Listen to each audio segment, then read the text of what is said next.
അപ്പോ എല്ലാവർക്കും നമസ്കാരം. നമ്മള് ഈ ഒരു ഈവനിങ്ങില് ഇവിടെ കൂടിയിരിക്കുന്നത് ജീവിതശൈലി രോഗങ്ങൾ ജീവൻ കവരുമ്പോൾ എന്നുള്ള ഒരു ടോപ്പിക്കുമായിട്ട് ഉള്ള ഒരു പ്രഭാഷണമായിട്ടാണ്. അപ്പൊ നമുക്കെല്ലാവർക്കും അറിയാം ഇപ്പോഴത്തെ ഒരു ജീവിത സാഹചര്യങ്ങളുടെ മാറ്റങ്ങൾ, അതുപോലെ തന്നെ തൊഴിലിന്റെ മാറ്റങ്ങൾ, നമ്മള് ജീവിക്കുന്ന ഭൂപ്രദേശത്തിന്റെ മാറ്റങ്ങൾ, അത്തരത്തിൽ ഒരുപാട് മാറ്റങ്ങളുമായിട്ട് പ്രതികൂലമായ സാഹചര്യങ്ങളോടൊക്കെ മല്ലിട്ടുകൊണ്ടാണ് മനുഷ്യർ പ്രത്യേകിച്ച് നമ്മളിപ്പോ മലയാളികളൊക്കെ ഈ ഒരു കേരളത്തിൽ നിന്ന് ഡൽഹിയെ പോലെയുള്ള ഒരു സ്ഥലത്തൊക്കെ എത്തി ജോലി ചെയ്തൊക്കെ താമസിക്കുന്നത്. അപ്പോ ഈ ജീവിതശൈലി രോഗങ്ങൾ കൂടുന്നു എന്നുള്ള ഒരു കണക്കുകളൊക്കെ വരുമ്പോഴും ഈ പറഞ്ഞതുപോലെ തന്നെ പലപ്പോഴും വൈദ്യശാസ്ത്രത്തിന്റെ പുരോഗതിയുടെ അടിസ്ഥാനത്തിൽ പല രോഗങ്ങളും നമ്മൾ കൃത്യസമയത്ത് തന്നെ ഡയഗ്നൈസ് ചെയ്യുന്നുണ്ട്. അപ്പൊ അത്തരത്തിലുള്ള മാറ്റങ്ങളുടെ ഒരു സമയം കൂടിയാണ് എന്നുള്ളത്.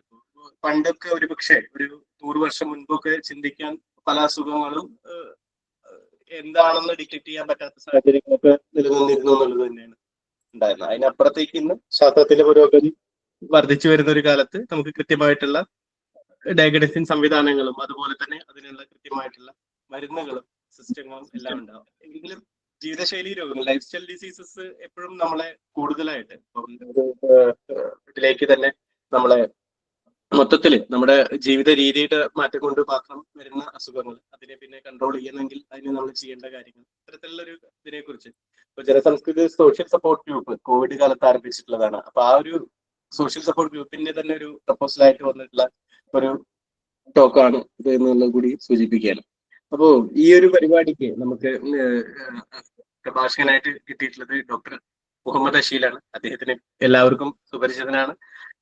എന്താണ് കെ ശൈലജ ടീച്ചർ ആരോഗ്യമന്ത്രിയായിരുന്ന സമയത്ത് കേരളത്തിൽ കോവിഡ് നിപ്പയൊക്കെ ഉണ്ടായിരുന്ന ഒരു കാലഘട്ടത്തില് അവിടെ സാമൂഹിക സുരക്ഷാ മിഷന്റെ ഡയറക്ടറായിട്ട് പ്രവർത്തിച്ചിരുന്ന ആളാണ്. നമ്മളൊക്കെ കോവിഡ് കാലത്തിൽ ഡൽഹിനേക്കാളും മറ്റുള്ള സ്ഥലങ്ങളെക്കാളും കൃത്യമായിട്ട് ശ്രദ്ധിച്ചുകൊണ്ടിരുന്ന അപ്ഡേറ്റുകൾ ശ്രദ്ധിച്ചുകൊണ്ടിരുന്നത് കേരളത്തിന്റെയാണ്. അപ്പൊ ആ സമയത്തെല്ലാം ഡോക്ടർ അഷീൽ സാറിന്റെ പ്രഭാഷണങ്ങൾ അല്ലെങ്കിൽ അദ്ദേഹത്തിന്റെ അപ്ഡേറ്റ്സ് നമ്മൾ കൃത്യമായിട്ട് ശ്രദ്ധിച്ചുകൊണ്ടിരുന്ന ഒരു സമയം കൂടെ ആയിരുന്നു ഉണ്ടായിരുന്നത്. അത് കഴിഞ്ഞ് അദ്ദേഹം 2022 ഇപ്പോൾ ഡൽഹിയിലേക്ക് എത്തിയിട്ടുണ്ടായിരുന്നു. WHO ലോകാരോഗ്യ സംഘടനയുടെ നാഷണൽ പ്രൊഫഷണൽ ഓഫീസറായിട്ടാണ് അദ്ദേഹം വർക്ക് ചെയ്യുന്നത്. അത് injury and disability prevention and റീഹാബിലിറ്റേഷന്റെ പ്രൊഫഷണൽ ഓഫീസറായിട്ടാണ് അദ്ദേഹം വർക്ക് ചെയ്യുന്നത്. അപ്പോൾ 2022 ഡൽഹിയിൽ എത്തിയിട്ട് ഇപ്പോൾ നമ്മുടെ ചില പരിപാടികളിലൊക്കെ അദ്ദേഹം പങ്കെടുത്തിട്ടുണ്ട്. ജനസംസ്കൃതിയുടെ ഈ ഒരു പരിപാടിയിലേക്ക് ഇപ്പോ നമ്മുടെ ഈ വെബിനാറിലേക്ക് ജനസംസ്കൃതി പേരിൽ അദ്ദേഹത്തിനെ ആദ്യമായിട്ട് സ്വാഗതം ചെയ്യുകയാണ്. അതുപോലെ തന്നെ ജനസംസ്കൃതി പ്രസിഡന്റ് വിനോദ് കമളത്ത്, വൈസ് പ്രസിഡന്റ് അതുപോലത്തെ വൈസ് പ്രസിഡന്റും ഈ പരിപാടിയുടെ അധ്യക്ഷനുമായിട്ടുള്ള ശ്രീനിവാസ് എൻ വി ഈ പരിപാടി കേൾക്കാൻ എത്തിയിട്ടില്ല. കേരളത്തിൽ നിന്നും ഇപ്പം മറ്റേ ഡൽഹിയുടെ പുറത്തുനിന്നും ഒക്കെ ഉള്ള ആളുകൾ ഇതിന്റെ പരിപാടിയുടെ ഭാഗമായിട്ടുണ്ട്. എല്ലാവരെയും നന്നായിട്ട് സ്വാഗതം ചെയ്യുകയാണ്. കൂടുതൽ ദീർഘിപ്പിക്കുന്നില്ല. ഈ ഒരു പരിപാടി എന്നുള്ളത് പ്രധാനമായിട്ടുള്ളത് നമ്മുടെ ആശങ്കകൾ ദൂരീകരിക്കുകയും അനാവശ്യമായിട്ടുള്ള തെറ്റിദ്ധാരണകളിലേക്ക് പോകുന്നതിനപ്പുറത്തേക്ക് കൃത്യമായിട്ടുള്ള ഒരു ഇൻഫർമേഷൻസ് അതിനുള്ള ഒരു ഇതാവട്ടെ എന്ന് മാത്രം ആശംസിച്ചുകൊണ്ട് എല്ലാവരെയും ഒരിക്കൽ കൂടി പരിപാടിയിലേക്ക് സ്വാഗതം ചെയ്തുകൊണ്ട് തുടർ നടപടികൾ നിയന്ത്രിക്കുന്നതിന് വേണ്ടി Janasamskriti vice president Shri Srinivas N വിയെ ക്ഷണിച്ചുകൊണ്ട് നിർത്തുന്നു. നന്ദി, നമസ്കാരം.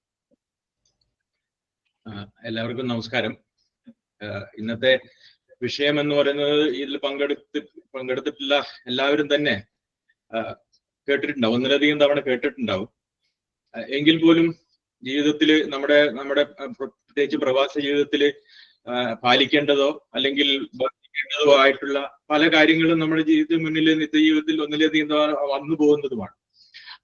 അപ്പോൾ പോലും അടുത്ത പ്രാവശ്യം നോക്കാം എന്നൊക്കെ കരുതി അവഗണിക്കുന്നതുമായിട്ടുള്ള പല കാര്യങ്ങളും തന്നെ ആയിരിക്കാം നമ്മൾ കേൾക്കുമ്പോൾ ചിലപ്പോൾ അങ്ങനെ തോന്നിയേക്കാം. അങ്ങനെയുള്ള ദിവസവും എന്ന തരത്തിൽ നമ്മൾ ഓർമ്മിച്ചുകൊണ്ടിരിക്കുന്ന നമ്മുടെ ശൈലികളെ കുറിച്ചാണ്, ജീവന ശൈലികളെ കുറിച്ചാണ് നമ്മുടെ പ്രിയപ്പെട്ട ഡോക്ടർ മുഹമ്മദ് അഷീൽ സംസാരിക്കുന്നത്. അദ്ദേഹവും നമുക്ക് വളരെ സുപരിചിതനാണ്. ഇപ്പൊ സൂചിപ്പിച്ചതുപോലെ കോവിഡ് കാലത്ത് സാമൂഹ്യ സുരക്ഷാ മിഷന്റെ മുന്നണി പോരാളിയായി നിന്നുകൊണ്ട് പലതരം ബ്രോഡായിട്ട് കോവിഡ് സംബന്ധിയായിട്ടുള്ള വിഷയങ്ങളാണെങ്കിലും വിശദമായിട്ടുള്ള പല സമയങ്ങളിൽ നമ്മളോട് സംവദിച്ചിട്ടുള്ള ആളാണ്. ഞാൻ കൂടുതൽ സമയം എടുക്കുന്നില്ല, നമ്മുടെ പ്രഭാഷകനിലേക്ക് നമുക്ക് കടക്കാം. പ്രിയപ്പെട്ട ഡോക്ടർ മുഹമ്മദ് അഷീലിനെ പ്രഭാഷണത്തിനായി ക്ഷണിക്കുന്നു. ആദ്യം അദ്ദേഹത്തിന്റെ അവതരണത്തിന് ശേഷം പങ്കെടുക്കുന്നവർക്കുള്ള സംശയങ്ങൾക്കുള്ള ദൂരീകരണത്തിനുള്ള ഒരു സമയം നമുക്ക് മാറ്റിവെക്കാം. ആ തരത്തിൽ നമുക്ക് ഇന്നത്തെ പരിപാടി ക്രമീകരിച്ചു കൊണ്ടുപോകാം. Shri doctor Muhammad Asheel, please. Thank you very much. ഒരു റിക്വസ്റ്റ്, നമ്മുടെ ക്യാമറ ഓൺ ചെയ്യാൻ പറ്റിയ ഓൺ ചെയ്തിരുന്നെങ്കിൽ നന്നായതാണ്. കാരണം അല്ലെങ്കിൽ ഒരു മതിലിനോട് സംസാരിക്കുന്ന പോലെ ഉണ്ടാവും. എനിക്ക് ഓൺലൈനിൽ എപ്പോഴും പ്രശ്നം. അല്ല, എല്ലാം പറ്റാവുന്നവര്, അതായത് എന്നിട്ട് നമുക്കൊരു ഇന്ററാക്ഷൻ. പിന്നെ ഞാൻ എന്റെ ആമുഖമായിട്ട് കുറച്ച് മാത്രം പറഞ്ഞിട്ടുണ്ട്. കൂടുതൽ ഇന്ററാക്റ്റീവ് ആകുന്നതായിരിക്കും. കാരണം നേരത്തെ സൂചിപ്പിച്ച പോലെ തന്നെ ഈ വിഷയം പലവട്ടം കേട്ടിട്ടുള്ള വിഷയമായിരിക്കും. അതുകൊണ്ട് കൂടുതൽ അതുമായിട്ട് ബന്ധപ്പെട്ട സംശയ ദൂരീകരണങ്ങളും അല്ലെങ്കിൽ അതുമായിട്ട് ബന്ധപ്പെട്ട ചർച്ചകളായിരിക്കും കൂടുതൽ മെച്ചപ്പെടുവാൻ തോന്നുന്നു. പിന്നെ ഈ പറഞ്ഞ പോലെ ഞാനൊരു ഡയബറ്റോളജിസ്റ്റോ അങ്ങനത്തെ ഒരു സ്പെഷ്യലിസ്റ്റ് അല്ല എന്നതുകൊണ്ട് തന്നെ ഇതിൽ കൂടുതലായിട്ടുള്ള വിഷയങ്ങൾ ഉണ്ടെങ്കിൽ, എനിക്കറിയുന്ന കാര്യങ്ങൾ ഞാൻ പറയാം. അതിൽ കൂടുതലായിട്ടുണ്ടെങ്കിൽ അത് ഞാൻ അന്വേഷിച്ച് കണ്ടെത്താം. അപ്പം ഈ പകർച്ചേതര വ്യാധികൾ എന്ന് പറഞ്ഞാൽ നോൺ കമ്മ്യൂണിക്കബിൾ ഡിസീസസ് എന്ന് പറയുമ്പോൾ, ഈ നോൺ കമ്മ്യൂണിക്കബിൾ ഡിസീസ് എന്ന് പറയുന്നത് ഒരു മിസ്നോമറാണ്. കാരണം ചില നോൺ കമ്മ്യൂണിക്കബിൾ ഡിസീസ് എന്ന് പറയുന്നത് കമ്മ്യൂണിക്കബിൾ ആണ്.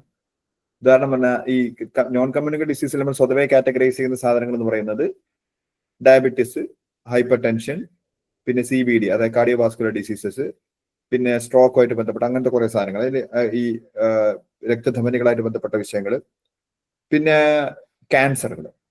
പക്ഷെ ചില ക്യാൻസറുകൾ ഈ പറഞ്ഞ പോലെ ഹ്യൂമൻ പാപ്പിലോമ വൈറസുകൾ ഉണ്ടാവുന്ന, HPV കൊണ്ടുണ്ടാവുന്ന ക്യാൻസർ ഉണ്ട്. അതൊക്കെ പകർച്ചവ്യാധികൾ കൂടിയാണ്. അപ്പൊ പകർച്ചവ്യാധികളുടെ കൂട്ടത്തിൽ പെടാവുന്ന ചില പകർച്ചേതര വ്യാധികൾ കൂടി ഉണ്ടെന്നുള്ള, അതായത് ക്യാൻസറുകളിൽ ചിലത് പകർച്ചവ്യാധികളായിട്ട് തന്നെ ക്ലാസിഫൈ ചെയ്യാൻ പറ്റാവുന്ന സാധനങ്ങളാണ്.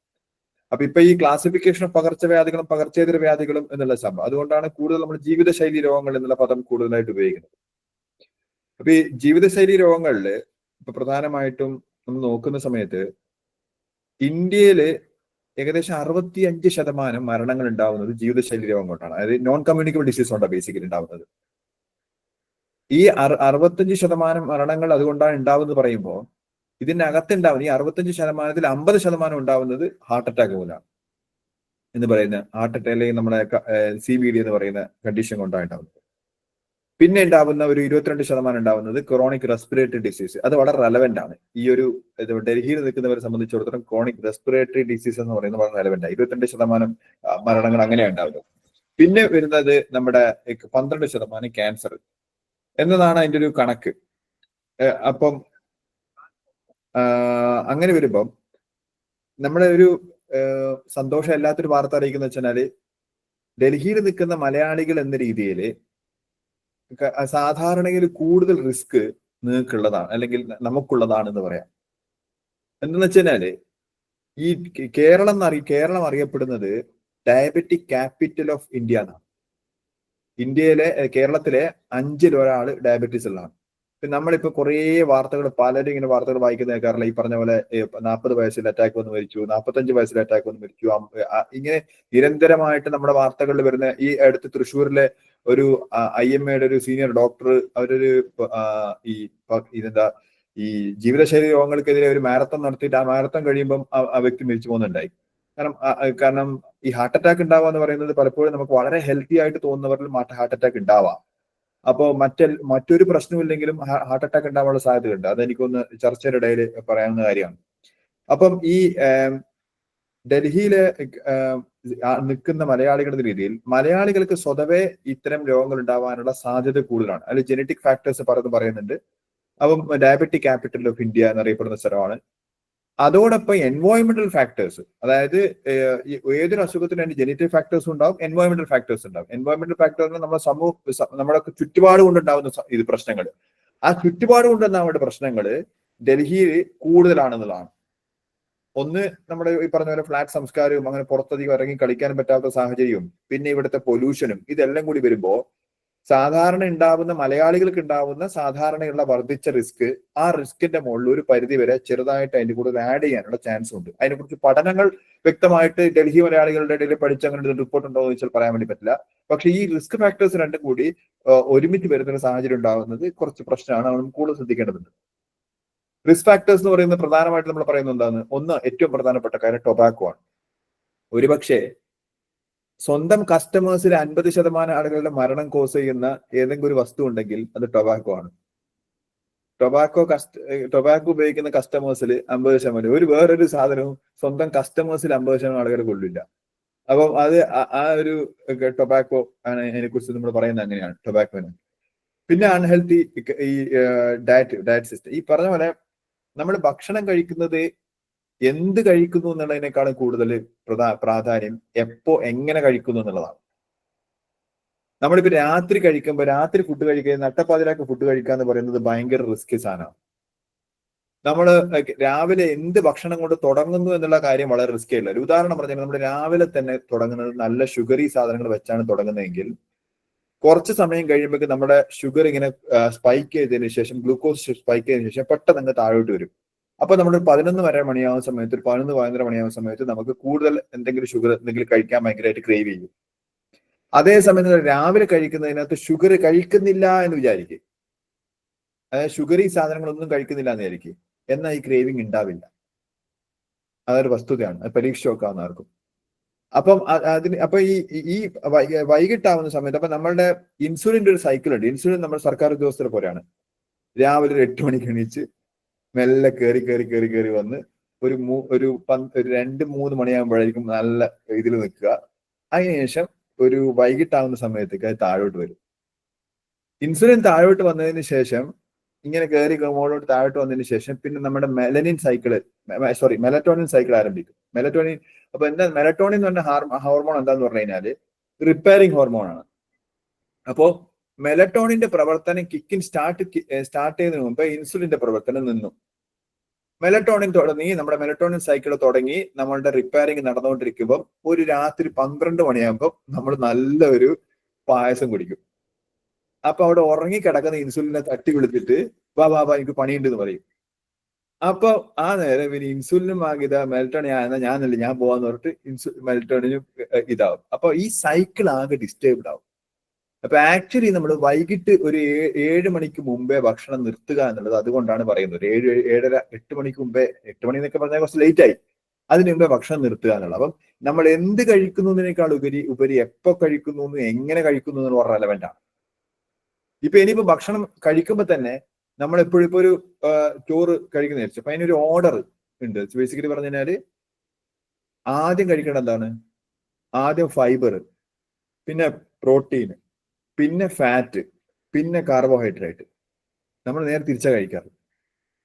ഈ പറഞ്ഞ ഫ്രൂട്ട്സ് ഒക്കെ ലാസ്റ്റ് കഴിക്കുക, സാലഡൊക്കെ ലാസ്റ്റ് കഴിക്കുക. ഈ പറഞ്ഞ ആദ്യം കഴിക്കേണ്ട സാധനങ്ങളാണ് ഈ സാധനങ്ങൾ. ബേസിക്കലി പറഞ്ഞു കഴിഞ്ഞാല് ഇപ്പം ഉദാഹരണം പറഞ്ഞു കഴിഞ്ഞാൽ നമ്മളിപ്പോ ആദ്യം കുക്കുംബറും സാലഡൊക്കെ കഴിച്ചതിന് ശേഷം രണ്ടാമതിന് പ്രോട്ടീൻ ആയിട്ടുള്ള സാധനങ്ങൾ കൂടുതലായിട്ട്, ഇപ്പം ഫിഷോ ചിക്കനോ അങ്ങനെ എന്തെങ്കിലും ആ സാധനങ്ങൾ, ചോറ് വളരെ കുറച്ചും. അപ്പൊ ഈ കാർബോഹൈഡ്രേറ്റ്സ് എന്നുള്ള സാധനത്തിന്റെ കമ്പോണന്റ് ഒരേ എമൗണ്ട് ഫുഡ് തന്നെ നമ്മൾ കഴിക്കുന്നെങ്കിൽ പോലും, ഒരേ എമൗണ്ട് കാർബോഹൈഡ്രേറ്റ്സ് കഴിക്കുന്നതിൽ പോലും കാർബോഹൈഡ്രേറ്റ്സ് എപ്പോ കഴിക്കുന്നു റെലവെന്റ്.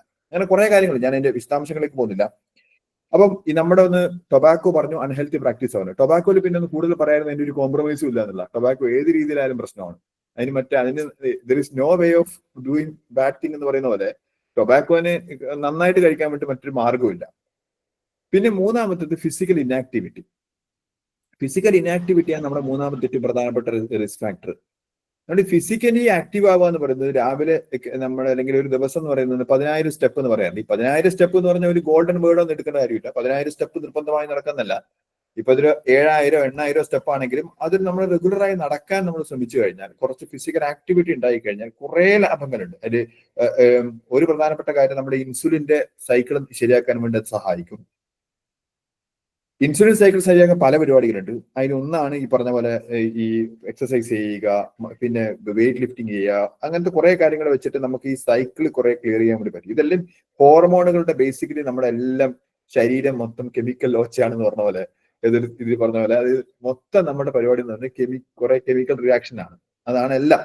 ഇപ്പൊ നമ്മൾ ചിരിക്കുന്നതിന്റെ ഒരു കെമിക്കൽ റിയാക്ഷൻ ഉണ്ട്. അതായത് നമ്മൾ ചിരിക്കുമ്പോൾ എന്ന് പറയുന്നത്, ഞാൻ എന്റെ ഒരു വീഡിയോ ഉണ്ട് എന്റെ കയ്യിൽ. ചിരിക്കുമ്പോൾ നമ്മൾ എന്താ സംഭവിക്കുന്നത് പറഞ്ഞാൽ, നമ്മുടെ ബ്രെയിനിന്റെ അകത്ത് ഈ കൈനറ്റിക് പ്രോട്ടീൻസ് ഉണ്ട്. ആ പ്രോട്ടീൻസ്, കൈനേസിൻ എന്ന് പറയുന്ന പ്രോട്ടീൻ, എൻഡോർഫിൻ, അതായത് ഹാപ്പി ഹോർമോണിന്, അത് ബ്രെയിനിന്റെ പരീറ്റൽ കോംപ്ലക്സ് ഇത് കോർട്ടക്സിലേക്ക് കൊണ്ടുപോകുന്ന, ഫിലമെന്റിലൂടെ കൊണ്ടുപോകുന്നതിന്റെ പടമുണ്ട്.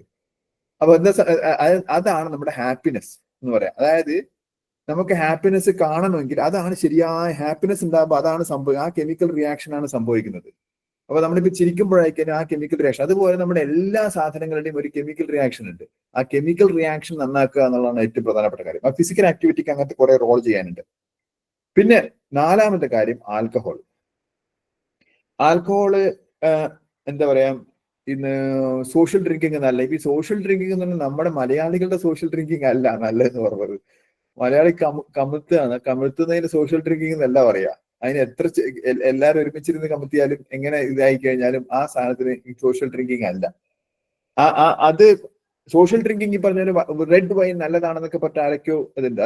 അതിപ്പം എന്താ പറയാ, ഒരു പാപം ചെയ്യാൻ വേണ്ടിയിട്ട് അല്ലെങ്കിൽ ഒരു തെറ്റ് ചെയ്യാൻ വേണ്ടി നമുക്ക് ഒരു ന്യായം കാണുന്ന പോലെ. അങ്ങനെ ഒരു സ്റ്റഡിക്കകത്തും ഒരു ആൽക്കഹോളും ഒരിക്കലും നല്ലതാണെന്ന് പറഞ്ഞിട്ടില്ല.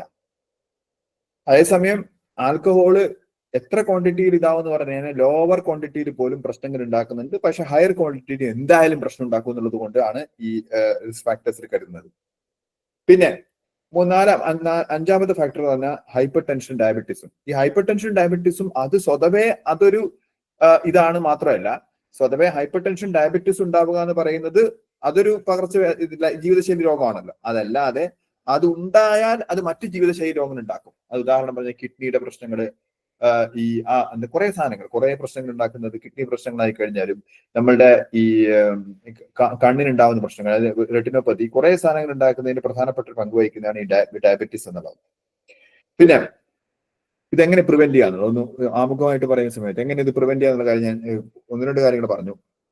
അതിലൊന്നെന്ന് പറഞ്ഞു കഴിഞ്ഞാല് ഹെൽത്തി ഡയറ്റ്, അത് ഏറ്റവും പ്രധാനപ്പെട്ട കാര്യം. 2ാമത് കുറച്ചുകൂടി ഫിസിക്കലി ആക്റ്റീവ് ആകുക എന്ന് പറയുന്നത്. 3ാമത് ടൊബാക്കോ ഇല്ലാതാക്കുക. അത് ഒരു വ്യക്തിക്ക് ചെയ്യാൻ പറ്റാവുന്ന, ഒരു സൊസൈറ്റിക്ക് ചെയ്യാൻ പറ്റാവുന്ന കാര്യങ്ങൾ എന്ന് പറയുന്നത് ഒന്ന് പ്രധാനമായിട്ടും അതിനെ കമ്മ്യൂണിക്കേറ്റ് ചെയ്യുക. പിന്നെ ഇത്തരത്തിലുള്ള പരിപാടികൾ നടത്തിയാൽ സ്വയം ഇതാവുക. പിന്നെ കുറെ സാധനങ്ങൾ നമുക്ക് ചെയ്യാവുന്ന ഒരു കൾച്ചർ ക്രിയേറ്റ് ചെയ്യുക എന്ന് പറയുന്നത് എങ്ങനെയാണ് ഹെൽത്തി ഫുഡിന്റെ കൾച്ചർ ക്രിയേറ്റ് ചെയ്യുക എന്നുള്ള വലിയൊരു കാര്യമുണ്ട്. അതിന്റെ വിശദാംശങ്ങളെ കടക്കുന്നില്ല. അത് അതിന്റെ ടാക്സിങ് ആയിട്ട് ബന്ധപ്പെട്ട വിഷയങ്ങളുണ്ട്. കുറെ കാര്യങ്ങൾ നമുക്ക് ചെയ്യാൻ പറ്റാവുന്ന കുറെ കാര്യങ്ങളുണ്ട്. അപ്പം ഈ സമൂഹത്തിന് ചെയ്യാൻ പറ്റാവുന്ന കാര്യങ്ങൾ ഒരു വശത്ത് നിൽക്കുമ്പോൾ നമുക്ക് സ്വയം ചെയ്യാൻ പറ്റാവുന്ന കാര്യങ്ങൾ എന്ന് പറയുന്നത് ഈ പ്രധാനമായിട്ട് ഇതാണ്. ഒന്ന് ഹെൽത്തി ഡയറ്റ് ചെയ്യുക. ഞാൻ നേരത്തെ സൂചിപ്പിച്ച പോലെ തന്നെ എന്ത് കഴിക്കുന്നതിനേക്കാളും എങ്ങനെ കഴിക്കുന്നു, എപ്പോൾ കഴിക്കുന്നു എന്നുള്ള കാര്യമാണ് കൂടുതൽ ഇമ്പോർട്ടന്റ്. 2ാമത്തെ കാര്യം ഈ നമുക്ക് ആക്റ്റീവായിട്ട് ഒരു ലൈഫ് സ്റ്റൈൽ ഉണ്ടാക്കുക എന്നുള്ളത്. 3ാമത്തെ കാര്യം ടൊബാക്കോ ഇതാക്കുക എന്നുള്ളത്. ഈ 3 കാര്യങ്ങളുടെ പോലെ കുറെ കാര്യങ്ങൾ ശ്രദ്ധിക്കാനുണ്ടെങ്കിൽ പോലും നമുക്ക് ഈ 3 കാര്യങ്ങളുടെ പോലെ നിയന്ത്രണം കൊണ്ടുവരാൻ പറ്റും. പിന്നെ ആൽക്കഹോൾ നിയന്ത്രണം കൊണ്ടുവരാൻ സാധിക്കുകയാണെങ്കിൽ നമുക്ക് ഈ പകർച്ചേതര വ്യാധികളുടെ നോൺ കമ്മ്യൂണിക്കബിൾ ഡിസീസ് എന്ന് പറയുന്ന ജീവിതശൈലി രോഗങ്ങൾക്ക് ഒരു പരിധിവരെ രക്ഷപ്പെട്ട് നിൽക്കാൻ വേണ്ടി സാധിക്കും. ഇതാണ് എനിക്ക് ആമുഖമായിട്ട് പറയാനുള്ളത്. എനിക്കൊന്ന് ഇനി കൂടുതൽ ഇന്ററാക്റ്റീവ് ആവുന്നതായിരിക്കും കൂടുതൽ നല്ലതാവുക.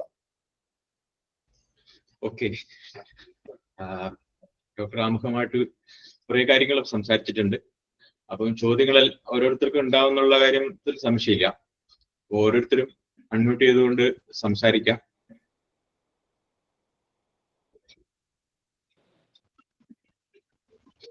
ശ്രീയേട്ടാ ഒന്ന് ചോദിക്കട്ടെ? Yes please. ഡോക്ടർ, ഞാൻ ചോദിക്കുന്നത് ഇപ്പൊ ജീവിതശൈലി രോഗങ്ങളെ കുറിച്ച് പറഞ്ഞു, എങ്കിലും മറ്റൊരു തലത്തിലേക്കാണ്. എന്താ ഇപ്പം സാധാരണ നമ്മള് പണ്ടൊക്കെ പനി എന്ന് പറയുമ്പം അത്രയങ്ങ് സീരിയസ് അല്ലായിരുന്നു. ആളുകളൊക്കെ പനിയല്ല പോയിക്കോട്ടെ എന്നുള്ളൊരു സാധാരണ ലെവലിൽ പോകുമായിരുന്നു. പക്ഷെ ഇന്ന് ഏറ്റവും കൂടുതൽ മനുഷ്യര് പേടിക്കുന്ന ഒരു സാധനം പനിയായിട്ട് മാറി എന്നുള്ളതാണ് എനിക്ക് തോന്നുന്നത്. അപ്പൊ അതുപോലെ തന്നെ ഈ ഇപ്പം കണ്ടുകൊണ്ടിരിക്കുന്ന അതിപ്പോ ഈ റെസ്പിറേറ്ററീസ് പ്രോബ്ലംസ് ഒക്കെ ഡൽഹിയിൽ ആണ് കൂടുതൽ എന്ന് പറയുമ്പോഴും അപ്പം കേരളം പോലുള്ള സംസ്ഥാനങ്ങളിലും ഇത്തരത്തിലുള്ള ഈ പ്രശ്നങ്ങൾ കൂടി വരുന്നുണ്ട്. അപ്പോൾ അതിനകത്ത് ഈ പറഞ്ഞ രോഗങ്ങൾ ഇപ്പം ഒരു പനി വന്നു കഴിഞ്ഞാൽ അതിനോട് അനുബന്ധിച്ച് തന്നെ ഉണ്ടാകുന്നത് ചുമ, അല്ലെങ്കിൽ ഈ ജലദോഷം, തുമ്മല്, ഇതൊന്നും പണ്ടത്തെ പോലെയല്ല. ഇത് മാറുന്നില്ല എന്നുള്ളതാണ് പ്രധാന ഒരു വിഷയം. മാസങ്ങളോളം എടുക്കുകയാണ് അത് മാറാൻ. അതുപോലെ തന്നെ ഈ നമ്മുടെ ക്ഷീണം, മനുഷ്യനുണ്ടാകുന്ന ക്ഷീണം, അത് പണ്ടൊക്കെ ഒരു പനി വന്നു കഴിഞ്ഞാൽ 2 ദിവസം കഴിഞ്ഞാൽ നമുക്ക് ജോലിക്ക് പോകാൻ പറ്റുന്ന ഒരു അവസ്ഥ ഉണ്ടെങ്കിൽ ഇന്നത് 15 ദിവസം എടുത്തു കഴിഞ്ഞാൽ മാറുന്നില്ല എന്നുള്ളതാണ്. ഇതിപ്പം ഇതിനകത്തുള്ള ആളുകൾ തന്നെ അനുഭവിച്ചിട്ടുണ്ടാവും എന്നുള്ളതാണ് എനിക്ക് തോന്നുന്നത്. അപ്പം അത്തരത്തിലുള്ളൊരു കാര്യം, വീക്ക്നെസ് കൃത്യമായിട്ട് പണ്ടും ഈ ഡയബറ്റീസും കാര്യങ്ങളൊക്കെ അല്ലെങ്കിൽ ഇത്തരം ജീവിതശൈലി രോഗങ്ങളൊക്കെ പണ്ടും ഉണ്ടായിരുന്നു എന്നുള്ളതാണ്. അന്നത്തെ ഈ പറഞ്ഞ ഫുഡിന്റെ ഒരു ഫാക്ടർ അതിനകത്തുണ്ട്. അന്നുള്ള ഫുഡും ഇന്നത്തെ ഫുഡും തമ്മിൽ വളരെയധികം വ്യത്യാസമുണ്ട് എന്നുണ്ടെങ്കിൽ തന്നെ അസുഖങ്ങൾ അന്നും ഇന്നും ഒക്കെ തന്നെ ഉണ്ടായിട്ടുണ്ടായിരുന്നു. പക്ഷെ ഇന്ന് സംഭവിക്കുന്ന ഒരു കാര്യം എന്നുണ്ടെങ്കിൽ ഇത് വളരെ കൂടുതലായിട്ട് കാണപ്പെടുകയും മനുഷ്യൻ നിരന്തരമായിട്ട് ഇതിന് അടിമപ്പെടുകയും അവന്റെ എന്താണ് ശാരീരികമായിട്ടുള്ള ക്ഷീണവും അവന്റെ എന്താണ് ഈ സ്ട്രോങ് അതൊക്കെ കുറഞ്ഞുകൊണ്ടിരിക്കുന്ന ഒരു അവസ്ഥയാണ്. കാരണം ഇത് എന്റെ ചോദ്യം ഉണ്ട്, ഇത് നമ്മുടെ ഈ കൊറോണയായിട്ട് ബന്ധപ്പെട്ടിട്ട് ആഫ്റ്റർ എഫക്റ്റ് എന്ന് പറയും പോലെ തന്നെ കൊറോണയായിട്ട് അതിന് ശേഷമാണ് ഇത്തരത്തിലുള്ള ഈ ഇത് കണ്ടുകൊണ്ടിരിക്കുന്നത്. മാത്രമല്ല ഇപ്പൊ നമ്മളൊരു ഡോക്ടറെ അടുത്ത് പോയി കഴിഞ്ഞാൽ ആ ഡോക്ടർ അന്ന് കൊറോണ ഉണ്ടായിരിക്കുന്ന സമയത്ത് എഴുതി കൊടുക്കുന്ന അതേ പ്രിസ്ക്രിപ്ഷൻസ് തന്നെയാണ് ഇപ്പോഴും കണ്ടിന്യൂ ചെയ്യുന്നത് വൈറൽ എന്നുള്ള രീതിയിലേക്ക്. അപ്പം ഇതും അതും തമ്മിലായിട്ടുള്ള എന്തെങ്കിലും ബന്ധമുണ്ടോ, ഇതിനെന്തെങ്കിലും പ്രത്യേകിച്ച് കാരണം ഉണ്ടോ എന്നുള്ളതാണ് ഇതിന്റെ ചോദ്യം. നമസ്കാരം. അല്ല, താങ്ക് യു. ചോദ്യം പകർച്ചവ്യാധികളുമായി നേരിട്ട് ബന്ധപ്പെട്ടല്ലെങ്കിലും അത് വളരെ റെലവെന്റ് ആയിട്ടൊരു ചോദ്യമാണ്. അപ്പം ഇതിനകത്ത് പനി കൂടുന്നുണ്ടോ, അല്ലെങ്കിൽ പനി എന്താ പറയാ മുമ്പത്തേക്കാൾ വ്യത്യസ്തമാണോ ഇപ്പൊ എന്ന് ചോദിച്ചു കഴിഞ്ഞാല്, നമ്മൾ ഈ വൈറൽ ഫീവർ എന്ന് പറയുന്ന സാധനം അത് ഭയങ്കര ഒരു കോമൺ ടേം ആണ്. ഇത് വെറും വൈറൽ ഫീവർ ആണ് എന്ന് പറയുമ്പോൾ ഈ വൈറസ് പലതരത്തിലുള്ള നൂറുകണക്കിന് ആയിരക്കണക്കിന് ലക്ഷക്കണക്കിന് വൈറസ് ഉണ്ട്. നമുക്ക് അറിയുന്ന വൈറസുകൾ അല്ലെങ്കിൽ നമ്മൾ പേരിട്ട വൈറസുകൾ ആയിരക്കണക്കിനെ ഉള്ളെങ്കിൽ പോലും ശരിക്കും വൈറസുകൾ പറയപ്പെടുന്നത് ലക്ഷക്കണക്കിന് വൈറസുകൾ ഉണ്ടെന്നാണ്. അവരുടെ വൈറസ് പെട്ടെന്ന് രൂപമാറ്റം സാധിക്കാൻ പറ്റാവുന്ന പല വൈറസുകളും ഉണ്ടെന്നാണ്. അപ്പം നമ്മുടെ ഒരു സമൂഹത്തില് ഇപ്പോ കുറെ കാലമായിട്ട് കഴിഞ്ഞ കുറെ നാളുകളായിട്ട് ഈ വൈറസുകളുടെ വ്യാപനം കൂടുന്നതിന്റെ ഏറ്റവും പ്രധാനപ്പെട്ട കാര്യം എന്ന് വെച്ചാൽ നമുക്ക് സഞ്ചാരം കൂടുന്നു എന്നുള്ളത് ഒരു പ്രധാനപ്പെട്ട കാര്യം. ഒരു സ്ഥലത്ത് നിൽക്കുന്ന ഒരു എൻഡമിക് ആയിട്ട് വൈറസ് പല സ്ഥലങ്ങളിലേക്ക് ഒരു ആമസോണിന്റെ ഒരു ട്രൈബിന്റെ കഥയുണ്ട്. ആമസോണിലെ ഒരു ട്രൈബിന് ഈ കൾച്ചറൈസ് ചെയ്യണം അല്ലെങ്കിൽ സിവിലൈസ് ചെയ്യിക്കണം എന്ന് പറഞ്ഞിട്ട് കുറച്ച് സയന്റിസ്റ്റുകൾ അങ്ങോട്ട് പോവുകയുണ്ടായി. കുറെ നാൾ മുമ്പത്തെ കഥയാണ്, ഒരു 10 പതിറ്റാണ്ടുകൾക്ക് മുമ്പുള്ള കഥയല്ല, സംഭവമാണ്. അപ്പം അവിടെ ചെന്ന സമയത്ത് ഈ ആമസോൺ കാടുകളിലെ ഈ സമൂഹം അവര് വലിയ രീതിയിൽ അവർ കുറെ പേര് മരിച്ചുപോയി. സംഭവം എന്താന്ന് പറഞ്ഞു കഴിഞ്ഞാല് നമ്മുടെ റെസ്പിറേറ്ററി സിൻസേഷണൽ വൈറസ് എന്ന് പറയുന്ന നമ്മൾ സ്വതവേയുള്ള നമ്മുടെ വൈറസ്, നമ്മളുടെ ശരീരത്തിൽ വളരെ കാലം കൊമൻസാലായിട്ട് ജീവിക്കുന്ന നമ്മുടെ ജലദോഷമൊക്കെ ചെറിയ ജലദോഷം ഉണ്ടാക്കുന്ന ആ വൈറസ് അവരെ സംബന്ധിച്ചിടത്തോളം മരണകാരണമാകുന്ന വൈറസാണ്. കാരണം ആ സമൂഹം അതിന് എക്സ്പോസ്ഡ് ആയിരുന്നില്ല എന്നുള്ളത്. ഏതൊരു വൈറസ്, ഇപ്പൊ കോവിഡ് എന്താ നമ്മളുടെ ഇടയിൽ നിന്ന് പോയത് കൊണ്ടാണോ ഇല്ലാത്തത്? അല്ല. കോവിഡ് എന്തെന്ന് പറഞ്ഞു കഴിഞ്ഞാല് ഏതൊരു സംഭവവും അതിന് ഒരു എപ്പിഡമിക് പ്രൊപ്പോർഷനും എൻഡമിക് പ്രൊപ്പോർഷൻ. ഇപ്പൊ H1N1 ഇപ്പൊ നോക്കിക്കഴിഞ്ഞാൽ നമ്മൾ പണ്ട് പക്ഷിപ്പനി എന്ന് കാര്യമായിട്ട് പറഞ്ഞിരുന്ന സംഭവം ഇപ്പൊ വളരെ സ്വാഭാവികമായിട്ട് നമ്മുടെ ഇടയിൽ കാണുന്ന ഒരു സാധനമാണ്. ഇപ്പൊ പലതും പരിശോധിച്ച് നോക്കിക്കഴിഞ്ഞാൽ COVID-19 പല കണ്ടീഷൻസിനകത്ത് COVID-19 ഉണ്ടാവും പലർക്കും. അല്ലെങ്കിൽ ഈ HMPV വൈറസ്, നമ്മൾ കേട്ടിരുന്ന HMPV വൈറസും ഉണ്ടാവും. ഇതൊക്കെ ഒരു സമൂഹത്തിന്റെ അകത്ത് ഒരു എപ്പിഡമിക് പീരീഡ് ഉണ്ട്, അത് എൻഡമിക് ആയി മാറുന്ന അവിടത്തേക്ക് സ്വതവേ തുടരുന്ന ഇതുണ്ട്. ഇപ്പൊ നമ്മൾ പലപ്പോഴും പല വൈറസുകളും നമ്മളുടെ ഇടയിൽ ഒരു ട്രെൻഡ് കാണിക്കും. അതായത് ചിലപ്പോൾ അതിന് ഒരു സീസണൽ ട്രെൻഡ് കാണിക്കും. ചിലപ്പോൾ അത് ഭയങ്കരമായിട്ട് ഇതാവുന്ന എപ്പിഡമിക് പ്രൊപ്പോർഷനിൽ വരികയും ചിലപ്പോൾ അത് കാര്യമായിട്ട് അസുഖം ഉണ്ടാക്കുകയും. അതുപോലെ സാധനമാണ് ഡെങ്കി ഒരു സമയത്ത് ഇങ്ങനെ വന്ന് ഒരു പെട്ടെന്ന് കൂടി ഒരു സമൂഹത്തിൽ കുറെ നാളിങ്ങനെ കുറച്ച് കൂടി വന്നു, പിന്നെ താഴോട്ട് പോയി. ചിക്കൻ കുനിയ അതുപോലെ കൂടി വന്ന് താഴോട്ട് പോകുന്ന ഒരു സാധനമാണ്. അപ്പൊ ഇതിനെല്ലാം ഒരു സീസണൽ ട്രെൻഡ് എന്ന് പറഞ്ഞാൽ അത് ഒരു വർഷം ആയിരിക്കണമെന്നില്ല, 3-4 വർഷത്തിനിടയിൽ ഒരു ട്രെൻഡ് ആയിരിക്കും, ചിലപ്പോൾ 10 വർഷത്തിൽ ട്രെൻഡ് ആയിരിക്കും. അങ്ങനെ പല സാധനങ്ങളുണ്ടാവും. അതിനാണ് നമ്മൾ സർവൈലൻസ് സിസ്റ്റംസ് ഉള്ളത്. ഏത് വൈറസാണ് ഇപ്പോൾ വർദ്ധിച്ചിരിക്കുന്നത്, ഏത് വൈറസാണ് കുറഞ്ഞിരിക്കുന്നത് എന്നുള്ള കാര്യങ്ങളൊക്കെ. ഇനി മിക്കവാറും വൈറസുകൾക്ക് സിംറ്റമാറ്റിക് ട്രീറ്റ്മെന്റ് മാത്രമേ ഉള്ളൂ. H1N1 ഒസൽട്ടമാവിർ ഉണ്ട്. പല വൈറസുകൾക്കും സിംറ്റമാറ്റിക് ട്രീറ്റ്മെന്റ്, കാരണം അത് സെൽഫ് ലിമിറ്റിംഗ് ആണ്. എന്ന് വെച്ചാൽ സ്വയം അത് പോവും. പക്ഷെ ആ സമയത്ത് അതിന്റെ സെൽഫ് ലിമിറ്റിംഗ് ആയ അസുഖത്തിനെ നമുക്ക് നിയന്ത്രിക്കാൻ വേണ്ടി. അതുകൊണ്ട് തന്നെയാണ് COVID-19 ഒരു മരുന്നുണ്ടോ എന്ന് ചോദിച്ചാൽ COVID-19 സിംറ്റമാറ്റിക് ട്രീറ്റ്മെന്റ് ആണ്. COVID-19 ആന്റി വൈറൽ മരുന്നുകൾ കൊടുക്കാറില്ല, ആന്റി വൈറൽ മരുന്നുകൾ കൊടുക്കേണ്ട കാര്യമില്ല. അപ്പം ചില കണ്ടീഷൻസിൽ വളരെയധികം സീരിയസ് ആയ കണ്ടീഷൻസിൽ ചിലപ്പോൾ മറ്റ് മോണോക്ലോണൽ ആന്റിബോഡി കൊടുക്കുന്നല്ലാതെ ഒരു ആന്റി വൈറൽ കൊടുക്കേണ്ട സാഹചര്യം COVID-19 ഇല്ല. അപ്പം അത്തരം കണ്ടീഷനിലെ ട്രീറ്റ്മെന്റ് പറയുന്നതാണ് പല വൈറസുകൾക്കും ഒരു വെച്ച്. ഇപ്പൊ ചിക്കൻ കുനിയ കൊണ്ട് പോയി കഴിഞ്ഞാലും, COVID-19 കൊണ്ട് പോയി കഴിഞ്ഞാലും, ഡെങ്കി കൊണ്ട് പോയി കഴിഞ്ഞാലും, ട്രീറ്റ്മെന്റ് സപ്പോർട്ടീവ് ട്രീറ്റ്മെന്റ് ആണ്. കാരണം ആ പീരീഡ് പലപ്പോഴും വൈറസ് നമ്മൾ ഏതാണെന്ന് മനസ്സിലാക്കിയില്ലെങ്കിൽ ചില വൈറസുകൾ കുറച്ച് എക്സ്റ്റെൻഡഡ് പീരീഡിലേക്ക് അതിന്റെ സിംറ്റംസ് ഉണ്ടാവും. COVID-19 സംബന്ധിച്ചോളം ചിലപ്പോൾ അത് വളരെ വർഷങ്ങളോളം നിൽക്കാം. നമുക്കിപ്പോ ഇതുവരെ അറിഞ്ഞ വർഷങ്ങളിൽ ഇപ്പോഴും കോവിഡ് വൈറസിന്റെ ലോങ് കോവിഡ് നില അല്ലെങ്കിൽ അതിന് ശേഷമുള്ള സെക്യൂലുകൾ ഇഷ്ടംപോലെ ആളുകളുണ്ട്. നമ്മളിപ്പോ പറയുന്ന ഈ പകർച്ചേതര വ്യാധികൾ, അതായത് ഹൃദയാഘാതങ്ങൾ കൂടുന്നതിന്റെ ഒരു കാരണമായിട്ട് പറയുന്നത് COVID-19 ഉണ്ടായിരുന്ന ആളുകളിൽ ഈ ഡിസമിനേറ്റഡ് ഇൻട്രാവാസ്കുലർ കോയാഗുലേഷൻ എന്ന് പറഞ്ഞ് നമ്മളുടെ ശരീരത്തിൽ ഉണ്ടാവുന്ന ധമനികളിൽ വന്ന ഒരു പ്രശ്നങ്ങൾ കൊണ്ട്, അതായത് വാസ്കുലൈറ്റിസ് കുറെ ഉള്ളത് കൊണ്ട് പിന്നീട് അത് ഹാർട്ട് അറ്റാക്കിന് പോലും കാരണമാവാനുള്ള ചാൻസ് ഉണ്ട് എന്നുള്ള പഠനങ്ങൾ പറയുന്നുണ്ട്. എന്ന് പറഞ്ഞു കഴിഞ്ഞാൽ COVID-19 ഉണ്ടായവർക്ക് ഈ പകർച്ചേതര വ്യാധികൾ ഉണ്ടാവാനുള്ള ചാൻസും കൂടുതലായിട്ടുള്ള കുറെ പഠനങ്ങൾ ലഭ്യമാണതില്ല. പിന്നെ അത് വസ്തുതയാണ്, നിങ്ങൾ പറഞ്ഞതിലെല്ലാം വസ്തുതയാണ്. അതിന്റെ ട്രീറ്റ്മെന്റ് എന്ന് പറഞ്ഞു കഴിഞ്ഞാൽ അതിപ്പം അതിന് പ്രശ്നങ്ങൾ ഈ പറഞ്ഞ പോലെ നമുക്കൊരു അസുഖം വന്നു കഴിഞ്ഞാൽ സിംറ്റമാറ്റിക് ട്രീറ്റ്മെന്റ് എടുക്കുമ്പം അത് മനസ്സിലാക്കേണ്ടത് എല്ലാ വൈറസും ഒരുപോലെയല്ല.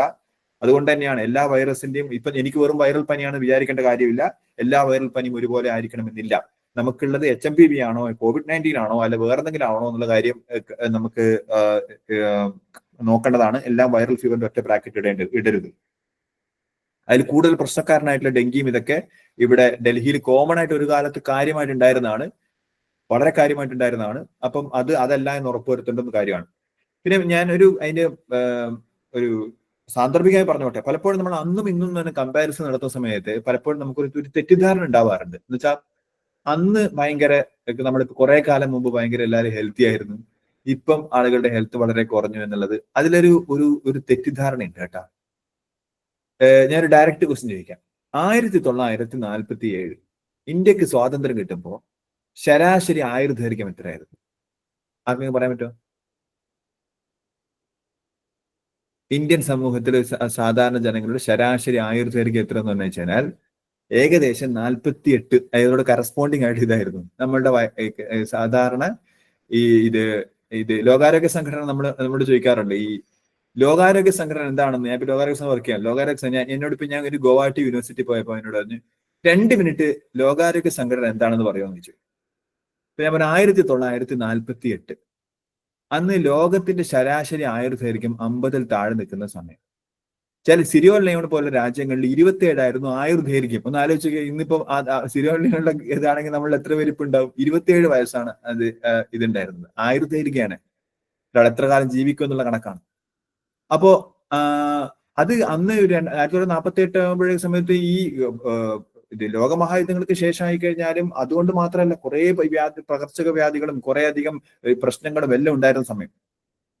ആ സമയം എല്ലാവരും കുറെ രാജ്യങ്ങൾ കൂടി തീരുമാനിച്ചു ഈ ആരോഗ്യ വിഷയങ്ങൾ ഈ വിഷയങ്ങളുടെ മുകളിലൊക്കെ നിൽക്കേണ്ട വിഷയമാണ്, അത് ജിയോ പൊളിറ്റിക്കൽ വിഷയങ്ങളുടെയും മുകളിലാണ് എന്ന് തീരുമാനിച്ചിട്ട് രാജ്യങ്ങളെല്ലാം ഒരുമിച്ച് വന്നിട്ട് 1948 ദ കോൺസ്റ്റിറ്റ്യൂഷൻ ഓഫ് WHO ഉണ്ടാക്കി. ഇന്ന് എല്ലാ രാജ്യത്തും 75 വർഷം പിന്നിടുമ്പോൾ എല്ലാ രാജ്യത്തിന്റെയും ആവറേജ് ഈ വർധനവ്, ആയുർദൈർഘ്യത്തിലെ വർധനവ് 25 ഇയേഴ്സ് ആണ്. അതായത് പണ്ട് ജീവിച്ചിരുന്നവരെക്കാളും ഏകദേശം 25 വർഷം കൂടുതലാണ് ഇവിടെ ഇന്നത്തെ ആളുകൾ ജീവിക്കുന്നത്. ആ 75 വർഷത്തിന്റെ ഇടയിൽ ഓരോ 3 വർഷവും നമ്മുടെ ജീവിതത്തിൽ ആഡ് ചെയ്ത ആ ഓരോ വർഷവും ആ വർഷമാണ് ഇന്ന് ഇതുവരെ മനുഷ്യർ ഒരുമിച്ച് ആരോഗ്യത്തെ കുറിച്ച് ചിന്തിച്ചു തുടങ്ങിയപ്പോൾ ഉണ്ടായ മാറ്റം. അതിനാണ് ഇപ്പൊ ട്രംപൊക്കെ തുരങ്കം വെക്കുന്നത്. അവർ കാര്യം അത് കിട്ടവിടെ അല്ല.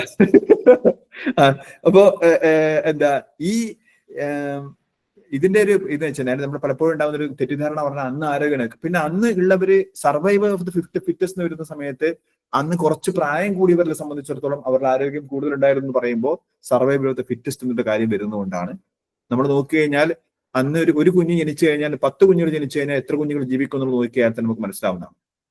അതുകൊണ്ട് പലപ്പോഴും ഇത് തന്നെ. പക്ഷെ ഈ പറഞ്ഞതിൽ വസ്തുതയുണ്ട്. കഴിഞ്ഞ 20 വർഷത്തിനിടയിൽ വന്നിരിക്കുന്ന വലിയൊരു മാറ്റം എന്ന് പറയുന്നത് പകർച്ചവ്യാധികളിൽ പല കാരണങ്ങൾ കൊണ്ട്, അത് ക്ലൈമറ്റിന്റെ പ്രശ്നമുണ്ട്, എൻവയോൺമെന്റിന്റെ പ്രശ്നമുണ്ട്, പല സ്ഥലങ്ങൾ. ഉദാഹരണം പറഞ്ഞു കഴിഞ്ഞാല് പണ്ട് കൊതുകുകളൊന്നും എത്തിച്ചേരാൻ പറ്റാത്ത സ്ഥലങ്ങളിൽ ഇപ്പോൾ കൊതുകുകൾ എത്തിച്ചേരുന്നുണ്ട്. കാരണം മൊത്തം ക്ലൈമറ്റ് വാമർ ആയിട്ടുണ്ട്. ചില കൊതുകുകളുടെ സ്പീഷീസ് ഇപ്പൊ ഏഡിസ് ആൽബപ്പിറ്റസ് അല്ലെങ്കിൽ ഏഡിസ് ഈജിപ്തി എന്ന് പറയുന്ന സാധനങ്ങളുടെ വർധനവ്, അങ്ങനെ കുറെ സാധനങ്ങളുടെ മാറ്റങ്ങൾ കൊണ്ട് പകർച്ചവ്യാധികളുടെ സ്വഭാവത്തിലും പകർച്ചവ്യാധികളുടെ തോതിലും വൈറൽ ഫീവറിന്റെ സ്വഭാവത്തിലൊക്കെ മാറ്റം ഉണ്ടായിട്ടുണ്ട്. ആ മാറ്റം ഉള്ളത് കൊണ്ട് തന്നെ പറയാണ്, നമുക്ക് വരുന്ന എല്ലാ വൈറൽ ഫീവറിനെയും ഒരു ബ്രാക്കറ്റ് ഇടരുത്. വൈറൽ ഫീവർ പലതരത്തിലാവാം, അതിന് ചികിത്സ തേടുക തന്നെ വേണം. മിക്കവാറും ഒരുവിധ എല്ലാ വൈറസുകൾക്കുള്ള ചികിത്സ എന്ന് പറയുന്നത് സപ്പോർട്ടീവ് കെയർ ആണ്. അതുകൊണ്ട് എല്ലാവരും ഞാൻ തന്നെ ചികിത്സിക്കാന്ന് വിചാരിക്കരുത്. ചികിത്സ ആവശ്യം, പനി ഉണ്ടാവുന്ന സമയത്ത് ഡോക്ടർ തന്നെ ഇത് പരിശോധിച്ച് ചികിത്സ നേടുക. പിന്നെ ഇനി ആരാണ്?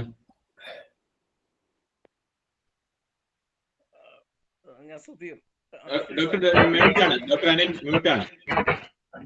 മ്യൂട്ടാണ് ഡോക്ടർ അനിൽ. നമസ്കാരം. കേൾക്കാമല്ലോ? കേൾക്കാം. ചില കാര്യങ്ങളെ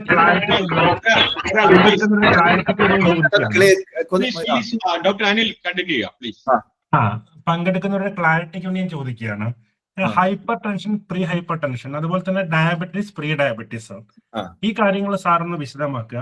അതുപോലെ തന്നെ ഡയബറ്റീസിലും ഹൈപ്പർ ടെൻഷനിലും എന്താണ് ഗുഡ് കൺട്രോൾ എന്നത്, ഈ കാര്യങ്ങളൊന്ന് വിശദമാക്കിയാൽ ഇവിടെ കേൾക്കുന്നവർക്ക് കുറച്ച് ഉപകാരപ്രദമാണെന്ന് തോന്നുന്നു. അതായത് ഈ ഡയബറ്റിസ്, പ്രീ ഡയബറ്റിസ് എന്ന് പറയുന്നതിന് മുമ്പ് എന്താണ് ഹൈപ്പർ ഇൻസുലിനേമിയ എന്ന് പറയേണ്ടിയിരുന്നു. അതായത് നമ്മളുടെ ഈ പ്രീ ഡയബറ്റിസിന് മുമ്പ് ഡയബറ്റിസിനെ കണ്ടെത്താൻ വേണ്ടി സാധിക്കുമോ എന്നുള്ള ചോദ്യത്തിന്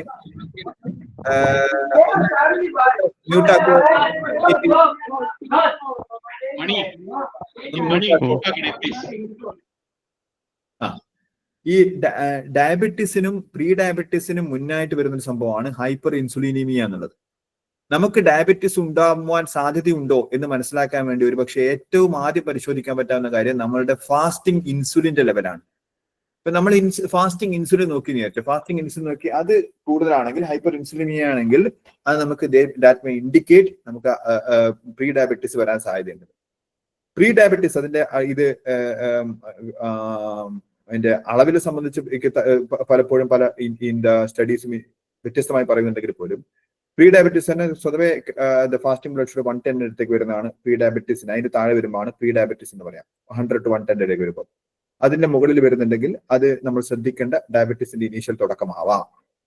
അപ്പം ഈ പ്രീ ഡയബറ്റീസിന്റെ സമയത്ത് നമ്മൾ എന്താ ചെയ്യേണ്ടതെന്ന് പറഞ്ഞാൽ എന്താണ്, ഈ സാധനങ്ങളെല്ലാം നമ്മൾ ഈ പറയുന്ന ഡയബറ്റീസ് പലപ്പോഴും കുറെ ഫാക്ടേഴ്സ്, ജനറ്റിക് ഫാക്ടേഴ്സ് ഉണ്ട്, കുറെ കാര്യങ്ങൾ ഉണ്ടെങ്കിൽ പോലും അത് വലിയ രീതിയിൽ ഡിപ്പെൻഡ് ചെയ്യുന്നത് ജീവിത ശൈലിയായിട്ട് ബന്ധപ്പെട്ട് തന്നെയാണ്. ഏത് ടൈപ്പ് 2 ഡയബറ്റീസ്, ടൈപ്പ് 1 ഡയബറ്റീസ് ഉണ്ട്, അതായത് കുട്ടികളിൽ ഉണ്ടാവുന്ന ഡയബറ്റീസ്, അതിന് ജീവിതശൈലിയുമായിട്ട് നേരിട്ട് ബന്ധമൊന്നുമില്ല, അത് ഇൻസുലിന്റെ ഉൽപാദനമായിട്ട് ബന്ധപ്പെട്ടാണ്. മറ്റേത് ഇൻസുലിൻ റെസിസ്റ്റൻസ് ആയിട്ട് ബന്ധപ്പെട്ടാണ്.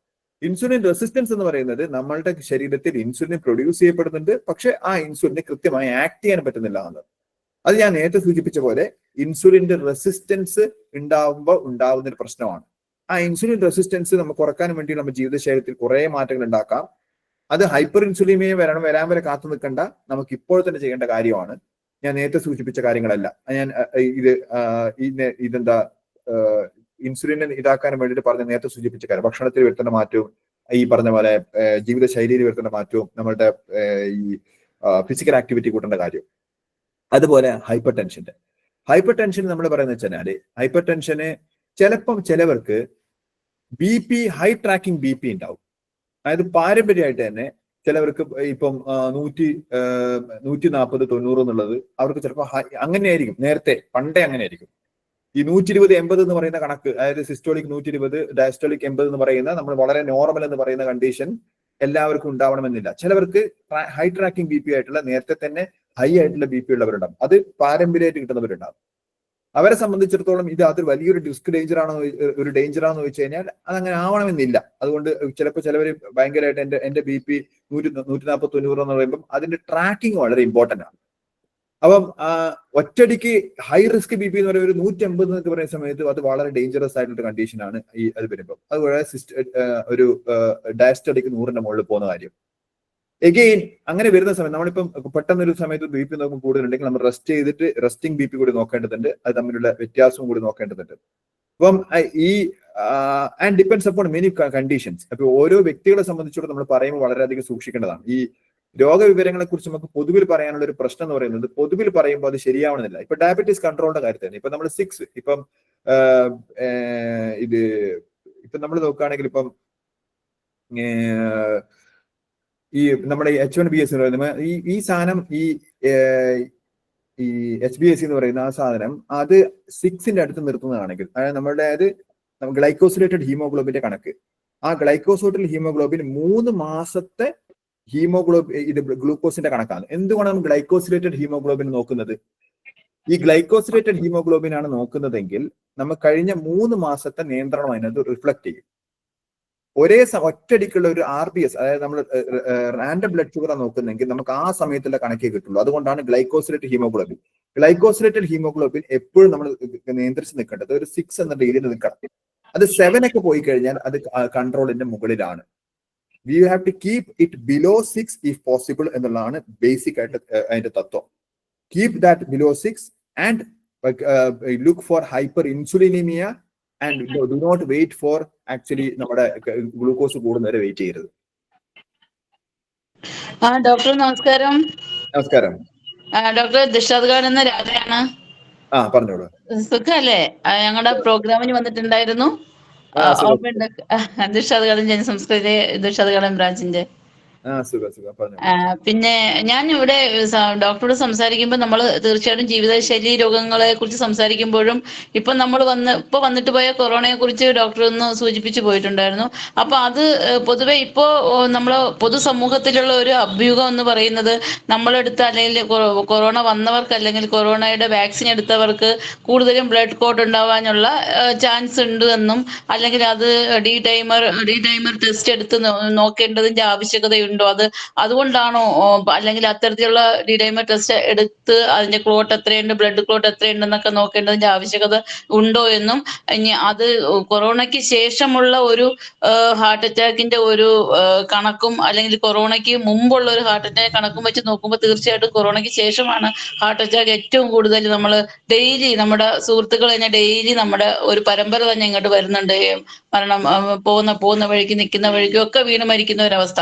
അപ്പൊ ഇത് നമ്മൾ കൊറോണയ്ക്ക് ശേഷം ഉണ്ടാകുന്ന ഒരു ശേഷം, അല്ലെങ്കിൽ നമ്മൾ ഈ വാക്സിനേഷൻ ഒക്കെ എടുത്തത് കൊണ്ടുള്ള ബ്ലഡ് ക്ലോട്ടിങ് കൊണ്ടാണോ ഉണ്ടാകുന്നത്? അപ്പൊ അതിനെ കുറിച്ച് ജസ്റ്റ് ഒന്ന് സൂചിപ്പിച്ചു പോകാമോ എന്നാണ് എനിക്ക് ചോദിക്കാനുള്ളത്. അതെ, നേരത്തെ സൂചിപ്പിച്ചിരുന്നു. ഇത് രണ്ടും ബന്ധപ്പെട്ട് കിടക്കുന്ന, അതായത് ഈ കൊറോണയും ഹാർട്ട് അറ്റാക്കുമായിട്ട് ബന്ധപ്പെട്ട് കിടക്കുന്നുണ്ടോ ചോദിച്ചാൽ ബന്ധപ്പെട്ട് കിടക്കുന്നുണ്ട് എന്നുള്ളതിനാണ് വസ്തുത. അതായത് പഠനങ്ങൾ അങ്ങനെ സൂചിപ്പിക്കുന്ന പറഞ്ഞാല് വലിയ രീതിയിലുള്ള പഠനങ്ങൾ വലിയ സാമ്പിൾ ആണെന്ന് വെച്ചാൽ അല്ല, പക്ഷെ കൃത്യമായിട്ട് അതിന്റെ ബയോളജിക്കൽ പ്ലോസിബിലിറ്റി ഒക്കെ വെച്ചിട്ട് കൃത്യമായ പഠനങ്ങൾ വന്നിരിക്കുന്നത് കൊറോണ വന്നതിന് ശേഷം വാക്സിനേഷന് ശേഷം അല്ല കേട്ടോ. എന്തുകൊണ്ടാണ് വാക്സിനേഷൻ ശേഷം അല്ല എന്ന് ഉറപ്പിച്ച് പറയുന്നത്? കാരണം ഇതിന്റെ മെക്കാനിസം എന്താണ് ഇത് ഉണ്ടാക്കുന്നത്, എന്തുകൊണ്ടാണ് ഇത് ഉണ്ടാകുന്നത്? ഡിസമിനേറ്റഡ് ഇൻട്രാവാസ്കുലർ കോയാഗുലേഷൻ എന്നുള്ളൊരു സാധനമാണ് ഈ സാധനത്തിന്റെ ഏറ്റവും അടിസ്ഥാനപരമായിട്ട്. എന്തുകൊണ്ടാണ് പിന്നീട് ഹാർട്ട് അറ്റാക്ക് ഉണ്ടാവുന്നത് വെച്ച് കഴിഞ്ഞാൽ വാസ്കുലൈറ്റിസ്, അതായത് നമ്മളുടെ ഈ ധമനികൾക്ക് ഉണ്ടാവുന്ന ഇൻഫ്ലമേഷൻ ആണ് വാസ്കുലൈറ്റിസ്. ഒന്നെങ്കിൽ വാസ്കുലൈറ്റിസ് അല്ലെങ്കിൽ ഡിസമിനേറ്റഡ് ഇൻട്രാവാസ്കുലർ കോയാഗുലേഷൻ എന്നുള്ള ഈ സാധനങ്ങൾ അതുണ്ടായിട്ട് അത് സട്ടിലായിട്ട് ഉണ്ടാവും. അത് ഒരുപക്ഷെ ലക്ഷണങ്ങളൊന്നും കാണിക്കില്ല, പിന്നീട് അത് പ്രശ്നമാവും. അങ്ങനെയുള്ള സാഹചര്യം ഉണ്ടാവാം. അങ്ങനെയുള്ള സാഹചര്യം ഉണ്ടാവണമെങ്കിൽ കോവിഡ് ഇൻഫെക്ഷൻ വരണം. വാക്സിൻ എടുത്തിട്ട് കാര്യമില്ല. ഹാർട്ട് അറ്റാക്ക് ഉണ്ടാവാനുള്ള ഈ ഡിസമിനേറ്റഡ് ഇൻട്രാവാസ്കുലർ കോയാഗുലേഷനോ വാസ്കുലൈറ്റിസോ ഉണ്ടാവണമെങ്കിൽ അത് കോവിഡ് ഇൻഫെക്ഷൻ വന്നാൽ മാത്രമേ ഉണ്ടാവുള്ളൂ. കോവിഡ് ഇൻഫെക്ഷൻ നമുക്ക് എല്ലാവർക്കും വന്നിട്ടുണ്ടാവാൻ സാധ്യത ഉള്ളത് കൊണ്ട് തന്നെ പൊതുവിലുള്ള റിസ്ക് കൂടുതലാണ്. ഈ റിസ്ക് വാക്സിൻ എടുത്തുകൊണ്ട് കൂടുകയോ ആ വാക്സിൻ എടുത്തുകൊണ്ട് ഈ ഇൻഫെക്ഷൻ ഉണ്ടാവുകയോ ചെയ്യുന്നില്ല. അതുകൊണ്ട് കൃത്യമായിട്ട് പറയാം, കോവിഡ് വാക്സിനേഷൻ ഹാർട്ട് അറ്റാക്ക് ഉണ്ടാക്കില്ല. കോവിഡ് രോഗം ഹാർട്ട് അറ്റാക്ക് ഉണ്ടാക്കാം, അല്ലെങ്കിൽ വാസ്കുലൈറ്റിസും ഡിസമിനേറ്റഡ് കോയാഗുലേഷൻ ഉണ്ടാക്കാം. അതാണ് അതിന്റെ വസ്തുത. അപ്പൊ അതിനോട് അനുബന്ധിച്ച് ചോദിക്കാനുള്ള ഇതാണ്, അപ്പൊ ഈ ഡൈമർ ടെസ്റ്റ് അപ്പൊ നമുക്ക് കോവിഡ് അതിനൊന്നും കാര്യമില്ലേ? ഈ ഡൈമർ ടെസ്റ്റ് കൊണ്ട് എന്താണ് ഉദ്ദേശിക്കുന്നത്? ഡൈമർ ടെസ്റ്റ് എടുത്തിട്ട് എന്താണ് നമുക്ക് ചെയ്യാനുള്ളത്? നമ്മൾ ഏതൊരു ടെസ്റ്റ് ചെയ്യുന്ന സമയത്ത് അത് ഇൻഡിക്കേറ്റീവ് ആയിട്ട് എന്തെങ്കിലും ഉണ്ടോ എന്നുള്ള. ബേസിക്കലി നമുക്ക് ഇപ്പൊ ചെയ്യാനുള്ള കാര്യം എന്താണ്? ഈ കോവിഡ് വന്നവർക്ക് നമുക്ക് പ്രെഡിക്റ്റബിലിറ്റി എന്നൊരു ഫാക്ടർ അങ്ങനെ ഡി ഡൈമർ വെച്ച് കണ്ടുപിടിക്കാൻ പറ്റില്ല. ഡി ഡൈമർ വെച്ചിട്ട് നമുക്കൊരു ഇതിന്റെ വാസ്കുലൈറ്റിസിന്റെ പ്രെഡിക്റ്റബിലിറ്റി നമുക്ക്, അല്ലെങ്കിൽ ഒരു എന്താ പറയാ, ഹാർട്ട് അറ്റാക്കിന്റെ പ്രെഡിക്റ്റ് ചെയ്യാൻ വേണ്ടി സാധിക്കില്ല. അതൊരു മിസ്നോമർ ആയിട്ട് പലയിടത്തും ഡി ഡൈമർ കണ്ടെത്തണം, ഡി ഡൈമർ കണ്ടുപിടിക്കണം എന്നില്ല. അതിലൊരു കാര്യമില്ല. Don't worry about that. ഒരു വസ്തുതയാണ് കോവിഡ് വന്നപ്പോ നമ്മളെല്ലാവരും റിസ്ക് ആണോ വെച്ചാൽ അല്ല. ഇപ്പൊ നമ്മൾ എന്താ പറയുന്ന വെച്ചാല്, ഇപ്പം നമ്മൾ ഏതെങ്കിലും ഒരു സാധനം, ഏതെങ്കിലും ഒരു ഭക്ഷണമാകട്ടെ, ഷുഗർ കഴിക്കുന്നവരിൽ ഇതുണ്ടാവാനുള്ള ചാൻസ് എന്താ, ഒരു എന്തെങ്കിലും ഉദാഹരണം പറയാം, അല്ലെങ്കിൽ റെഡ് മീറ്റ് കഴിക്കുന്നവരിൽ കോളൻ ക്യാൻസർ ഉണ്ടാവാനുള്ള ചാൻസ് അതുണ്ട്. പഠനങ്ങൾ പറയുന്നത് റെഡ് മീറ്റ് കഴിക്കുന്നവരിൽ കോളൻ ക്യാൻസർ ഉണ്ടാകാൻ ചാൻസ് ഉണ്ട്. പക്ഷെ എത്ര റെഡ് മീറ്റ് കഴിക്കുന്നവർ കോളൻ ക്യാൻസർ ഉണ്ടാവുന്നുണ്ട്? അതുപോലെ നമ്മള് കോവിഡ് ഉണ്ടായവർക്ക് ഈ ഇതുണ്ടാവാനുള്ള, ഹാർട്ട് അറ്റാക്ക് ഉണ്ടാവാനുള്ള ചാൻസ് ചെറിയൊരു ശതമാനം കൂടുതലാണ്. പക്ഷെ സമൂഹത്തിൽ 90% ആളുകൾക്കും കോവിഡ് ഉണ്ടായത് കൊണ്ട് തന്നെ, അല്ല അതിൽ കൂടുതൽ ആളുകൾക്ക് കോവിഡ് ഉണ്ടായത് കൊണ്ട് തന്നെ മൊത്തത്തിലുള്ള റിസ്ക് കുറച്ച് കൂടുന്നു എന്നുള്ളത് മാത്രമേ ഉള്ളൂ. അതുകൊണ്ട് എനിക്ക് കോവിഡ് ഉണ്ടായിട്ട് ഞാൻ ഹാർട്ട് അറ്റാക്ക് വരുമെന്ന് ചോദിച്ചു കഴിഞ്ഞാൽ അതിന്റെ റിസ്ക് വളരെ ചെറുതാണ്. അത് കുറെ ഫാക്ടർ നമ്മൾ ഡിപ്പെൻഡ് ചെയ്യും. അതുകൊണ്ട് നമ്മൾ പോയിട്ട് ഡി ഡൈമർ ചെയ്തുകൊണ്ട് യാതൊരു കാര്യമില്ല. ആൻഡ് ഡി ഡൈമറിന്റെ പ്രെഡിക്റ്റബിലിറ്റി വളരെ വളരെ വളരെ വളരെ കുറവാണ്. Doctor, good evening. ഞാൻ ഈ ചോദിക്കുന്ന ചോദ്യം ഇവിടെ പ്രസക്തമാണോ എന്ന് എനിക്കറിയില്ല, എങ്കിലും ഒരു സംശയം തീർക്കാനാണ്. നമ്മൾ ജീവിതശൈലി അസുഖമുള്ള പലരും സമൂഹത്തിൽ ഒരുപാട് ആൾക്കാർ മരുന്നിന് വേണ്ടി ഡിപ്പെൻഡ് ചെയ്യുന്നത് പ്രധാനമന്ത്രി ജൻ ഔഷധാലയത്തിലൂടെ വിൽക്കപ്പെടുന്ന മരുന്നുകളാണ്. കാരണം എന്ന് പറഞ്ഞാൽ താരതമ്യേന അതിന് വില കുറവാണ് മറ്റു കടകളിൽ നിന്ന് വാങ്ങിക്കുന്നത്. അപ്പൊ ഇത് ചിലർ പറയപ്പെടുന്നത് ഈ മരുന്നിന് ക്വാളിറ്റി ഇല്ല എന്നാണ്. ഇത് ഡോക്ടർ എന്താണ് ഇതിന്റെ അങ്ങനെ ഒരു വസ്തുതയുണ്ടോ? ജനറിക് മെഡിസിൻ, അതായത് ജനറിക് മെഡിസിൻസിന്റെ എപ്പോഴും ജനറിക് മെഡിസിൻ്റെ ആയിട്ട് ഉണ്ടാവുന്ന ഒരു ചലഞ്ച് എന്ന് പറയുന്നത്, അത് ജനറിക് മെഡിസിൻസിന്റെ കോട്ടുകൾ വളരെ ക്ലിയർ ആയിരിക്കണം. പലപ്പോഴും എന്ന് വെച്ചാൽ ജനറിക് മെഡിസിന്റെ ക്വാളിറ്റി എൻഷുറിങ്ങിന് വേണ്ടിയിട്ടുള്ള മെക്കാനിസംസ് നല്ല രീതിയിൽ, എനിക്ക് ഇതിന്റെ മെക്കാനിസംസ് എന്താണെന്ന് അറിയില്ല. ഇപ്പൊ കേരള മെഡിക്കൽ സർവീസ് കോർപ്പറേഷനിൽ ഉണ്ടാവുന്ന സമയത്ത് അതിന്റെ മെക്കാനിസം എന്താണെന്ന് അറിയാം. കേരള മെഡിക്കൽ സർവീസ് കോർപ്പറേഷൻ ലിമിറ്റഡിന്റെ അകത്ത് അതിനൊരു ഭയങ്കര ശക്തമായിട്ടൊരു പ്രോസസ് ഉണ്ട്. അതുപോലൊരു പ്രോസസ്സ് ഇവിടെ പാലിക്കപ്പെടുന്നുണ്ടാവും, അല്ലാതെയുള്ള സാധ്യതയില്ല. അതുകൊണ്ട് എനിക്ക് അതിനെക്കുറിച്ച് കമന്റ് ചെയ്യുന്നതിൽ അനൗചിത്യമുണ്ട്. കാരണം എനിക്ക് അറിയാത്തൊരു വിഷയമാണ്. എന്താ അങ്ങനെ ഒരു സാധനം വന്നു കഴിഞ്ഞാൽ എന്താ ചെയ്യേണ്ടതെന്ന് പറഞ്ഞാൽ, എനിക്ക് തോന്നുന്നു അത് പരാതി കൊടുത്തു കഴിഞ്ഞാൽ അതിന്റെ ക്വാളിറ്റി ടെസ്റ്റ് എളുപ്പമാണ്. അതായത് ഒരു ഇതിന്റെ അകത്ത് നമ്മൾ ഇപ്പൊ ഉദാഹരണം പറഞ്ഞു കഴിഞ്ഞാൽ, നമ്മൾ ഇത്ര മില്ലിഗ്രാം ഒരു സാധനം ഉണ്ടാവണം എന്ന് പറഞ്ഞു കഴിഞ്ഞാൽ അത്ര മില്ലിഗ്രാം ആ സാധനം ഉണ്ടോ എന്ന് കണ്ടെത്താൻ അത് ഡ്രഗ് കൺട്രോളറെ സംബന്ധിച്ചിടത്തോളം, അല്ലെങ്കിൽ ഡ്രഗ് ഇൻസ്പെക്ടറെ സംബന്ധിച്ചിടത്തോളം വളരെ എളുപ്പത്തിൽ കണ്ടെത്താവുന്ന കാര്യമാണ്. അപ്പൊ ഏതെങ്കിലും ഒരു മെഡിസിനെ കുറിച്ച് കേരള മെഡിക്കൽ സർവീസ് കോർപ്പറേഷൻ ലിമിറ്റഡിൽ അങ്ങനെ സംഭവിച്ചിട്ടുണ്ട്. അങ്ങനെ ഏതെങ്കിലും ഒരു ബാച്ച്, അതായത് നമ്മൾ എല്ലാ ബാച്ചും ടെസ്റ്റ് ചെയ്ത് നോക്കണമെന്നില്ലല്ലോ, ഏതെങ്കിലും ഒരു ബാച്ചിന്റെ അകത്ത് ഇതില്ല എന്നൊരു പ്രശ്നം ഉണ്ടെങ്കിൽ ആ പ്രശ്നം സൂചിപ്പിച്ചു കഴിഞ്ഞാൽ ഇത് ടെസ്റ്റ് ചെയ്തതിനു ശേഷം നേരിട്ട് ബ്ലാക്ക് ലിസ്റ്റ് ചെയ്യും. അങ്ങനെയാണ് അതിന്റെ ഒരു തത്വം. കാരണം ഈ ജനറിക് മെഡിസിൻ ആണെങ്കിലും ഇത് തന്നൊരു കമ്പനി ആയിരിക്കും. ഇപ്പൊ ഞാനിപ്പം ഫൈസറിന്റെ ആണെന്ന് വിചാരിച്ചു, അല്ലെങ്കിൽ ഫൈസർ ഒന്നും ജനറിക് മെഡിസിൻ ഉണ്ടാക്കുന്നില്ല, സിപ്ല. ഇപ്പൊ സിപ്ലക്ക് ആണെങ്കിൽ സിപ്ല തന്നെ ആയിരിക്കും ഒരുപക്ഷെ ജനറിക് മെഡിസിൻ ഉണ്ടാക്കുന്നുണ്ട്. അപ്പം ആ കമ്പനികൾ തന്നെ ആയിരിക്കും. പക്ഷെ അതിൽ എത്രത്തോളം ആ ക്വാണ്ടിറ്റി ഉണ്ടാവുന്ന കാര്യം അത് പരിശോധിക്കേണ്ടത് ആ ബന്ധപ്പെട്ട അധികാരികളാണ്. ഓരോ സ്ഥലങ്ങളിൽ അത് വ്യത്യസ്തമായ സിസ്റ്റമാണ്. ഈ PMJYയുടെ സിസ്റ്റം എന്താണെന്നുള്ളത് എനിക്ക് വ്യക്തമായിട്ട് അറിയില്ല. അത് കാരണം ഞാനത് നേരിട്ട് ഇടപെടുന്ന ഒരു സാഹചര്യം ഉണ്ടായിട്ടില്ല. അവിടെ നമ്മൾ ലോകാരോഗ്യ സംഘടന ഉണ്ടാകുന്നിടത്തോളം കാലം ഇങ്ങനെ കമന്റ് അടിക്കാൻ പാടില്ല എന്നുള്ള. സർ, അമിതവണ്ണം ഒന്ന് എക്സ്പ്ലെയിൻ ചെയ്യാമോ? എന്താണ് അമിതവണ്ണം, ഒബേസിറ്റി, അതുപോലെ തന്നെ കൊളസ്ട്രോൾ ലെവൽ ഉണ്ടാകുന്ന മാറ്റങ്ങൾ, ഡിസ്ലിപ്പിഡീമിയ, ഈ സാധനങ്ങളൊന്ന് എക്സ്പ്ലെയിൻ ചെയ്താൽ നന്നായിരിക്കും. Okay, thank U. എനിക്ക് എന്റെ അറിവിന്റെ അനുസരിച്ച് പറയാം. അതായത് ഈ അമിതവണ്ണത്തിനകത്ത് നമ്മൾ ഏറ്റവും കൂടുതൽ ശ്രദ്ധിക്കേണ്ട ഒരു കാര്യമുണ്ട്. അമിതവണ്ണം എന്നുള്ളത് എന്ന് പറഞ്ഞാൽ അത് ഒരു നോർമൽ ടേം ആണെങ്കിലും, ഒബീസിറ്റി എന്ന് പറയുന്ന സമയത്ത് വളരെ ഒരു വ്യാപകം ഉപയോഗിക്കുന്ന ടേം ആണെങ്കിലും, തടിയും ഒബീസിറ്റിയും തമ്മിൽ വലിയ വ്യത്യാസമുണ്ട്. ഒരാൾ തടിച്ചിരിക്കുന്നു എന്നുള്ളതല്ല അയാൾ ഒബീസ് ആണെന്നുള്ള കാരണം. ഒരാൾ മെലിഞ്ഞിരിക്കുന്നു എന്നതുകൊണ്ട് അയാൾ ഒബീസ് അല്ല എന്നും പറയാൻ പറ്റത്തില്ല.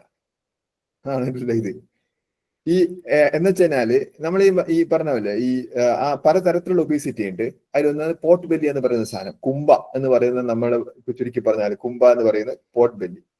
Pot belly is more dangerous than മറ്റേ ഒബീസിറ്റി. കാരണം ബേസിക്കലി നമ്മൾ ഒബീസിറ്റി പറയുമ്പോൾ നമ്മൾ മൊത്തത്തിൽ തടിച്ചിരിക്കുക എന്ന് പറയുന്നതിനേക്കാളും ഈ നമ്മളുടെ ഈ വയറ് മാത്രം, ചിലര് മെലിഞ്ഞിരിക്കും പക്ഷെ വയറ് മാത്രം ഇങ്ങനെ എഴുതിയുണ്ടാവും. അപ്പൊ അതാണ് കൂടുതൽ റിസ്കിയർ. കാരണം നമ്മൾ മനസ്സിലാക്കേണ്ടത്, നമ്മളെ കുംഭ എന്ന് ഉണ്ടാവുമ്പോൾ അതിനകത്ത് വേറൊരു പറയാതെ പറയുന്ന ഒരു കാര്യമുണ്ട്. നമ്മളുടെ വിഷറൽ ഫാറ്റ് കാര്യമായിട്ട് കൂടിയിട്ടുണ്ട്. ഈ വിഷറൽ ഫാറ്റും പെരിറ്റോണൽ ഫാറ്റൊക്കെ കൂടുന്നതിന് മുമ്പേ കൂടുന്ന കുറച്ച് സ്ഥലങ്ങളുണ്ട് ഫാറ്റ്. അതാണ് ലിവർ, അതാണ് നമ്മളുടെ വിഷറൽ ഫാറ്റ്, ലിവർ, ഇതൊക്കെ കഴിഞ്ഞിട്ടാണ് നമ്മളുടെ കുംഭ വരുന്നത് എന്നുള്ള കാര്യം വളരെ ഞാൻ ഇതായിട്ട് പറയുന്നതാണ്. എന്ന് വെച്ചാൽ എല്ലാവരും കുംഭയുള്ളവരൊക്കെ വിചാരിക്കണ്ട എന്റെ ലിവർ അടിച്ചു പോയിന്ന്, അങ്ങനെയല്ല അതിന്റെ അർത്ഥം വരുന്നത്. പക്ഷെ നമ്മൾ മനസ്സിലാക്കേണ്ടത്, നമ്മുടെ അകത്തുള്ള സാധനങ്ങൾക്ക് വളരെ അധികം ഫാറ്റുമായിട്ടുള്ള പ്രശ്നം നേരിട്ടതിന് ശേഷമാണ് നമ്മളുടെ കുംഭ എന്നുള്ള കാര്യം റിഫ്ലക്ട് ചെയ്യുന്നതാണ്. അപ്പൊ ഒബീസിറ്റി എന്ന് പറയുന്നത് BMI വെച്ച് മാത്രം കാൽക്കുലേറ്റ് ചെയ്യാൻ പറ്റാവുന്ന കാര്യമല്ല. ബോഡി മാസ് ഇൻഡെക്സ് വെച്ച് മാത്രം കാൽക്കുലേറ്റ്. നമ്മൾ പറയാറുണ്ട് 25 ബോഡി മാസ് ഇൻഡെക്സ് ഉണ്ടാവണം, അല്ലെങ്കിൽ അതിൽ കൂടുതലായി കഴിഞ്ഞാൽ ഓവർ വെയിറ്റ്, അതിൽ കൂടുതലായി കഴിഞ്ഞാൽ ഒബീസ് എന്ന് പറയെങ്കിൽ പോലും, 30 കൂടുതൽ ഒബീസ് എന്ന് പറയെങ്കിൽ പോലും, അതിനേക്കാൾ പ്രധാനപ്പെട്ട കാര്യം, പ്രത്യേകിച്ച് മലയാളികളുടെ ഏറ്റവും പ്രധാനപ്പെട്ട കാര്യം, നമ്മളുടെ പോട്ട് ബെല്ലി, അതായത് കുംഭ എന്ന് പറയുന്ന സാധനമാണ്. അതാണ് കൂടുതൽ റിസ്ക്. ഹാർട്ട് അറ്റാക്ക് ആയി കഴിഞ്ഞാലും മറ്റ് ജീവിതശൈലി രോഗങ്ങൾ ഉണ്ടായി കഴിഞ്ഞാലും കൂടുതലായിട്ടുള്ള റിസ്ക് ഉള്ളത്. ഇനി ഡിസ്ലൈപ്പിഡീമിയ എന്ന് പറയുന്ന കണ്ടീഷൻ, അതായത് കൊളസ്ട്രോൾ ആയിട്ട് ബന്ധപ്പെട്ട വിഷയം. കൊളസ്ട്രോൾ എന്ന് പറയുന്ന സംഭവം, കൊളസ്ട്രോളിന് പ്രധാനമായിട്ട് നമ്മൾ ശ്രദ്ധിക്കേണ്ടതെന്ന് വെച്ചാൽ, കൊളസ്ട്രോള് പലതരത്തിലുള്ള കൊളസ്ട്രോൾ ഉണ്ട്. അതിൽ നമുക്ക് HDL, LDL എന്നൊക്കെ കേൾക്കാറുണ്ടല്ലോ. അപ്പൊ അതില് നമ്മൾ മനസ്സിലാക്കുന്ന ട്രൈഗ്ലിസറൈഡ്സ്, എല്ലാ എണ്ണയും ലിറ്ററലി പറഞ്ഞ ട്രൈഗ്ലിസറൈഡ്സ് എന്ന് വെച്ചാൽ എല്ലാ എണ്ണയും ആരോഗ്യത്തിന് ഹാനികരമാണെന്നുള്ള അർത്ഥമില്ല. പക്ഷെ ട്രൈഗ്ലിസറൈഡ്സ് എന്ന് പറയുന്നത് ഒരു ഫാറ്റിന് മറ്റൊരു രീതിയിൽ പറഞ്ഞാൽ ട്രൈഗ്ലിസറൈഡ്സ് പറയാം. ട്രൈഗ്ലിസറൈഡ്സിന്റെ കാൽക്കുലേഷൻ അത് നമ്മൾ നോക്കേണ്ടത് എപ്പോഴും നമ്മൾ ആ സാധനം നിയന്ത്രിച്ചെടുത്താൽ നോക്കണം. കൊളസ്ട്രോൾ 200 മില്ലിഗ്രാം എന്ന് പറയാറുണ്ട്. പലപ്പോഴും പലർക്കും വളരെ കൂടുതൽ കൊളസ്ട്രോൾ ഉണ്ടാവും. കൊളസ്ട്രോള് നിയന്ത്രിക്കുക എന്നുള്ളത് ഏറ്റവും റെലവെന്റ് ആയി വരിക, പ്രത്യേകിച്ച് LDL നിയന്ത്രിക്കാനുള്ള ഏറ്റവും റെലവെന്റ് ആയി വരിക എന്ന് പറയുന്നത്, ഹാർട്ട് അറ്റാക്ക് ഉണ്ടാവുന്നവരിൽ, പ്രത്യേകിച്ച് മെലിഞ്ഞിരിക്കുന്നവരിൽ ഹാർട്ട് അറ്റാക്ക് ഉണ്ടാവുന്നുണ്ടെങ്കിൽ അതിൽ ഏറ്റവും പ്രധാനപ്പെട്ട ഒരു ഘടകം കൊളസ്ട്രോൾ ആയിരിക്കും. ഏറ്റവും പ്രധാനപ്പെട്ട ഘടകം ആവാൻ ചാൻസ് ഉള്ളത്. അതൊന്നും ഉണ്ടാവണമെന്നില്ല, ഇതൊന്നും ഇല്ലാതെയും വരാം. പക്ഷെ റിസ്ക് ഫാക്ടർ എന്ന് പറയുന്നത് മെലിഞ്ഞിരിക്കുന്നവരിൽ കൊളസ്ട്രോള് നമ്മൾ പരിശോധിക്കേണ്ടത് ആവശ്യമാണ്. കാരണം ഞാൻ ഒബീസിറ്റി ഇല്ല അതുകൊണ്ട് കൊളസ്ട്രോൾ ഇല്ല എന്ന് വിചാരിക്കരുത്. വളരെ മെലിഞ്ഞിരുന്നാൽ പോലും കൊളസ്ട്രോൾ കൂടുതലുണ്ടാവാം. അത്തരത്തിൽ കൊളസ്ട്രോൾ വർദ്ധിക്കുന്നത് അത് വളരെ കൂടുതലായിട്ട് നമുക്കുണ്ടെങ്കിൽ, പ്രത്യേകിച്ച് LDL കൊളസ്ട്രോൾ വളരെ കൂടുതലായിട്ടുണ്ടെങ്കിൽ, ഇപ്പം LDL കൊളസ്ട്രോൾ വളരെ കൂടുതൽ 150 മുകളിൽ LDL കൊളസ്ട്രോൾ വരുന്നൊരു സാഹചര്യം, വളരെ കൂടുതലല്ല, 150 ഇത് വരുന്നത്, അതിന് 150 കൂടുതലുണ്ടായ ഹൈ LDL എന്ന് പറയാം. അങ്ങനെ വരുന്നുണ്ടെങ്കിൽ നമ്മളത് നമ്മുടെ ജീവിതശൈലിയിൽ കാര്യമായിട്ട് മാറ്റം വരുത്തേണ്ടതാണ്. ഏറ്റവും സുന്ദരമായിട്ടുള്ള കാര്യം, മറ്റൊന്നിനെയും പോലെയല്ല ഈ LDLും നമ്മുടെ ഡയബറ്റീസും ഒക്കെ മാറി ഒന്ന് പുറകിലോട്ട് പോകണമെങ്കിൽ കുറച്ച് പാടാണ്. പക്ഷെ ഈ സാധനം എന്ന് പറയുന്നത് പെട്ടെന്ന് പുറകിലോട്ട് പോകും. അത് സ്റ്റാറ്റിൻസ്, നമുക്കൊന്നെങ്കിൽ സ്റ്റാറ്റിൻസ് കഴിക്കാം, നമ്മുടെ ജീവിതശൈലി മാറ്റം ഉണ്ടാക്കുകയും, സ്റ്റാറ്റിൻ എന്നുള്ള ഗുളിക വളരെ നിസ്സാരമായിട്ടുള്ള ഗുളികയാണ്, ആ ഗുളിക കഴിക്കുകയും ചെയ്തു കഴിഞ്ഞാൽ കുത്തൻ ആ സാധനം കുറഞ്ഞു നിൽക്കും. അത് നിയന്ത്രിച്ച് നിർത്താൻ വളരെ കൃത്യമായിട്ട് പറ്റാവുന്ന ഒരു കാര്യം കൂടിയാണ്. ജീവിത ശൈലിയിൽ കുറച്ച് മാറ്റം വരുത്തേണ്ടതുണ്ട്, പക്ഷെ അത് വളരെ എളുപ്പത്തിൽ, കുറച്ചുകൂടി താരതമ്യേന എളുപ്പത്തിൽ ചെയ്യാൻ പറ്റാവുന്ന കാര്യമാണ്. ഉപ്പിന്റെ ഉപയോഗത്തെ കുറിച്ച് പറയാമോ സർ? ഉപ്പ് എത്ര ഉപയോഗിക്കണം ഒരു ദിവസം എന്നുള്ളത് പല ആളുകളും ചോദിക്കുന്നുണ്ട്. അപ്പം നേരത്തെ കൈ പൊക്കിയ ആളുകളുണ്ട്, അവരും കൂടെ അത് കൊടുക്കാം. ഇത് പറയാലോ, ഉപ്പിനെ സംബന്ധിച്ചിടത്തോളം നമ്മുടെ ശരീരത്തിൽ ഉപ്പ് ആവശ്യമാണെന്ന് ചോദിച്ചു കഴിഞ്ഞാൽ, നമ്മുടെ ശരീരത്തിൽ പഞ്ചസാര ആവശ്യമാണെന്ന് ചോദിച്ചാൽ അല്ല, ഉപ്പ് ആവശ്യമാണോ ചോദിച്ചാൽ ആണ് എന്ന് വേണമെങ്കിൽ പറയാം. പക്ഷെ ഉപ്പ് ആവശ്യം എന്ന് പറയുന്ന സമയത്ത് വളരെ ചെറിയ ക്വാണ്ടിറ്റിയിൽ മാത്രമാണ് ആവശ്യം. അത് പലപ്പോഴും 3 to 5 മില്ലിഗ്രാമിന്റെ സംഭവത്തിൽ മാത്രം. നമ്മൾ പലപ്പോഴും കഴിക്കുന്നത് 15 മില്ലിഗ്രാമിനേക്കാളും കൂടുതലാണെന്നുള്ളതാണ് വസ്തുത. അപ്പം അപ്പൊ എപ്പോഴും നമ്മൾ ശ്രദ്ധിക്കേണ്ടത് വെച്ചാല്, ഉപ്പ് എന്നുള്ള ഇത് നമ്മുടെ ശരീരത്തിന് ആവശ്യമാണെങ്കിൽ പോലും ഒരു പരിധി വളരെ ഈ ബാലൻസ് വളരെ ഡെലിക്കേറ്റ് ബാലൻസിന്റെ മുകളിൽ നിൽക്കുന്ന സാധനമാണ് ഉപ്പ്. ഉപ്പ് കൂടിയാൽ എന്ത് സംഭവിക്കുക? നമ്മുടെ ശരീരത്തിൽ വാട്ടർ റിട്ടൻഷൻ കൂടും, എന്ന് വെച്ചാൽ ഹൈപ്പർ ടെൻഷൻ ഉണ്ടാവാനുള്ള സാധ്യത കൂടും, കിഡ്നിക്ക് ആയിട്ടുള്ള പ്രശ്നങ്ങൾ കൂടും. പക്ഷെ ഉപ്പ് പൂർണ്ണമായിട്ടും ഒഴിവാക്കി നമുക്ക് പൂർണ്ണമായിട്ടും ഉപ്പ് ഒഴിവാക്കുക വെച്ചാൽ, അല്ലെങ്കിൽ നമ്മൾ അതുമായിട്ട് ഉപ്പുള്ള മറ്റെല്ലാ ഭക്ഷണവും കഴിക്കണം. പൂർണ്ണമായിട്ടും ഉപ്പ് ഒഴിവാക്കുക എന്ന് പറയുന്നത് അതിനുണ്ടാവും. അതുകൊണ്ട് പറയുന്നത് വളരെ മിനിമലായിട്ട്. ഇപ്പം ക്വാണ്ടിറ്റിയിൽ പറയുകയാണെങ്കിൽ ഗ്രാം പറഞ്ഞ ഒരു പക്ഷെ ശരിയാവുന്നില്ല, നമ്മളുടെ 1/2 ടീസ്പൂണിൽ താഴെ മാത്രമേ പാടുള്ളൂ. 1/2 ടീസ്പൂണിലും താഴെ, 1/2 ടീസ്പൂണിൽ താഴെ തന്നെ മൊത്തത്തിലാണ് പറയുന്നത്, മൊത്തം ഒരു ദിവസത്തെ കണക്കാണ് പറയുന്നത്. 1/2 ടീസ്പൂണിൽ താഴെ മാത്രമേ പറ്റത്തുള്ളൂ. അല്ലെങ്കിൽ 1/2 ടീസ്പൂൺ വെള്ളത്തിലിട്ട് കറി കുടിക്കാനല്ല പറയുന്നത്. അപ്പം അത് നമുക്ക് ആവശ്യമുള്ളൂ. ബാക്കിയുള്ള സാധനങ്ങൾ എന്ന് പറഞ്ഞാൽ നമ്മുടെ ശരീരത്തിന് ദോഷം ചെയ്യാനുള്ള ചാൻസ് ഉണ്ട്. പഞ്ചസാരയെ സംബന്ധിച്ചിടത്തോളം നമ്മൾ പഞ്ചസാര നേരത്തെ പറഞ്ഞില്ലേ, പഞ്ചസാര നമുക്ക് പൂർണ്ണമായിട്ട് ഒഴിവാക്കാൻ നിൽക്കാം. അപ്പൊ എന്താ ഗ്ലൂക്കോസ് വേണ്ടേ നിൽക്കും. ഗ്ലൂക്കോസ് ആണ് നമ്മുടെ തലച്ചോറിന്റെ ഏക ഭക്ഷണം. പിന്നെന്താ പഞ്ചസാര ഒഴിവാക്കാൻ പറഞ്ഞേ? നമ്മൾ കഴിക്കുന്ന ചോറ് ഗ്ലൂക്കോസ് ആണ്, നമ്മൾ കഴിക്കുന്ന പുട്ട് ഗ്ലൂക്കോസ് ആണ്, നമ്മൾ കഴിക്കുന്ന ഇഡലി ഗ്ലൂക്കോസ് ആണ്, നമ്മൾ കഴിക്കുന്ന എല്ലാ സാധനവും ഗ്ലൂക്കോസ് ആണ്. അതുകൊണ്ട് നമ്മുടെ ശരീരത്തിലേക്ക് പോകുന്ന ഗ്ലൂക്കോസിന്റെ അളവിന് നമുക്ക് പഞ്ചസാര കഴിക്കണമെന്നില്ല. പക്ഷെ ഉപ്പ് വേണ്ടെടുത്ത് ഈ പറഞ്ഞ പോലെ 1/2 ടീസ്പൂണിൽ താഴെയുള്ള ഉപ്പ് നമുക്ക് ശരീരത്തിൽ ചിലപ്പം ഒരു പരിധി വരെ, ഞാൻ എല്ലാം കൂട്ടിയാ പറയുന്നത്, 1/2 ടീസ്പൂൺ ഇതായിക്കല്ല പറയുന്നത്, മൊത്തത്തിലുള്ള ഇത് നമുക്ക് അതുവരെ നമുക്ക് ശരീരത്തിന് താങ്ങാവുന്നതാണ്. ഓക്കെ, പലരും കൈ ഉയർത്തിട്ട് ഞാൻ ഓരോരുത്തരെ വിളിക്കാം. സുധീർനാഥ് ജി ആദ്യം സംസാരിച്ചു തുടങ്ങിയിരുന്നു, താങ്കൾക്ക് സംസാരിക്കാം, ചോദിക്കാം.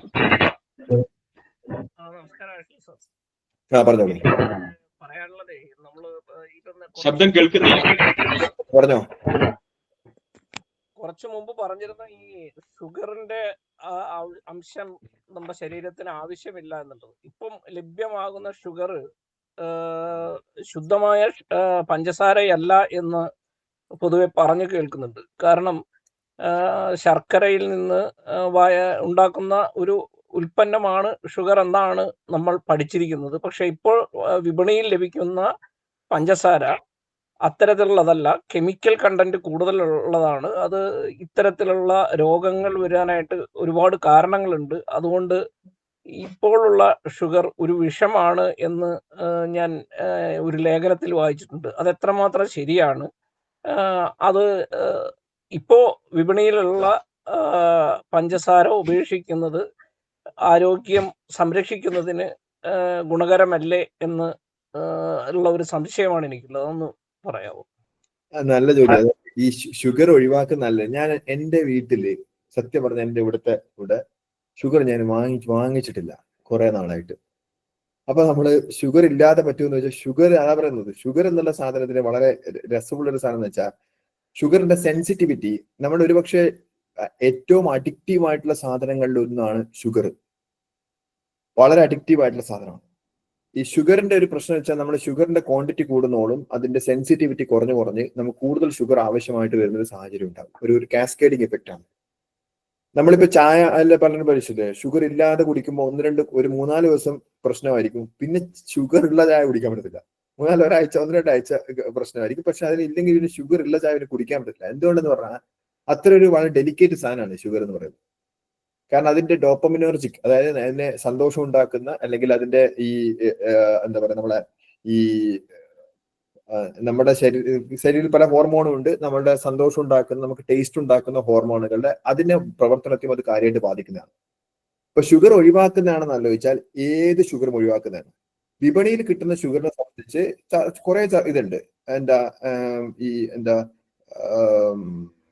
വിപണിയിൽ കിട്ടുന്ന ഷുഗറിനെ സംബന്ധിച്ചിടത്തോളം പലതരത്തിലുള്ള ആക്ഷേപങ്ങളുണ്ട്. പക്ഷെ എനിക്ക് അതിനെ കുറിച്ചിട്ടുള്ള ആധികാരികമായിട്ട് റിപ്പോർട്ട് എന്റെ കയ്യിലില്ല. നമ്മുടെ അവിടുത്തെ ഒരു ന്യൂട്രീഷനിസ്റ്റ് ഉണ്ട്, മൂപ്പരോട് വേണമെങ്കിൽ, ന്യൂട്രീഷനിസ്റ്റ് അല്ല, ന്യൂട്രീഷന്റെ സ്പെഷ്യലിസ്റ്റ് ഉണ്ട് എന്റെ WHO-ല്. നമ്മൾ ചോദിച്ചിട്ട് പറയാം. കാരണം എനിക്ക് ഈ പറഞ്ഞ വിപണിയിൽ കിട്ടുന്ന ഷുഗറും അല്ലാത്ത ഷുഗറും തമ്മിലുള്ള വ്യത്യാസം ഞാൻ പഠിച്ചിട്ടില്ല. പക്ഷെ ഈ ഒരു കാര്യം, ഷുഗർ പൊതുവിൽ ഒഴിവാക്കുക വെച്ചാൽ, ഇനി ആ കാരണം കൊണ്ട് ഷുഗർ ഒഴിവാക്കാൻ താല്പര്യമുണ്ടെങ്കിൽ ഒഴിവാക്കൂ. എന്തായാലും ഷുഗർ നല്ലതല്ല. അതായത് നമ്മളുടെ ഈ ഫ്രീ ഷുഗർ എന്ന് പറയുന്ന ആ സാധനം നല്ലതല്ല. പിന്നെ ഷുഗർ എവിടെ നിന്നാ കിട്ടുക? ഞാൻ നേരത്തെ പറഞ്ഞ പോലെ നമ്മുടെ ഭക്ഷണത്തിൽ നിന്ന് കിട്ടുന്ന ഷുഗർ, അതായത് ചോറ്. ഈ നമ്മൾ പുട്ട് കഴിച്ചു കഴിഞ്ഞാൽ നമ്മുടെ ശരീരത്തിന്റെ അകത്ത് ബ്ലഡിൽ പുട്ടുപൊടിയല്ല ഉണ്ടാവുക, അതും ഷുഗറാണ്. ഈ ഇഡലി കഴിച്ചാൽ ഇഡലി പൊടിയല്ല ഉണ്ടാവുക, അതും ഷുഗറാണ്. അതെല്ലാം ഗ്ലൂക്കോസ് ആണ്. അതെല്ലാം ബ്രേക്ക് ചെയ്തിട്ട് അതിന്റെ ആവശ്യം നിർവഹിക്കും. അതുകൊണ്ട് നമുക്ക് ഫ്രീ ഷുഗർ കഴിക്കേണ്ട ആവശ്യമില്ല. അത് കഴിക്കുന്നത് ആരോഗ്യത്തിന് നല്ലതുമല്ല. നമ്മൾ ഭക്ഷണം ഇത് എന്തുകൊണ്ടാണ് അറിയോ? ഒന്ന് ഇതാക്കോ, ഒന്ന് കൂട്ടാക്കോ, മണി ഒന്ന് മ്യൂട്ട് ചെയ്യണം. മണി ഒന്ന് മ്യൂട്ട് ചെയ്യണം. മ്യൂട്ട് ചെയ്യോ മണി KP?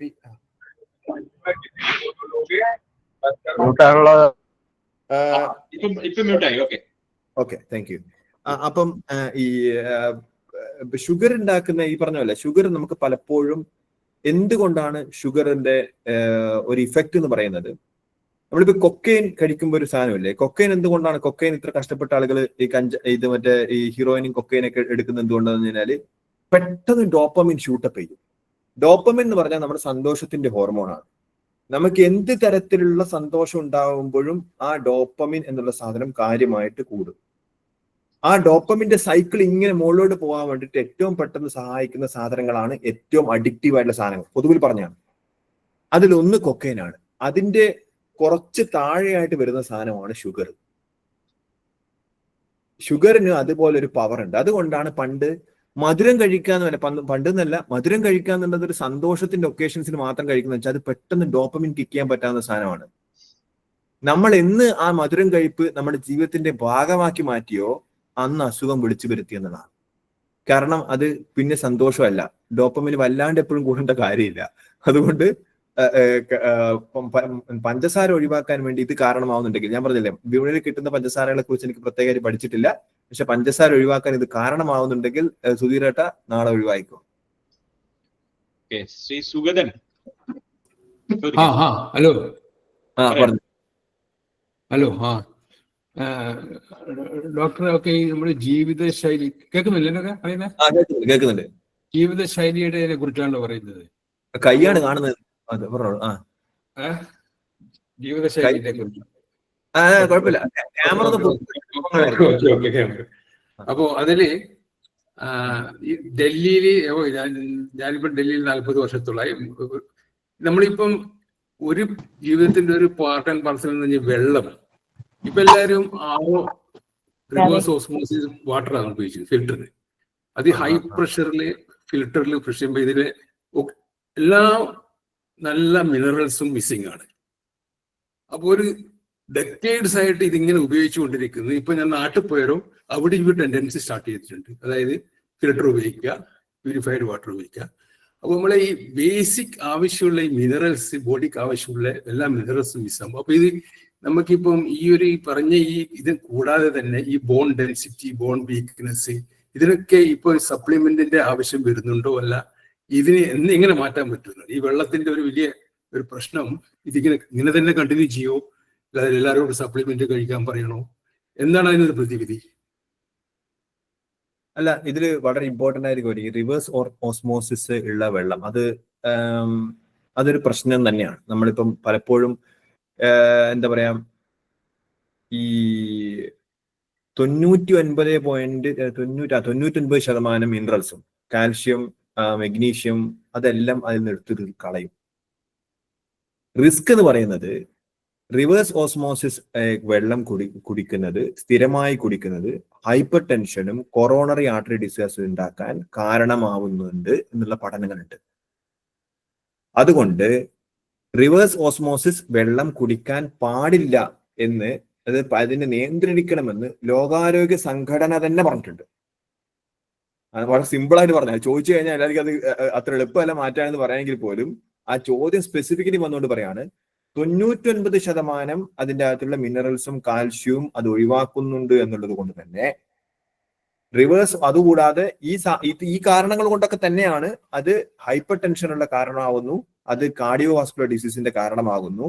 അതുകൊണ്ട് ലോകാരോഗ്യ സംഘടന എന്നെ പറഞ്ഞിട്ടുണ്ട്, ഞാൻ റിപ്പീറ്റ് ചെയ്ത് പറയാം, ലോകാരോഗ്യ സംഘടന എന്ന് പറഞ്ഞിട്ടുണ്ട് റിവേഴ്സ് ഓസ്മോസിസ് വെള്ളം എല്ലാ സമയവും കുടിക്കുന്നത് ആരോഗ്യത്തിന് ഹാനികരമാണ്.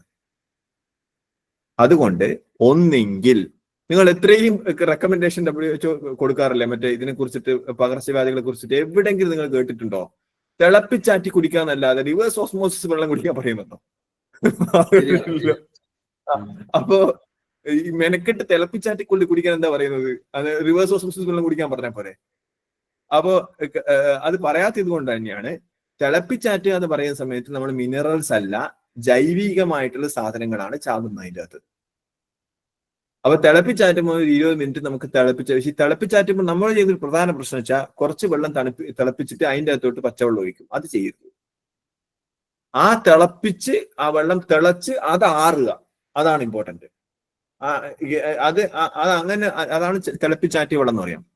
അല്ലെങ്കിൽ ഈ പറഞ്ഞ പോലെ മിനറൽ വാട്ടർ വാങ്ങിക്കാം. മിനറൽ വാട്ടറിന്റെ ക്വാളിറ്റിയെ കുറിച്ച് നമുക്ക് വേണമെങ്കിൽ സംശയിക്കാം, ഇതാക്കാം. പക്ഷെ അതിനൊരു ടെസ്റ്റിംഗ് പരിപാടിക്ക് ഉണ്ടല്ലോ. ഇപ്പം ഒരു സ്റ്റാൻഡേർഡ് മിനറൽ വാട്ടർ വാങ്ങിക്കുന്നെങ്കിൽ ആ മിനറൽ വാട്ടറിന് അതിനൊരു ISI മാർക്കും മറ്റു പരിപാടി കിട്ടണമെങ്കിൽ എന്തെങ്കിലും ഒരു ചെറിയൊരു വിശ്വാസം ഉണ്ടല്ലോ. പക്ഷെ റിവേഴ്സ് ഓസ്മോസിസ് വെള്ളം കുടിക്കുമ്പോൾ നമുക്ക് 100% ഉറപ്പിക്കാം നമ്മൾ ആരോഗ്യത്തിന് ഹാനികരമായ സാധനമാണ് ചെയ്യുന്നത്. Thank you. സോദരേട്ടാ നന്ദി. നാട്ടിൽ സുഖം വിശ്വസിക്കുന്നു. സുഖം. ഇനി ഷിജിൻ ടി.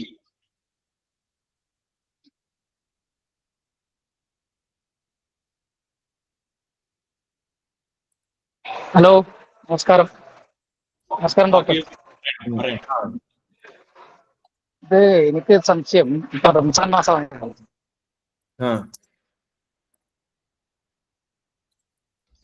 കേൾക്കുന്നില്ല. എന്തോ പ്രശ്നമുണ്ടല്ലോ.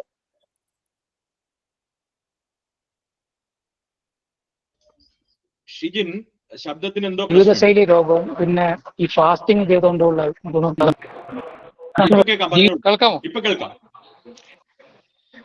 അതായത് ജീവിതശൈലി രോഗത്തിന് നമ്മൾ ഈ ഫാസ്റ്റിംഗ് ചെയ്യുന്നത് കൊണ്ടുള്ള ഗുണം എന്തെല്ലാം?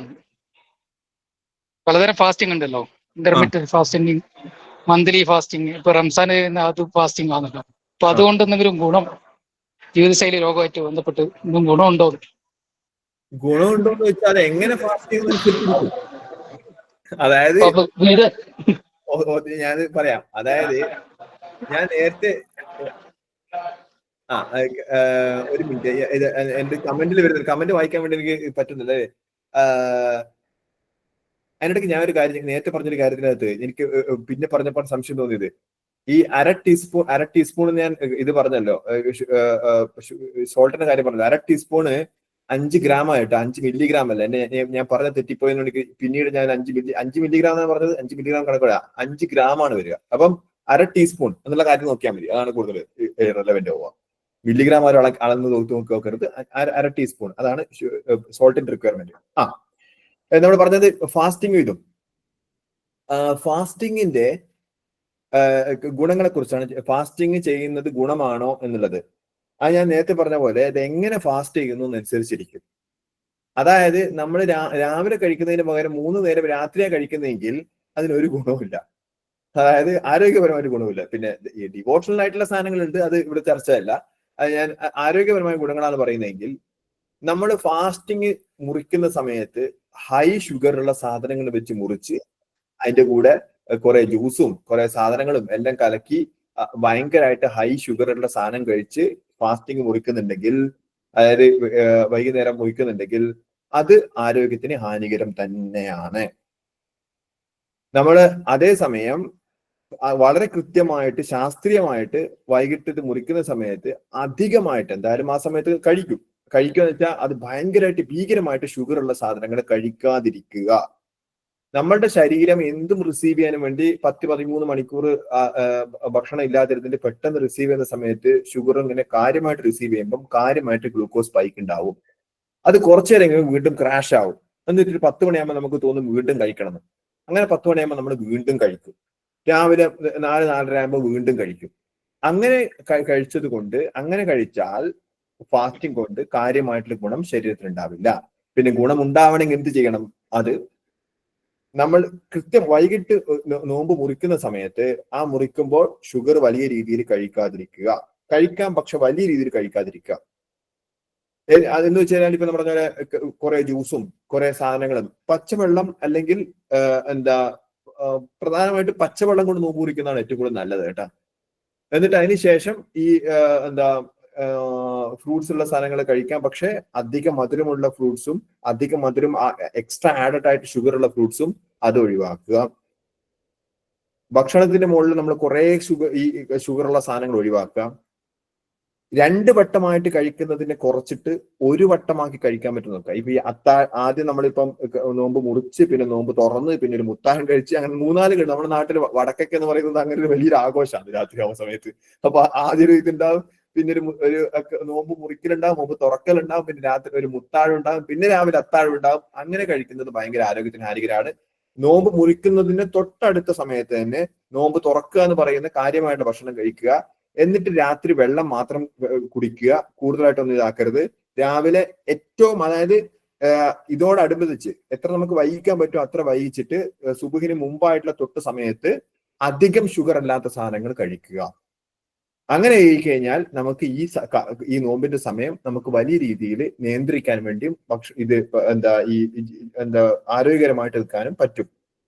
അത് നമ്മുടെ ശരീരത്തിൽ മൊത്തമായിട്ടുള്ള മാറ്റം ഉണ്ടാക്കാനും സാധിക്കും. അല്ലാത്ത പക്ഷം ഗുണത്തെക്കാളേറെ ഒരുപക്ഷെ ദോഷം ചെയ്യാൻ ചാൻസ് ഉണ്ട്.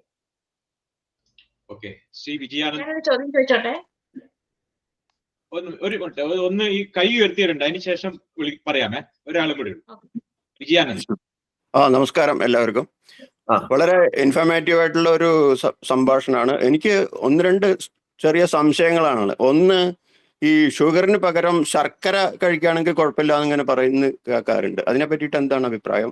രണ്ടാമത്, പ്രോസ്ട്രേറ്റ് ഗ്ലാൻഡിന്റെ രോഗങ്ങളും ഡയബറ്റീസും തമ്മിൽ എന്തെങ്കിലും ബന്ധമുണ്ടോ? അല്ലെങ്കിൽ ഭക്ഷണ ക്രമീകരണമായിട്ട് അതിനെന്തെങ്കിലും ചെയ്യാൻ പറ്റും? ഈ 2 കാര്യങ്ങളാണ് അറിയാനുള്ളത്. Thank U.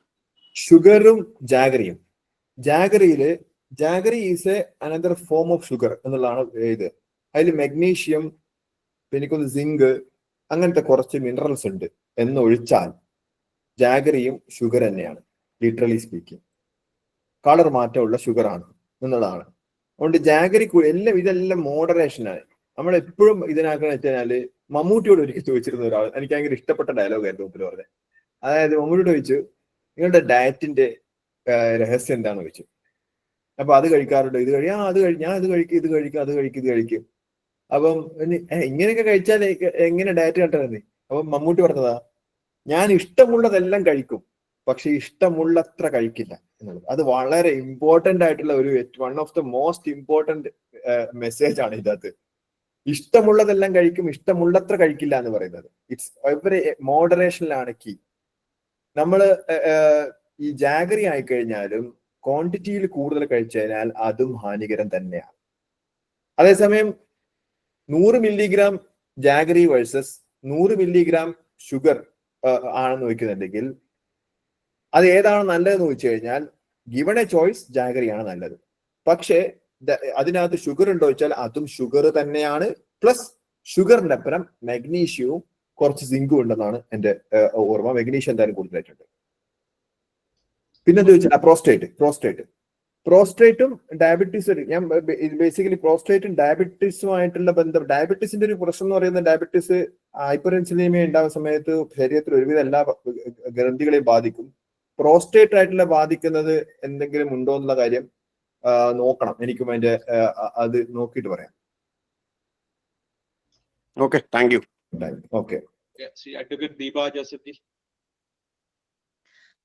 ഡോക്ടറെ, എനിക്ക് ചോദിക്കാനുള്ള ചോദ്യം എന്താന്ന് ചോദിച്ചാല്, ഞാൻ കേട്ടിട്ടുള്ളത് ഇവിടെ നമ്മള് കപ്പ, കിഴങ്ങ് വർഗ്ഗങ്ങളൊക്കെ കഴിക്കുമ്പം അതിൽ അധികം ഷുഗർ ഉള്ളത് കൊണ്ട് നമ്മളത് ഒഴിവാക്കണം എന്നാണ് ഞാൻ കേട്ടിട്ടുള്ളത്. പക്ഷെ എനിക്ക് വിദേശത്തുള്ള ഡോക്ടർമാർ പറഞ്ഞത് എന്നാന്ന് വെച്ച് കഴിഞ്ഞാൽ that's A complex type of glucose. അപ്പൊ അത് നമ്മുടെ ബ്ലഡിലേക്ക് പെട്ടെന്ന് കലരുന്നില്ല. മറ്റ് ചോറും അല്ലെ അതുപോലെയുള്ള സാധനങ്ങൾ കഴിക്കുമ്പോൾ ഉണ്ടാകുന്ന രീതിയിൽ അത്ര ഇമ്മീഡിയറ്റ് ആയിട്ട് നമ്മൾ ബ്ലഡിലേക്ക് കലരാത്തതുകൊണ്ട്, അപ്പൊ ആ സമയത്ത് നമ്മൾ വർക്കൗട്ട് ചെയ്യുകയാണെങ്കിൽ നമുക്ക് അങ്ങനെയുള്ള കോംപ്ലക്സ് ഗ്ലൂക്കോസ് ആയിട്ടുള്ള സാധനങ്ങൾ കഴിക്കാമെന്ന്. അപ്പൊ ഡോക്ടറുടെ അഭിപ്രായം എന്താ അതിനെ കുറിച്ച്? ഇത് കുറച്ച് ഇതായിട്ടുള്ള ടോപ്പിക്കാണ്. അതായത് ബേസിക്കലി ഈ ഗ്ലൂക്കോസ്, കോംപ്ലക്സ് ഗ്ലൂക്കോസ് ഉള്ള സാധനം, അതായത് നമ്മളിപ്പം പലപ്പോഴും പറയുന്ന റിട്രോഗ്രഡേഷൻ ഓഫ് സ്റ്റാർച്ച് എന്ന് പറയാറുണ്ട്. അതായത് നമ്മളിപ്പോ ഇന്ന് വൈകിട്ട് ചോറ് കുക്ക് ചെയ്തിട്ട് അപ്പൊ ആളുകൾ പറയുന്നത് വെച്ചാൽ, അതായത് ചില പഠനങ്ങൾ പറയുന്നത് നമ്മൾ കുക്ക് ചെയ്ത ചോറ് ഫ്രിഡ്ജിലെടുത്ത് വെക്കണം, എന്നിട്ട് പിറ്റേ ദിവസം മാത്രമേ ഫ്രിഡ്ജിലെടുത്ത് വെക്കണം. അതായത് നമ്മളെ പഴഞ്ചോറ് ഉണ്ടാക്കാനല്ല പറയുന്നത്, ഫ്രിഡ്ജിലെടുത്ത് വെച്ചിട്ട് പിറ്റേ ദിവസം ആ ചോറ് കഴിക്കുന്നതാണ് നേരിട്ട് ചൂട് കഴിക്കുന്നതിനേക്കാൾ നല്ലത്. അതിന്റെ ലോജിക്ക് പറയുന്നത്, റിട്രോഗ്രഡേഷൻ ഓഫ് ഷുഗർ എന്ന് പറഞ്ഞ സാധനം. നമ്മൾ സാധാരണ ഷുഗറിനെ കുറച്ചുകൂടി കോംപ്ലക്സ് സ്റ്റാർച്ച് ആക്കി മാറ്റുന്നത്, സ്റ്റാർച്ചിനെ കോംപ്ലക്സ് സ്റ്റാർച്ച് ആക്കി മാറ്റുന്ന ഒരു സാധനം. കിഴങ്ങ് വർഗ്ഗങ്ങളെ കുറിച്ച് പൊതുവിൽ പറയുന്ന ഒരു കാര്യം എന്ന് വെച്ചാൽ ഈ പറഞ്ഞ പോലെയിട്ട് അത് കോംപ്ലക്സ് സ്റ്റാർച്ച് ആണ് എന്നുള്ളൊരു കാര്യം. ഡയറക്ട്ലി ഗ്ലൂക്കോസ് കഴിക്കുന്നതിനേക്കാൾ വ്യത്യസ്തമാണോ അതെന്ന് ചോദിച്ചു കഴിഞ്ഞാൽ നമുക്ക് പല രീതിയിൽ ഗ്ലൂക്കോസ് കഴിക്കാം. ഒന്നെങ്കിൽ നമ്മൾ ഇപ്പം എങ്ങനെയാണ് ഇപ്പൊ ഒരാൾക്ക് ഡയബറ്റീസ് ഇൻസുലിന് ഭയങ്കരമായിട്ട് കൂടിയിട്ട് അല്ലെങ്കിൽ ഇൻസുലിൻ എടുക്കുന്ന ആള് പെട്ടെന്ന് ബോധക്ഷയം വന്നു കഴിഞ്ഞാൽ നമ്മൾ എന്താ ചെയ്യുക? മിഠായി കൊടുക്കും. നമ്മൾ ചോറല്ലല്ലോ കൊടുക്കുക, മിഠായി കൊടുക്കും. എന്തിനാ മിഠായി കൊടുക്കുന്ന എന്തിനാ? അല്ലെങ്കിൽ ഒരു ആശുപത്രിയിലാണ് ഡെക്സ്ട്രോസ് നോർമൽസ് അല്ലെങ്കിൽ കൊടുക്കും. കാരണം അത്രയും പെട്ടെന്ന് ഷുഗർ ശരീരത്തിൽ കയറാൻ വേണ്ടിയാണ്. ഓരോന്നിന്റെയും ഷുഗർ കയറ്റുന്ന വേഗത വ്യത്യാസമാണ്. മിഠായി കയറ്റുന്ന പോലെ നമ്മളുടെ ചോറ് കയറ്റില്ല. ചോറ് കയറ്റുന്ന പോലെ കിഴങ്ങ് വർഗ്ഗങ്ങൾ കയറ്റില്ല.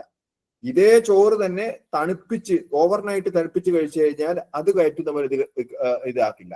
ചില ഫ്രൂട്ട്സ്, ഉദാഹരണം പറഞ്ഞു കഴിഞ്ഞാൽ ഏറ്റവും നല്ല ഫ്രൂട്ട് എന്ന് പറയുന്നത് ഗോവയാണ്. നമ്മളെ പേരക്ക ഇത് വളരെ കുറച്ച് മാത്രമേ, അത് വളരെ ഇതുണ്ടാക്കുന്ന വേഗത വളരെ കുറവാണ്. അതേസമയം മാങ്ങ പെട്ടെന്ന് കളയും. അതിന് നമ്മൾ പറയാന്ന് വെച്ചാൽ അതിൻ്റെ ഒരു ഇൻഡെക്സ് ഉണ്ട്, ഒരു അതിന്റെ പറയുന്നത് സാഫി ഇൻഡെക്സ്, അങ്ങനെ ഒരു ഇൻഡെക്സ് ഉണ്ട്. അതനുസരിച്ച് ഏത് സാധനം കഴിച്ചു കഴിഞ്ഞാലും അത് എത്ര പെട്ടെന്ന് അതിന്റെ ഇത് ഗ്ലൂക്കോസ് സ്പൈക്ക് ഉണ്ടാക്കാൻ വേണ്ടി പറ്റുന്ന സാധനം. കിഴങ്ങ് വർഗ്ഗങ്ങൾക്ക് റൈസിനേക്കാളും അത് ഉണ്ടാക്കാനുള്ള സാധ്യത കുറച്ച് വളരെ മിനിമൽ ആയിട്ട് കുറവാണ്. ബിക്കോസ് അത് ഒരു തരത്തിലൊരു കോംപ്ലക്സ് സ്റ്റാർച്ച് ആയതുകൊണ്ട്. ഇതേ റൈസ് തന്നെ തണുപ്പിച്ച് പിന്നെ ചൂടാക്കുകയാണ്, റിട്രോഗ്രഡേഷൻ ചെയ്ത് കഴിഞ്ഞാൽ, ഓവർനൈറ്റ് തണുപ്പിച്ചു കഴിഞ്ഞാൽ സാധാരണ ചോറിനേക്കാളും അതിനുള്ള പവർ കുറയും. മീൻസ് അതിന് ഗ്ലൈസിമിക് ഇൻഡെക്സ് പെട്ടെന്ന് കൂട്ടാനുള്ള അല്ലെങ്കിൽ ഗ്ലൂക്കോസ് സ്പൈക്ക് പെട്ടെന്ന് കൂട്ടാനുള്ള സാധ്യത കുറയും. അപ്പൊ അങ്ങനെ അതുകൊണ്ട് ഇത് ഹെൽത്തി ആണോ എന്ന് ചോദിച്ചാൽ, അതാണ് ചോദ്യമെങ്കിൽ, ഹെൽത്തി ആണോ എന്ന് ചോദിച്ചാൽ അതും സ്റ്റാർച്ച് ആണ്, അതും ഷുഗർ ആണ്. പക്ഷെ അത് ഗ്ലൂക്കോസ് സ്പൈക്ക് ഉണ്ടാക്കുന്ന വേഗത ചോറിനേക്കാളും കുറവാണ്.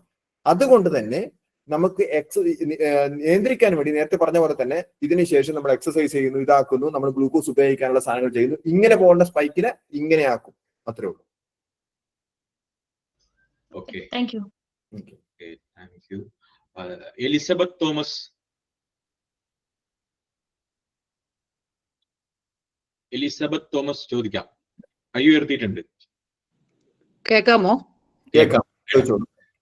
ഡോക്ടർ, പിന്നെ ആറോ വാട്ടറും നോർമൽ വാട്ടർ ബോയിൽ ചെയ്ത് കുടിക്കുന്നതും പറഞ്ഞ്, ഇപ്പം ടാപ്പിൽ വരുന്ന വെള്ളം ചുമപ്പ് വെള്ളമാണെങ്കിൽ അതിനെ ബോയിൽ ചെയ്ത് ആറിച്ചു കുടിച്ചാൽ നമുക്ക് വെള്ളം എന്ന് പറയുന്നതാണ് മനുഷ്യർ ഏറ്റവും കൂടുതൽ കുടിക്കുന്നത്.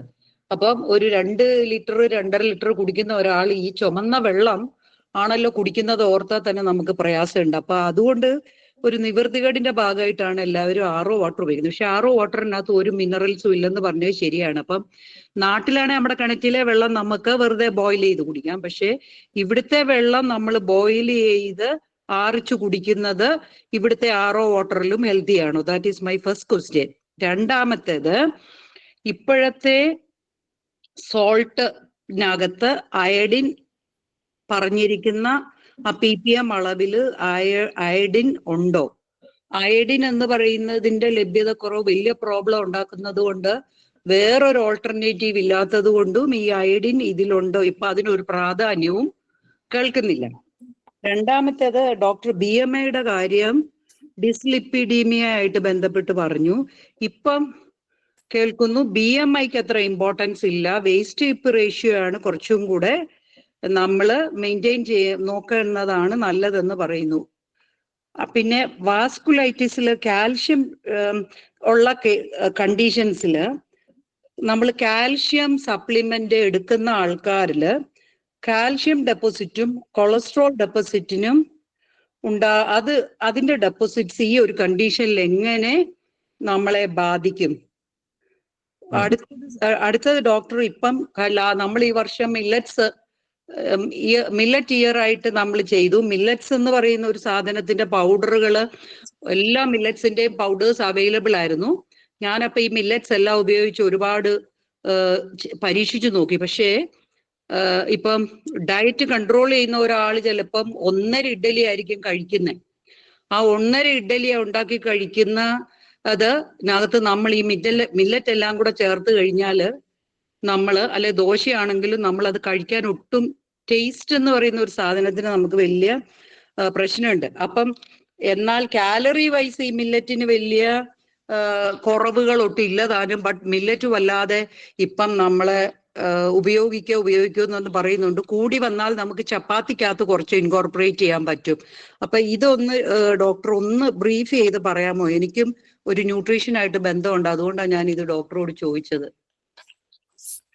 ന്യൂട്രീഷനായിട്ട് ബന്ധമുണ്ടെങ്കിൽ ചില കാര്യങ്ങൾക്ക് നിങ്ങൾ എനിക്ക് ഇങ്ങോട്ട് ഉത്തരം തരേണ്ടതാണ് ഈ ചോദിച്ചാൽ. എന്നാലും പറഞ്ഞ എനിക്കറിയുന്ന കാര്യം പറയാം. അപ്പം ഇതിനകത്ത് ഫസ്റ്റ് ചോദിച്ച ചോദ്യം നമ്മുടെ വെള്ളത്തിന്റെ കാര്യത്തിനകത്ത് ഇത് അതെപ്പോഴും ഒരു ആപേക്ഷികമായിട്ടൊരു വിഷയമാണ്. അതായത് നമ്മളിപ്പോ ഈ ചുവന്ന കളർ എന്തുകൊണ്ടാണ് എന്നുള്ള ചോദ്യമാണ് ഏറ്റവും ഇമ്പോർട്ടന്റ്. ചുവന്ന കളർ ഉണ്ടാവുന്നതിന്റെ കാരണം അതിന്റെ അകത്തുള്ള എന്തെങ്കിലും തരത്തിലുള്ള ബാക്ടീരിയയോ അല്ലെങ്കിൽ എന്തെങ്കിലും തരത്തിലുള്ള കണ്ടാമിനേഷനോ ആണെങ്കിൽ, അതായത് ഓർഗാനിക് കണ്ടാമിനേഷൻ ആണെങ്കിൽ, ഓർഗാനിക് കണ്ടാമിനേഷൻ എന്ന് പറഞ്ഞാൽ ജീവനുള്ള കണ്ടാമിനേഷൻ, അതാണെങ്കിൽ തിളപ്പിച്ചാറ്റിയാൽ ഒരുവിധം ഓർഗാനിക് സാധനങ്ങളൊക്കെ ഇല്ലാണ്ടാവും. ശരിക്കും തിളപ്പിച്ചാറ്റിയാല്. അതേസമയം ഈ ചുവന്ന കളർ അയൺ കൊണ്ടോ ഏതെങ്കിലും മിനറൽ കൊണ്ടോ ഏതെങ്കിലും മറ്റെന്തെങ്കിലും വസ്തുക്കളുടെ, അതായത് ഇനോർഗാനിക് മെറ്റീരിയൽസിന്റെ കലർപ്പ് കൊണ്ടാണെങ്കിൽ അത് വളരെ ഡേഞ്ചറസ് ആണ്. എന്നുവെച്ചപ്പോ അയൺ ആണ്. അപ്പൊ എനിക്ക് ഇത് അറിഞ്ഞുകൂടാത്തോണ്ട് ഇപ്പം ഈ നമ്മളിവിടുത്തെ, ഞാൻ ആദ്യമായിട്ട് ഇവിടെ ഈ നാട്ടിൽ വന്നപ്പോഴാണ്, നിങ്ങൾക്ക് അത് സ്വാഭാവികമായിട്ട് തോന്നുന്നതായിരിക്കും, ഇവിടെ വന്നിട്ട് ഒരു ദിവസം വെള്ളത്തിന് ഭയങ്കര മോശം സ്മെല്ലായപ്പം ഞാൻ ഈ നമ്മുടെ ഹൗസ് ഓണറെ വിളിച്ചിട്ട് പറഞ്ഞു ഇവിടെ വെള്ളത്തിന് അതൊരു പക്ഷേ ഇത് സീവേജ് വെള്ളവും ഇതും കൂടി മിക്സ് ആവുന്നതായിരിക്കും. ഇത്ര സിമ്പിൾ ആയിട്ട് പറഞ്ഞാണ് സീവേജ് വെള്ളം കുടിവെള്ളം തമ്മിൽ മിക്സ് ആവുന്നതാണെന്നുള്ളത്. നമ്മുടെ നാട്ടിൽ അതങ്ങനെ കേട്ടുകളില്ലാത്ത സാധനമല്ല ഇത് രണ്ടും മിക്സ് ആവുക എന്ന് പറയുന്നത്. അതുകൊണ്ട് ഗിവൺ എ ചാൻസ് നമ്മൾ ഈ വെള്ളം കുടിക്കും. ഞാൻ എന്താ ചെയ്യാറെന്നുള്ള ചോദിച്ചു. അത് പക്ഷേ വളരെ എക്സ്പെൻസീവ് ഓഫർ ഇതാണ്, അത് കുടുംബമായി നിൽക്കുന്നവർക്ക് പറ്റിയെന്ന് വരില്ല. ഞാൻ മിനറൽ വാട്ടർ വാങ്ങിക്കുക ചെയ്യാം കുടിക്കാനുള്ള, ബാക്കിയെല്ലാ സാധനം ഇതാക്കിയിട്ട്. അത് എക്സ്പെൻസീവ് ഇതാണ്, അത് ഒരിക്കലും റെക്കമെൻഡ് ചെയ്യാൻ വേണ്ടി പറ്റില്ല. പക്ഷെ ചാൻസ് എടുക്കാൻ പറ്റില്ല എന്നുള്ളത് കൊണ്ടും പലവട്ടം പണി കിട്ടിയത് കൊണ്ടും എനിക്കത് താങ്ങാൻ പറ്റുന്നില്ല എന്നുള്ളത് കൊണ്ടും ആണ് ഇത് ചെയ്തിരിക്കുന്നത്. അപ്പം എന്താണ് ഇതിന്റെ ഓപ്ഷൻ എന്ന് ചോദിച്ചു കഴിഞ്ഞാൽ, ഞാൻ നേരത്തെ പറഞ്ഞേ ചുവപ്പ് കളർ എന്തുകൊണ്ടാണ് എന്ന് നമ്മൾ മനസ്സിലാക്കണം. അത് മനസ്സിലാക്കാൻ വേണ്ടിയിട്ട് നമുക്കത് ടെസ്റ്റ് ചെയ്യുന്നേ വേണം. അതിന് മറ്റൊരു മാർഗമില്ല. ഈ ടെസ്റ്റ് ചെയ്തതിനു ശേഷം അതിനകത്ത് ഇപ്പം അത് എങ്ങനെ ചെയ്യുന്നുള്ള കാര്യം എനിക്ക് ഐ ഡോണ്ട് നോ സൊല്യൂഷൻ അല്ല. പക്ഷെ ശാസ്ത്രീയമായ കാര്യം മാത്രം ഞാൻ പറയാണ്. ഓർഗാനിക് ആയിട്ടുള്ള സാധനങ്ങൾ കൊണ്ടാണെങ്കിൽ അത് തിളപ്പിച്ചാറ്റേ ഇല്ലാതാവും.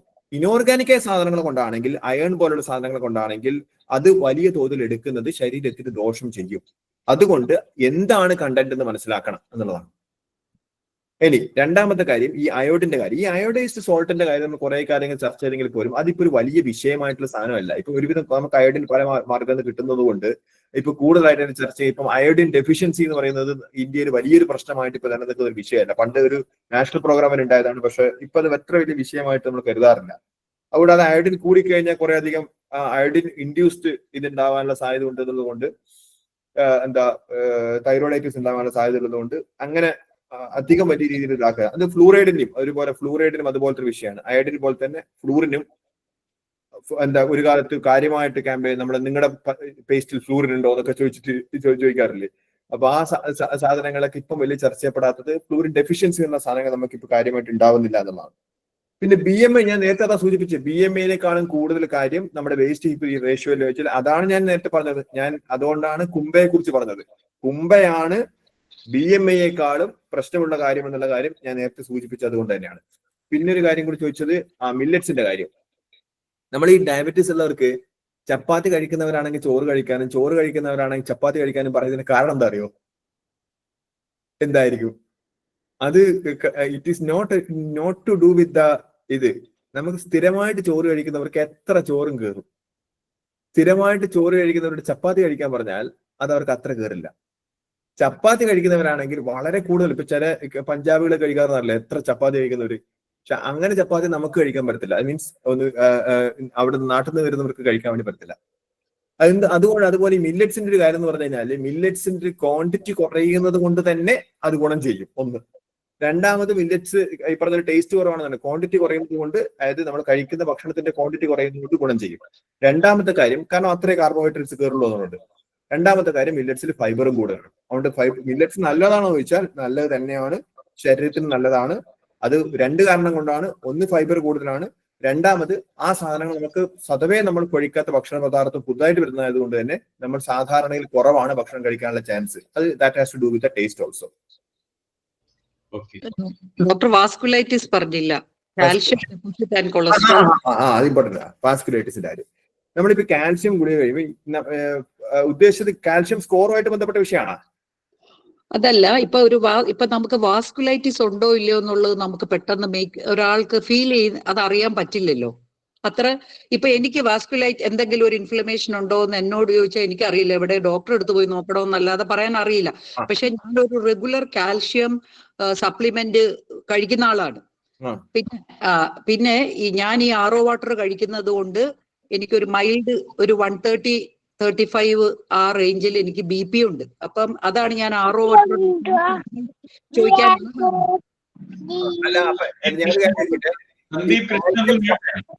കാൽഷ്യം സപ്ലിമെന്റ് കഴിക്കുന്ന ആളാണോ? അതെ അതെ അതെ. ഓക്കെ, അപ്പൊ കാൽഷ്യം സപ്ലിമെന്റ് കഴിക്കുന്നതിന് ഡൗട്ട് എന്താ എനിക്ക് മനസ്സിലായില്ല. കാൽഷ്യം സപ്ലിമെന്റ് കഴിക്കുന്നു, അതുകൊണ്ട് അപ്പൊ അത് ഈ സാധാരണ ഈ ബ്ലഡ് വെസൽസിലായിരിക്കുമല്ലോ ഈ കാൽഷ്യവും കൊളസ്ട്രോളും ഡെപ്പോസിറ്റ് ചെയ്തിട്ട് നമ്മുടെ പിന്നെ ആർട്ടറി ഇതിന്റെ എല്ലാം ഡയമീറ്റർ കുറയുന്നത് വരുമല്ലോ, ഡെപ്പോസിറ്റ് വന്ന. അല്ല, അതാണ് ഞാൻ ചോദിച്ചത്, കാൽഷ്യം സ്കോറുമായിട്ട് ബന്ധപ്പെട്ട ചോദ്യമാണ്. അതായത് നമ്മൾ കാൽഷ്യം കഴിക്കുന്നു എന്നുള്ളത് കൊണ്ട് നമ്മളെ കാൽഷ്യം ഡെപ്പോസിറ്റ് ഉണ്ടാവണം എന്നില്ല. സ്വതവേ കാൽഷ്യം ഡെപ്പോസിറ്റ് ചെയ്യുന്നത് എവിടെയാ? സ്വതവേ കാൽഷ്യം ഡെപ്പോസിറ്റ് ചെയ്യുന്നത് ബോണും ടീത്തിലൊക്കെയാണ്.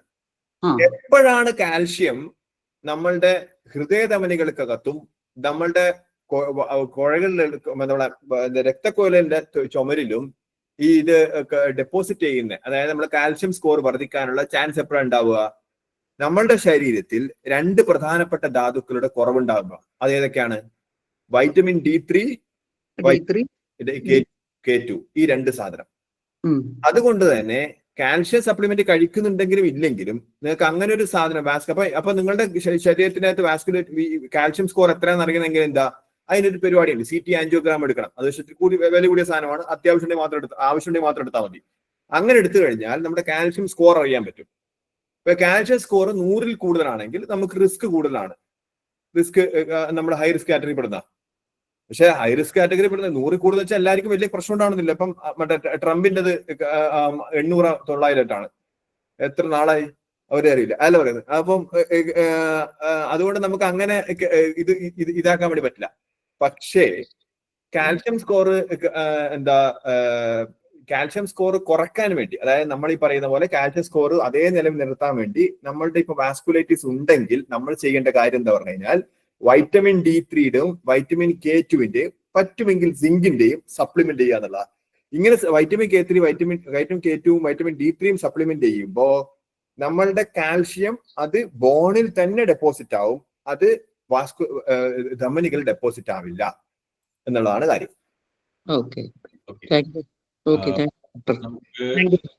ഡോക്ടർ മുൻപ് കൈയുയർത്തിയ ആളുകളുണ്ട്, അതിനനുസരിച്ച് ഒന്ന് വന്നോട്ടെ. മാത്രമല്ല നമ്മൾ 1.5 മണിക്കൂറായി. അല്ല, എനിക്ക് സിമ്പിൾ ചോദ്യാ. ഇപ്പൊ പറഞ്ഞതിന്റെ ഒരു കാര്യം മാത്രം മനസ്സിലാക്കിയാൽ മതി. പറ്റുകയാണെങ്കിൽ വെയിറ്റ് ചെയ്യാം. പറഞ്ഞോ പെട്ടെന്ന്. ഡോക്ടറെ, എന്താ സംഭവം അറിയോ? എനിക്ക് 1-2 വളരെ സിമ്പിൾ കാര്യം. ഒരു കാര്യം ഞാൻ ശ്രദ്ധിച്ചത്, നമ്മൾക്ക് ഈ വാക്സിനേഷൻ നടന്നില്ലേ ഈ കോവിഡായിട്ട് ബന്ധപ്പെട്ട്, ഈ വാക്സിനേഷൻ നടന്നതിന് ശേഷം ഈ പൊതുവെ പറയപ്പെടുന്നു, അത് എൻ്റെ കൂടെ ഒരു പേഴ്സണൽ അനുഭവമാണ് കേട്ടോ, നമ്മുടെ 2ാമത്തെ വാക്സിനേഷൻ എടുത്തതിന് ശേഷം പലരിലും ഈ ഷുഗർ പോലെയുള്ള സംഭവങ്ങൾ വരുന്നുണ്ടായി. അതിനെപ്പറ്റി എന്താണ് നിങ്ങളുടെ പഠനത്തിൽ നിന്നും നിങ്ങൾക്ക് മനസ്സിലായിട്ടുള്ള കാര്യങ്ങൾ ഒന്ന് എക്സ്പ്ലെയിൻ ചെയ്താൽ കൊള്ളാം. അപ്പൊ ഞാൻ അതിൻ്റെ എനിക്ക് തോന്നുന്നു ഒരു പക്ഷേ I am one of the victim among that.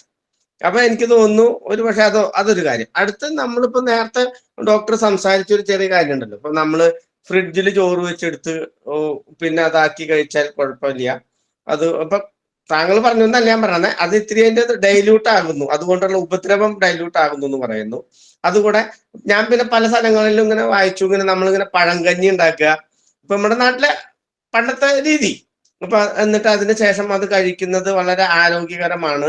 അപ്പൊ എന്റെ ചോദ്യം, ഇതെല്ലാം നമ്മളെ പോലെയുള്ള ഈ ഷുഗറും കാര്യങ്ങളും ഒക്കെ ആയിട്ട് ബന്ധപ്പെട്ട് പ്രശ്നമുള്ള ആളുകൾക്കെല്ലാം ഇത് ആരോഗ്യകരമാണോ ഇത് കഴിക്കുന്നത് കൊണ്ട് നമുക്ക് ഉപദ്രവമൊന്നുമില്ല. പഴങ്കഞ്ഞി ഉണ്ടാക്കി, നമ്മൾ വെള്ളച്ചോറ് ഉണ്ടാക്കി, രാവിലെ ഇത്തിരി അതില് തൈരും പച്ചമുളകൊക്കെ ഇട്ട് സാധനം കഴിച്ചു.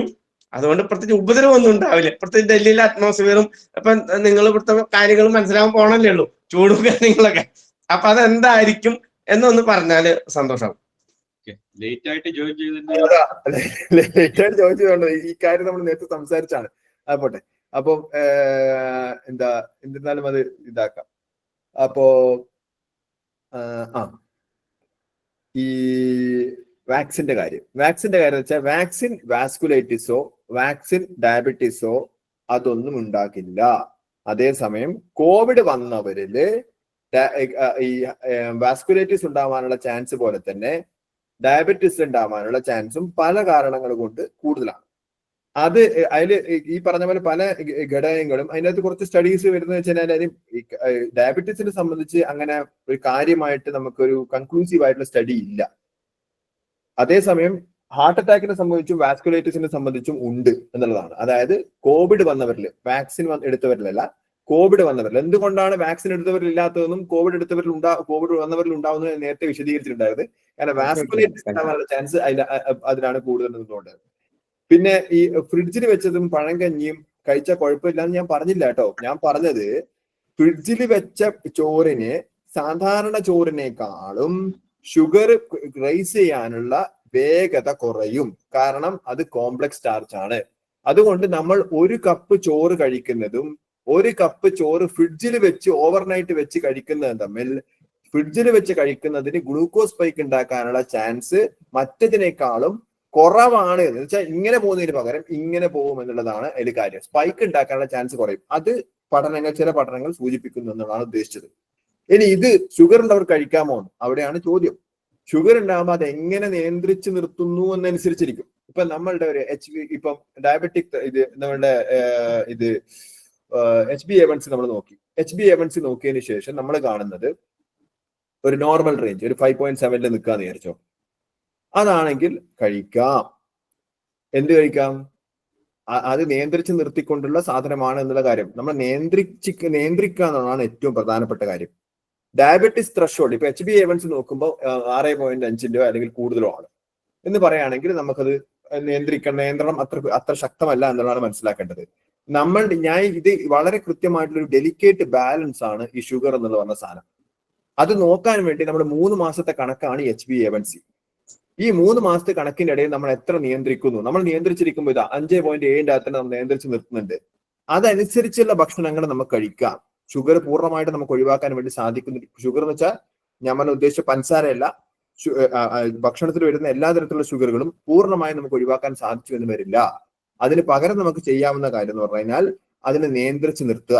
ആ നിയന്ത്രണത്തിന്റെ അളവ് പോലാണ് HbA1c എന്ന് പറയുന്ന സാധനം. അത് നിങ്ങൾക്ക് എന്തായാലും അറിയായിരിക്കും. കാരണം ഈ HbA1c നോക്കുന്നത് നിങ്ങൾ HbA1c എത്രയുണ്ട്?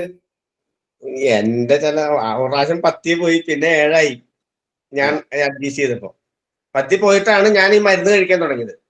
ഈ മറ്റേ ഞാൻ എന്താ പറഞ്ഞാൽ എനിക്ക് കോവിഡ് വന്നിട്ടില്ല. എനിക്കും എന്റെ വീട്ടിലും ആർക്കും കോവിഡ് വന്നിട്ടില്ല. ഞാൻ വെറുതെ പറയട്ടെ, ഞങ്ങൾ ഇടയ്ക്കിടയ്ക്ക് ടെസ്റ്റ് ചെയ്ത് നോക്കുന്നുണ്ടായിരുന്നു. എന്നിട്ട് ഞങ്ങളുടെ വീട്ടിൽ ആർക്കും വന്നിട്ടില്ലായിരുന്നു. എന്നിട്ട് ഞാൻ ഈ എന്താ പറയാ ഈ കുത്തിവെപ്പ് എല്ലാം കഴിഞ്ഞതിന് ശേഷം എനിക്ക് ഇങ്ങനെ ഒരു ചെറിയ ഡെവലപ്മെന്റ് ഉണ്ടായി. പെട്ടെന്ന് അപ്പൊ എന്നോട് ഇങ്ങനെ നോക്കാൻ പറഞ്ഞപ്പോ ഇപ്പൊ നമ്മുടെ ഡോക്ടർ ഉണ്ട് ഫ്രണ്ട്, അപ്പൊ അദ്ദേഹം പറഞ്ഞു ഞാൻ ഇങ്ങനെ നോക്കി വന്നപ്പോഴാണ് ഈ ഒരു സംഭവം കണ്ടത്. അപ്പൊ അതിനുശേഷം ഞാൻ മരുന്ന് കഴിക്കുന്നു. അപ്പൊ അത് വേറെ സംഭവം. പക്ഷെ എന്റെ ഒരു എന്താ വെച്ചാൽ ഇതിങ്ങനെ പല സ്ഥലങ്ങളിലും പല കാര്യങ്ങളാ പറയുന്ന ആളുകളെ. ഞാനെന്താ പറയുന്നത്, പലപ്പോഴും നമ്മളുടെ എങ്ങനെയാണ് ഒരു സാധനം കോസ് ചെയ്യുക എന്നുള്ള കാര്യം മനസ്സിലാക്കണമെങ്കിൽ അതിന് ഏറ്റവും പ്രധാനപ്പെട്ട കാര്യം ബയോളജിക്കൽ പ്ലോസിബിലിറ്റി എന്ന് പറഞ്ഞ സാധനമുണ്ട്. എന്ന് പറഞ്ഞു കഴിഞ്ഞാൽ ഈ സാധനം അത് ഉണ്ടാക്കാനുള്ള കാരണമുണ്ട്. ഞാൻ എന്ത് പറഞ്ഞല്ലോ, എന്തുകൊണ്ടാണ് വാസ്കുലൈറ്റിസ് ഉണ്ടാക്കാത്തത്? വാക്സിൻ എടുക്കുന്ന സമയത്ത് വാസ്കുലൈറ്റിസ് ഉണ്ടാവില്ല എന്ന് നമ്മൾ പറയുന്നത് എന്തുകൊണ്ടാണ്? അതിനുള്ള മെക്കാനിസം ഉണ്ടല്ലോ. നമ്മൾ ഒരു സാധനം ഒരു കാരണം ഉണ്ടായി, അത് ഉദാഹരണം പറഞ്ഞു കഴിഞ്ഞാല് നമ്മളിപ്പോ ഒരു കാര്യം പറയാണ്, ഇന്ന സാധനം ഇന്ന അസുഖം ഉണ്ടാക്കുന്ന തന്നെ അതിനൊരു പാത്വേ നമുക്ക് ഉണ്ടാക്കാനുണ്ട്. ഈ പ്രോസസ് ഇനീഷ്യേറ്റ് ചെയ്യില്ല എന്നുള്ളത് കൊണ്ടാണ് നമ്മൾ കൃത്യമായിട്ട് പറയുന്നത് വാക്സിൻ എടുത്താൽ അറ്റാക്ക് ഉണ്ടാവില്ല. കാരണം വാസ്കുലൈറ്റിസ് ഉണ്ടാക്കുന്നില്ല എന്ന് തെളിഞ്ഞിട്ടുണ്ട്. അതേസമയം വാക്സിൻ എടുത്താൽ ഡയബറ്റീസ് ഉണ്ടാക്കുമോ? അതിനൊരു മെക്കാനിസം വേണ്ടേ? ഡയബറ്റീസ് ഉണ്ടാവേണ്ട ഏത് തരത്തിൽ ആക്ട് ചെയ്തിട്ടാണ് ഡയബറ്റീസ് ഉണ്ടാക്കുക? നിങ്ങൾക്ക് ഡയബറ്റീസ് ഉണ്ടായി, അത് പക്ഷെ വാക്സിന്റെ മുകളിൽ ആരോപിക്കുന്നതിനുള്ള വസ്തുതയാണ് ചോദിക്കുന്നത്. അത് മറ്റൊരു കാര്യമാണ്. ഞാൻ പറഞ്ഞില്ലേ, നമ്മുടെ ഇന്ത്യയിൽ ഞാനൊരു ചെറിയൊരു സാന്ദർഭികമായിട്ട് പറയാം. ഈ പോളിയോ വാക്സിനേഷൻ ഇല്ല, പോളിയോ ദിനം ആചരിക്കാറുണ്ടല്ലോ. പോളിയോ ദിനം ആചരിക്കുന്ന സമയത്ത് ഇന്ത്യയില് ഇപ്പൊ നമ്മളൊരു കണക്കെടുത്ത് കേരളത്തിൽ ഒരു ദിവസം എത്ര കുട്ടികൾക്ക് പനി വരുന്നുണ്ടാവും, എത്ര കുട്ടികൾ ഛർദിലുണ്ടാവും, എത്ര കുട്ടികൾക്ക് വയറിളക്കം ഉണ്ടാവും, എത്ര കുട്ടികൾക്ക് വയറുവേദന ഉണ്ടാവും, എത്ര കുട്ടികൾക്ക് പല അസുഖങ്ങൾ ഉണ്ടാവുമല്ലോ. ഇന്നത്തെ ദിവസം ഉണ്ടാവില്ലേ? പോളിയോ എടുക്കുന്ന ദിവസമില്ലേ, ഇനി എന്തുണ്ടായാലും അത് പോളിയോന്റെ തലയില. അതെ, ആ പോളിയോ വാക്സിൻ എടുക്കുന്ന ദിവസം ഉണ്ടാവുന്ന പനി എന്തിന് തടഞ്ഞു വീണാൽ പോലും അത് പോളിയോ വാക്സിന്റെ തലയിലിരിക്കും. അന്നും അത് സാധാരണ ദിവസങ്ങൾ ഉണ്ടാവുന്ന പോലെ പനി ഉണ്ടാവണ്ടേ, അന്ന് സാധാരണ ദിവസം ഉണ്ടാവുന്ന പോലെ തലവേദന ഉണ്ടാവണ്ടേ, വയറുവേദന ഉണ്ടാവണ്ടേ, എല്ലാം ഉണ്ടാവണ്ടേ. പക്ഷെ അന്നത്തെ ദിവസം ഇനി എന്ത് സംഭവിച്ചാലും അത് പോളിയോ വാക്സിന്റെ തലയിലിരിക്കും. അതുപോലെ ഡയബറ്റീസ് ഉണ്ടാവാനുള്ള പല കാരണങ്ങളും ഉണ്ട്. അത് വാക്സിന്റെ മുകളിൽ ആരോപിക്കുമ്പോൾ വാക്സിൻ അത് ഉണ്ടാക്കാനുള്ള ഒരു പാത്വേ ഉണ്ടാവണ്ടേ. ഏതുപോലെ എന്ന് പറഞ്ഞു കഴിഞ്ഞാൽ പോളിയോ വാക്സിൻ എടുത്തു, അയാളെ വണ്ടി ഇടിച്ചു. പോളിയോ വാക്സിൻ എടുത്തത് കൊണ്ടാണ് വണ്ടി ഇടിച്ചതെന്ന് പറയുന്ന ലോജിക്കുണ്ടോ? എന്തുകൊണ്ടാണ് നമുക്ക് ഒബ്വിയസ് ആയിട്ട് പറയുന്നത് അങ്ങനെ ആവില്ല എന്ന്? കാരണം നമുക്കറിയാം പോളിയോ വാക്സിൻ എടുത്തത് കൊണ്ട് അയാൾക്ക് വണ്ടി ഇടിക്കാനുള്ള ചാൻസ് ഇല്ല. അത് കൃത്യമായി നമുക്ക് സാധാരണ കണ്ടുകൊണ്ട് കാണാം. അതുപോലെയാണ് അത് നമ്മൾ പറയാ, പോളിയോ വാക്സിനും വണ്ടി ഇടിയും തമ്മിൽ ബയോളജിക്കൽ പ്ലോസിബിലിറ്റി ഇല്ല, ഒന്ന് മറ്റൊന്നിലേക്ക് നയിക്കാനുള്ള മാർഗമില്ല. അതുപോലെ വാക്സിൻ എടുത്താൽ അത് ഡയബറ്റീസിലേക്ക് ഉണ്ടാവാനുള്ള മാർഗമില്ല. മാർഗം ഉണ്ടെങ്കിലല്ലേ മറ്റു കാര്യങ്ങൾ നോക്കാനുള്ളൂ. ഡോക്ടറെ ഒരു സോറി കേട്ടോ, ഞാൻ ഇടയിലൊന്ന് ഇന്റർഫിയർ ചെയ്യാണ്. താങ്കൾ പറഞ്ഞത് എനിക്ക് മനസ്സിലായി. ഞാനിപ്പോ ശ്രീനി സോറി ഒരു സെക്കൻഡ്. അപ്പൊ എന്താ പ്രശ്നം വെച്ചാല്, ഇതിലിപ്പോ എന്റെ കാര്യം, ഞാൻ എന്റെ ഒരു പേഴ്സണൽ കാര്യമല്ല, താങ്കൾ വളരെ സത്യസന്ധമായിട്ട് കാര്യങ്ങൾ ചെയ്യുന്നതും നമ്മുടെ ഈ കോവിഡ് കാലഘട്ടത്തില് താങ്കള് എത്ര പ്രശംസനീയമായ വിധത്തിലാണ് കാര്യങ്ങൾ ചെയ്യുന്നതിനെ പറ്റി എനിക്ക് ഭയങ്കര കൃത്യമായിട്ട് ധാരണയുള്ള ഒരാളാണ് ഞാൻ. അതുകൊണ്ടാണ് ഞാൻ ഇത് താങ്കളോട് ചോദിക്കുന്നത്. എന്താ വെച്ചാല്, നമ്മുടെ പല സുഹൃത്തുക്കളും പല അറിയപ്പെടുന്ന എനിക്ക് പരിചയമുള്ള ആളുകളും പലരും പറയുന്നു ഇങ്ങനെ ഒരു സംഭവം ഇങ്ങനെ ഉണ്ടായി, ഇതിപ്പോ കുത്തിവെപ്പിന് ശേഷമാണ് ഇത് വന്നത്, അതിനു മുന്നേ യാതൊരുവിധ സാധ്യത, ഡയബറ്റിക് ആവാൻ വേണ്ടി പ്രത്യേകിച്ച് സാധ്യത വേണമെന്നല്ല ഞാൻ ഉദ്ദേശിക്കുന്നത്. അപ്പൊ താങ്കളാവുമ്പോ അത് തന്നെയല്ല, നമ്മൾ പല ലേഖനങ്ങളും പല ഈ സംഭവങ്ങളും ഇന്നത്തെ സോഷ്യൽ മീഡിയ കൊണ്ടുണ്ടാകുന്ന ഗുണങ്ങളും അതുകൊണ്ടുണ്ടാകുന്ന ഉപദ്രവങ്ങളും നമുക്ക് എല്ലാവർക്കും കൃത്യമായിട്ട് അറിയുന്നതാണല്ലോ. അത് നമ്മുടെ എല്ലാ ശ്രോതാക്കളും കൂടെ കേൾക്കണം എന്നുള്ളതുകൊണ്ടാണ് ഞാൻ ഇത്ര കൃത്യമായിട്ട് പറയുന്നത്. താങ്കൾ വളരെ സത്യസന്ധമായിട്ടുള്ള താങ്കളുടെ അറിവിലുള്ള കാര്യങ്ങൾ നമ്മളോട് പറയും എന്നുള്ളൊരു വിശ്വാസം കൂടെ എനിക്കുള്ളത് കൊണ്ടാണ് ഞാൻ അങ്ങനെ ചോദ്യം ഉന്നയിച്ചത്. സോറി, ഇതാണ് സംഭവം.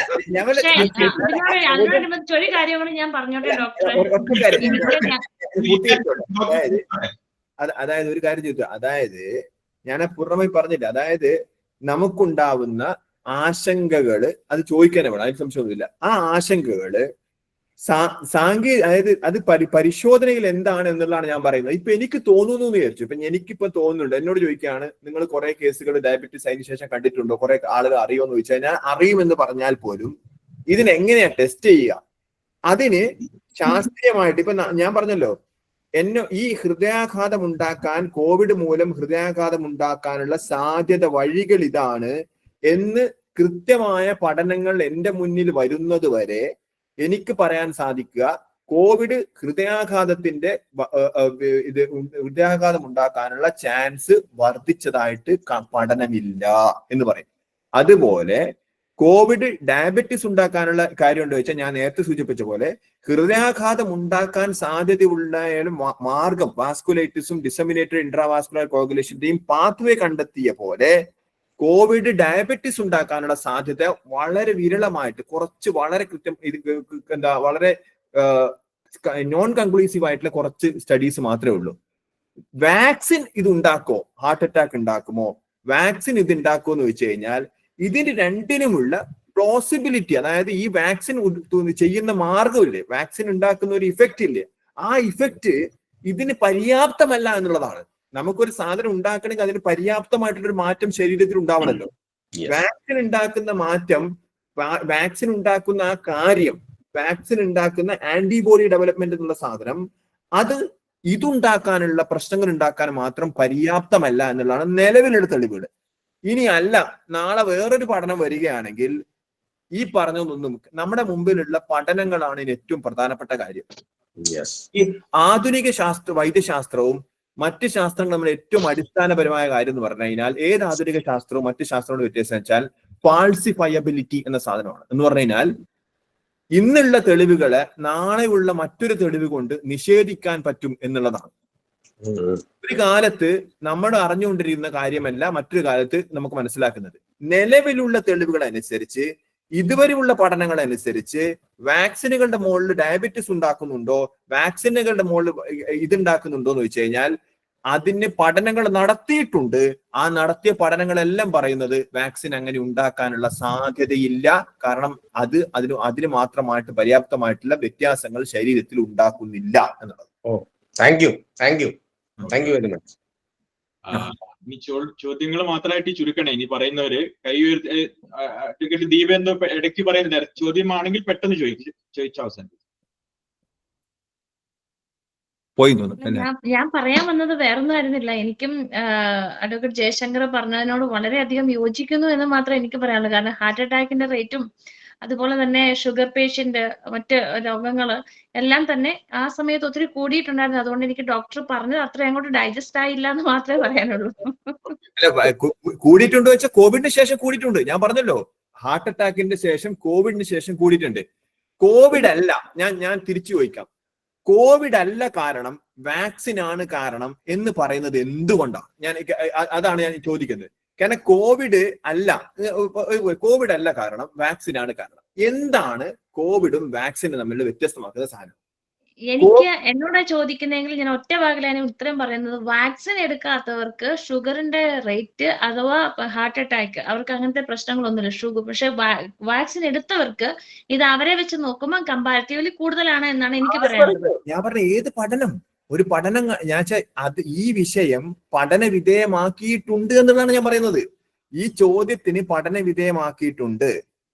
നമ്മൾ ഒരു പക്ഷെ പറയും വാക്സിൻ ഈ പറഞ്ഞ ആള് കോവിഡ് വന്നിട്ടില്ല പക്ഷെ അയാൾ വാക്സിൻ എടുത്തിട്ടുള്ളൂ. നേരത്തെ ജയശങ്കർ ജി കൂടെ സൂചിപ്പിച്ച കാര്യം, എനിക്ക് കോവിഡ് വന്നിട്ടില്ല ഞാൻ വാക്സിൻ എടുത്തിട്ടേ ഉള്ളൂ. കോവിഡ് വന്നിട്ടില്ലെന്ന് എങ്ങനെ അറിയും? കോവിഡ് വന്നിട്ടില്ലെന്ന് പറഞ്ഞു കഴിഞ്ഞാൽ നമുക്ക് കോവിഡ് അസുഖമായി വന്ന് നമ്മൾ മൂക്കിൽ ഇട്ട് പരിശോധിച്ച് RT-PCR ചെയ്ത് നെഗറ്റീവ് ആണ് എന്ന് തെളിഞ്ഞതാണോ കോവിഡ് വന്നിട്ടില്ല എന്ന് പറയുന്നത്? അങ്ങനെയാണെങ്കിൽ പോലും സബ് ക്ലിനിക്കലായിട്ട് ഞാൻ ഒറ്റ കാര്യം പറയാം. ഇന്ത്യയിലെ സെറോ പോസിറ്റിവിറ്റി എന്ന് പറയുന്നത് 95% കൂടുതലാണ്. എന്ന് പറഞ്ഞു കഴിഞ്ഞാൽ ഇന്ത്യയിലെ ആളുകളുടെ ബ്ലഡ് പരിശോധന 2021 ശേഷം എടുത്ത ബ്ലഡ് പരിശോധനക്കകത്ത് ഇന്ത്യയിലെ 95% ആളുകൾക്കും കോവിഡ് വന്നിട്ടുണ്ട്. അത് നമുക്കൊരു പക്ഷേ രോഗമായി വന്നിട്ടുണ്ടാവണമെന്നില്ല. അതായത് നമുക്കൊരു പക്ഷെ പനിയായിട്ടോ ജലദോഷമായിട്ടോ വരണമെന്ന് പോലുമില്ല. അല്ലാതെയുള്ള സബ് ക്ലിനിക്കൽ ഇൻഫെക്ഷൻ പോലും ഹൃദയാഘാതം പോലെയുള്ള കണ്ടീഷൻ ഉണ്ടാക്കാനുള്ള ചാൻസ് കൂടുതലാണ് എന്നുള്ള പഠനമുണ്ട്. മറിച്ച് വാക്സിൻ എടുത്തവരിലും വാക്സിൻ എടുക്കാത്തവരും തമ്മിൽ കമ്പയർ ചെയ്തിട്ട് വാക്സിൻ എടുത്തവരില് ഇതിനുള്ള സാധ്യത കൂടിയിട്ടുണ്ട് എന്നുള്ള ഒരു പഠനം ലഭ്യമല്ല. ആ പഠനം ലഭ്യമല്ല എന്ന് മാത്രമല്ല, അങ്ങനെ വാക്സിൻ അങ്ങനെ അതൊരു പഠനം കാരണം കുറെ ആൾ വാക്സിൻ എടുത്തില്ല അങ്ങനെ കമ്പയർ ചെയ്യുമെന്ന് വെച്ച് കഴിഞ്ഞാൽ അങ്ങനെ ഉണ്ടായ സാധ്യത എന്താണ്? അതായത് ഇങ്ങനെ ഈ രോഗം ഈ വാക്സിൻ എടുത്തു കഴിഞ്ഞാൽ അത് ഹൃദയാഘാതം വരെ എത്തിക്കുന്നതിനൊരു മാർഗം വേണമല്ലോ, ചുമ്മാ ഉണ്ടാവല്ലോ. കോവിഡ് വന്നു കഴിഞ്ഞാൽ എങ്ങനെയാ ഉണ്ടാവുന്നത് ഞാൻ പറഞ്ഞു. അത് ഡിസെമിനേറ്റഡ് ഇൻട്രാവാസ്കുലർ കോഗുലേഷൻ ഉണ്ടാക്കും, അത് ഇത് വാസ്കുലൈറ്റിസ് ഉണ്ടാക്കും. ഈ വാസ്കുലൈറ്റിസോ ഡിസെമിനേറ്റഡ് ഇൻട്രാവാസ്കുലർ കോഗുലേഷനോ വാക്സിൻ കൊണ്ടുണ്ടാവില്ല. ഇനി വാക്സിൻ കൊണ്ടുണ്ടാവാനുള്ള സാധ്യത ഉണ്ടോ എന്ന് വെച്ച് കഴിഞ്ഞാൽ ഈ വളരെ വിരളമായിട്ടുള്ള ഒരു കണക്ക്. ഇപ്പൊ ഉദാഹരണം പറഞ്ഞു കഴിഞ്ഞാൽ നമ്മളെ റിസ്ക് ബെനിഫിറ്റ് അനാലിസിസ് നടത്തുന്ന സമയത്ത് ഉണ്ടാവുന്ന ഇപ്പൊ പാരാസെറ്റമോൾ കഴിച്ചാൽ, ഇപ്പൊ എന്നോട് ചോദിക്കണം പാരാസെറ്റമോൾ കഴിച്ചാൽ ആള് മരിക്കോ എന്ന് വെച്ചാൽ പാരാസെറ്റമോൾ കഴിച്ചാൽ ആള് മരിക്കാം. എപ്പോഴാ പാരാസെറ്റമോൾ കഴിച്ചാൽ ആള് മരിക്കുക? അവരുടെ ലിവർ കോംപ്രമൈസ് ചെയ്തിരിക്കുന്ന ഒരു കണ്ടീഷന്റെ അകത്ത്, വളരെ കോംപ്രമൈസ് ആയിരിക്കുന്ന കണ്ടീഷന്റെ അകത്ത് നമ്മൾ പാരാസെറ്റമോളിന്റെ സൈഡ് എഫക്ട് നോക്കിക്കഴിഞ്ഞാൽ ഹെപ്പറ്റോടോക്സിസിറ്റി എന്ന് കാണാം എന്ന് പറഞ്ഞ് പാരാസെറ്റമോൾ കഴിക്കുന്നവരെല്ലാം ലിവർ അടിച്ചു പോകുന്നല്ല അർത്ഥം. അപ്പൊ അതിനെ സമീപിക്കുമ്പം എനിക്ക് തോന്നുന്നത് എളുപ്പ വഴി അത് വാക്സിന്റെ മോൾ ആരോപിക്കാനാണ് എന്നുള്ളൊരു ഇതുകൊണ്ടാവാം. ഈ വാക്സിനുകാരും എനിക്ക് പൈസ തരുന്നല്ലോ. ഞാൻ ഇത് വിശദീകരിക്കുന്നത് അതിന്റെ ശാസ്ത്രം മനസ്സിലാക്കാൻ വേണ്ടിയാണ്. ഓക്കെ, ചോദ്യങ്ങളായിട്ട് ചുരുക്കണമെന്ന് അഭ്യർത്ഥിക്കുന്നു. ശ്രീ രഘുമേനോൻ. എന്റെ ചോദ്യം വളരെ ലളിതമാണ് ഡോക്ടർ. ഹലോ ഹലോ ഞാൻ ഈ രാത്രി ഭക്ഷണം കഴിച്ചിട്ടുള്ള നടത്തമുണ്ടല്ലോ, അതായത് മാക്സിമം ഒരു ഹാഫ് ആൻ അവർ, അതുകൊണ്ടുള്ള ഗുണങ്ങൾ എന്തൊക്കെയാണ്? നമുക്ക് പ്രത്യേകിച്ച് നമ്മൾ ഈ ഷുഗർ, കൊളസ്ട്രോൾ, ഗ്യാസ്, അസിഡിറ്റി എന്നിവ കമ്മിയാവും എന്നുള്ള ഒരു ആർട്ടിക്കിൾ ഞാൻ വായിച്ചിട്ടുണ്ടായിരുന്നു. അതിനെപ്പറ്റി ഡോക്ടറുടെ എന്താ അഭിപ്രായം? അല്ല, അത് നല്ല അഭിപ്രായം തന്നെ. അതായത് ഭക്ഷണം കഴിച്ചതിന് ശേഷം 10 മിനിറ്റിന് ശേഷം, അല്ലെങ്കിൽ ഭക്ഷണം കഴിച്ച പാടായാലും കുഴപ്പമില്ല, നടക്കുന്നത് നല്ലത് തന്നെയാണ്. അപ്പൊ അതിന് കുറച്ചധികം പഠനങ്ങൾ അതിനുണ്ട്. എന്താ അത് ഈ രാത്രി ഉലാത്തുക എന്ന് പറഞ്ഞ പഴയ പരിപാടിയൊക്കെ ഇല്ലേ, അതൊക്കെ വളരെ നല്ല ഇതാണ്. കാരണം ഒന്ന്, നമ്മളുടെ ഈ ഗ്ലൂക്കോസിന്റെ യൂസേജ്, ബേസിക്കലി നമ്മൾ എപ്പോഴാണ് ഈ പ്രശ്നം ഉണ്ടാവുക അറിയോ? കഴിക്കുന്ന ഭക്ഷണത്തിന്റെ ഗ്ലൂക്കോസ്, ആ ഗ്ലൂക്കോസിന് അതിനെ ലൈപ്പോജെനിസിസ് എന്നുള്ള ഒരു പ്രോസസ്സിലൂടെ ലിപ്പിഡാക്കി മാറ്റുക എന്നുള്ള, അതായത് ഫാറ്റ് ആക്കി മാറ്റുന്ന ഒരു പ്രോസസ് ഉണ്ട്. ആ പ്രോസസ്സ് കുറച്ച് സമയം എടുക്കും. നമുക്ക് ഗ്ലൂക്കോസ് ആ സമയത്തിനുള്ളിൽ കാര്യമായിട്ട് ഉപയോഗിക്കാൻ സാധിക്കുകയാണെങ്കിൽ, നമ്മുടെ ശരീരത്തിന് എല്ലാ സാധനത്തിനും ഗ്ലൂക്കോസ് വേണം പ്രവർത്തിക്കണമെങ്കിൽ. സെഡൻറ്ററി ലൈഫ് സ്റ്റൈലിന്റെ അകത്ത് ഉണ്ടാവുന്ന പ്രശ്നം നമ്മൾ ഈ ഗ്ലൂക്കോസ് ഉപയോഗിക്കുന്നില്ല എന്നുള്ളതാണ് പ്രധാനമായിട്ടും. നമ്മളൊരു ലഡു കഴിച്ചു കഴിഞ്ഞാൽ ആ ലഡു അതുപോലെ വയറ്റിന്റെ അകത്ത് നിൽക്കുകയും അത് അതുപോലെ ഗ്ലൂക്കോസ് ആയിട്ട് നിൽക്കുകയും അത് അതുപോലെ സ്റ്റോർ ചെയ്യപ്പെടുകയും ചെയ്യുമ്പോഴാണ് നമുക്ക് കാര്യമായിട്ടുള്ള അസുഖം ഉണ്ടാവാനുള്ള, ഫാറ്റ് ഡെപ്പോസിറ്റ് ഒക്കെ ഉണ്ടാവാനുള്ള സാധ്യത വളരെ കൂടുന്നത്.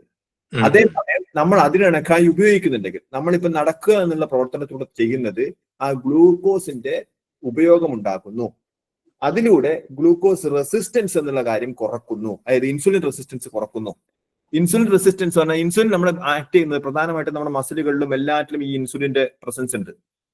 അപ്പൊ ഇൻസുലിന്റെ പ്രവർത്തനം നന്നാവണമെങ്കിൽ നമ്മുടെ ഗ്ലൂക്കോസിന്റെ ഡിസ്ട്രിബ്യൂഷൻ എത്രയും പെട്ടെന്ന് ഇത് നമ്മുടെ പെരിഫറിയിൽ എത്തുകയും ആ പെരിഫറിയിൽ നിന്ന് നമ്മൾ കൃത്യമായി ഉപയോഗിക്കുകയും വേണം. ഈ ഇൻസുലിൻ റെസിസ്റ്റൻസ് കുറക്കാൻ വേണ്ടിയും ഈ നടത്തം സഹായിക്കും. അങ്ങനെ കുറെ കാര്യങ്ങളുണ്ട് അതിന്റെ നടത്തത്തിന്റെ ഗുണമുള്ളത്. അതുകൊണ്ട് നടക്കുന്നത്, പ്രത്യേകിച്ച് ഭക്ഷണം കഴിച്ചതിന് ശേഷം നടക്കുന്നത് എപ്പോഴും ഗുണം തന്നെ. Okay, thank you doctor. Okay, thank you. Sujatha Peri. Doctor, എനിക്ക് ചോദിക്കാനുള്ളത്, ഒന്ന് നമ്മള് ഈ ഇപ്പോഴീ വെയിറ്റ് ലോസിന്റെ ഒക്കെ ഒരുപാട് പ്രൊഡക്റ്റുകൾ അവൈലബിൾ ആണല്ലോ, കൂടുതൽ ആൾക്കാരും അതൊക്കെ ഉപയോഗിക്കുന്നുണ്ട്. അപ്പോൾ ഹെർബൽ ലൈഫ് പറയുന്ന ഒരു പ്രൊഡക്റ്റ് എങ്ങനെയാണ് എന്നുള്ളത് ചോദിക്കാൻ കാരണം, അതുകൊണ്ട് ഇങ്ങനെയുള്ള പ്രൊഡക്റ്റ് യൂസ് ചെയ്യുന്നത് കൊണ്ടോ നമുക്ക് ഓട്ടോ ഇമ്യൂൺ പോലുള്ള ഓട്ടോ ഇമ്യൂൺ ഡിസീസ് ഒക്കെ വരാനുള്ള സാധ്യതകളുണ്ടോ? അതുപോലെ തന്നെ ഓട്ടോ ഇമ്യൂൺ ഡിസീസ് വന്നതിന് ശേഷം അതിനെ നമുക്ക് പ്രതിരോധിക്കാൻ വേണ്ടി നമ്മുടെ ജീവിത ഡേ ടു ഡേ ആക്ടിവിറ്റിയിൽ നമുക്ക് എന്തൊക്കെ ചെയ്താൽ കുറച്ചത് മെച്ചപ്പെട്ട രീതിയിൽ നമുക്ക് കുറച്ചുകൂടി ആരോഗ്യകരമായി ജീവിക്കാൻ പറ്റും? അതുപോലെ തന്നെ HCQS 200 പറയുന്ന ടാബ്ലറ്റ് ലൈഫ് ടൈം നമ്മൾ എടുക്കുമ്പോഴുണ്ടാകുന്ന പ്രശ്നങ്ങൾ, ഇത്രയും കാര്യമാണ്. Thank you doctor. എനിക്ക് ഈ പറഞ്ഞ പ്രൊഡക്റ്റുകൾ, ഈ 2 പ്രൊഡക്റ്റിനെ കുറിച്ചും അറിയത്തില്ല. ഈ ഹെർബൽ ലൈഫിന്റെ കാര്യം, മറ്റൊരു കാര്യം, അത് സ്പെസിഫിക്കലി ആ പ്രൊഡക്റ്റിനെ കുറിച്ച് അറിയത്തില്ല. വേറെ ഈ പറഞ്ഞ ചോദ്യം ഓട്ടോ ഇമ്മ്യൂൺ ഡിസീസസിനെ കുറിച്ച്, അത് ഓട്ടോ ഇമ്മ്യൂൺ ഡിസീസ് എന്ന വലിയൊരു കാറ്റഗറിയാണ്. അത് വലിയൊരു കാറ്റഗറി. ഇപ്പൊ ഈ ഇൻസുലിൻ റെസിസ്റ്റൻസ് എന്ന് പറയുന്നത് ഒരു ഓട്ടോ ഇമ്മ്യൂൺ കണ്ടീഷൻ കൊണ്ടും ഉണ്ടാവാം. പല കാരണങ്ങൾ. ഓട്ടോ ഇമ്മ്യൂൺ ഡിസീസ് എന്ന് പറയുന്നത് ഒരു വലിയ ക്ലാസിഫിക്കേഷനാണ്. ആ ക്ലാസിഫിക്കേഷന്റെ അകത്ത് വരുന്ന പല കാരണങ്ങളിൽ ഒരു കാര്യം, ഇപ്പൊ ഡയബറ്റിസ് ഓട്ടോ ഇമ്മ്യൂൺ ആണോ എന്നുള്ള ചോദ്യം ചോദിച്ചു കഴിഞ്ഞാൽ ഒരു പരിധി വരെ ആണെന്ന് പറയാം, ഓട്ടോ ഇമ്മ്യൂൺ ഡിസീസ് എന്ന് പറയാം ചില കണ്ടീഷൻസിന്റെ അകത്ത്. അപ്പം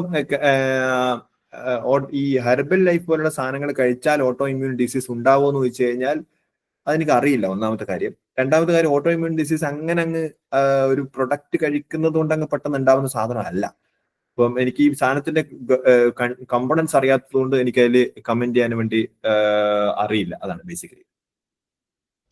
ഓക്കെ, ചില കമന്റുകളിൽ വന്നിട്ടുണ്ടായിരുന്നു, നേരത്തെ കൈ ഉയർത്തിയവർ താഴ്ത്തിയതുണ്ട്. അത് ചിലപ്പോ മറ്റു പലരും ചോദിച്ചത് കൊണ്ടാവാമെന്ന് വിചാരിക്കുന്നു. സെന്തിൽ ചോദിച്ചിരുന്നു, എന്തെങ്കിലും അവശേഷിച്ചിട്ടുണ്ടെങ്കിൽ സെന്തിലിന് ചോദിക്കാം പെട്ടെന്ന്.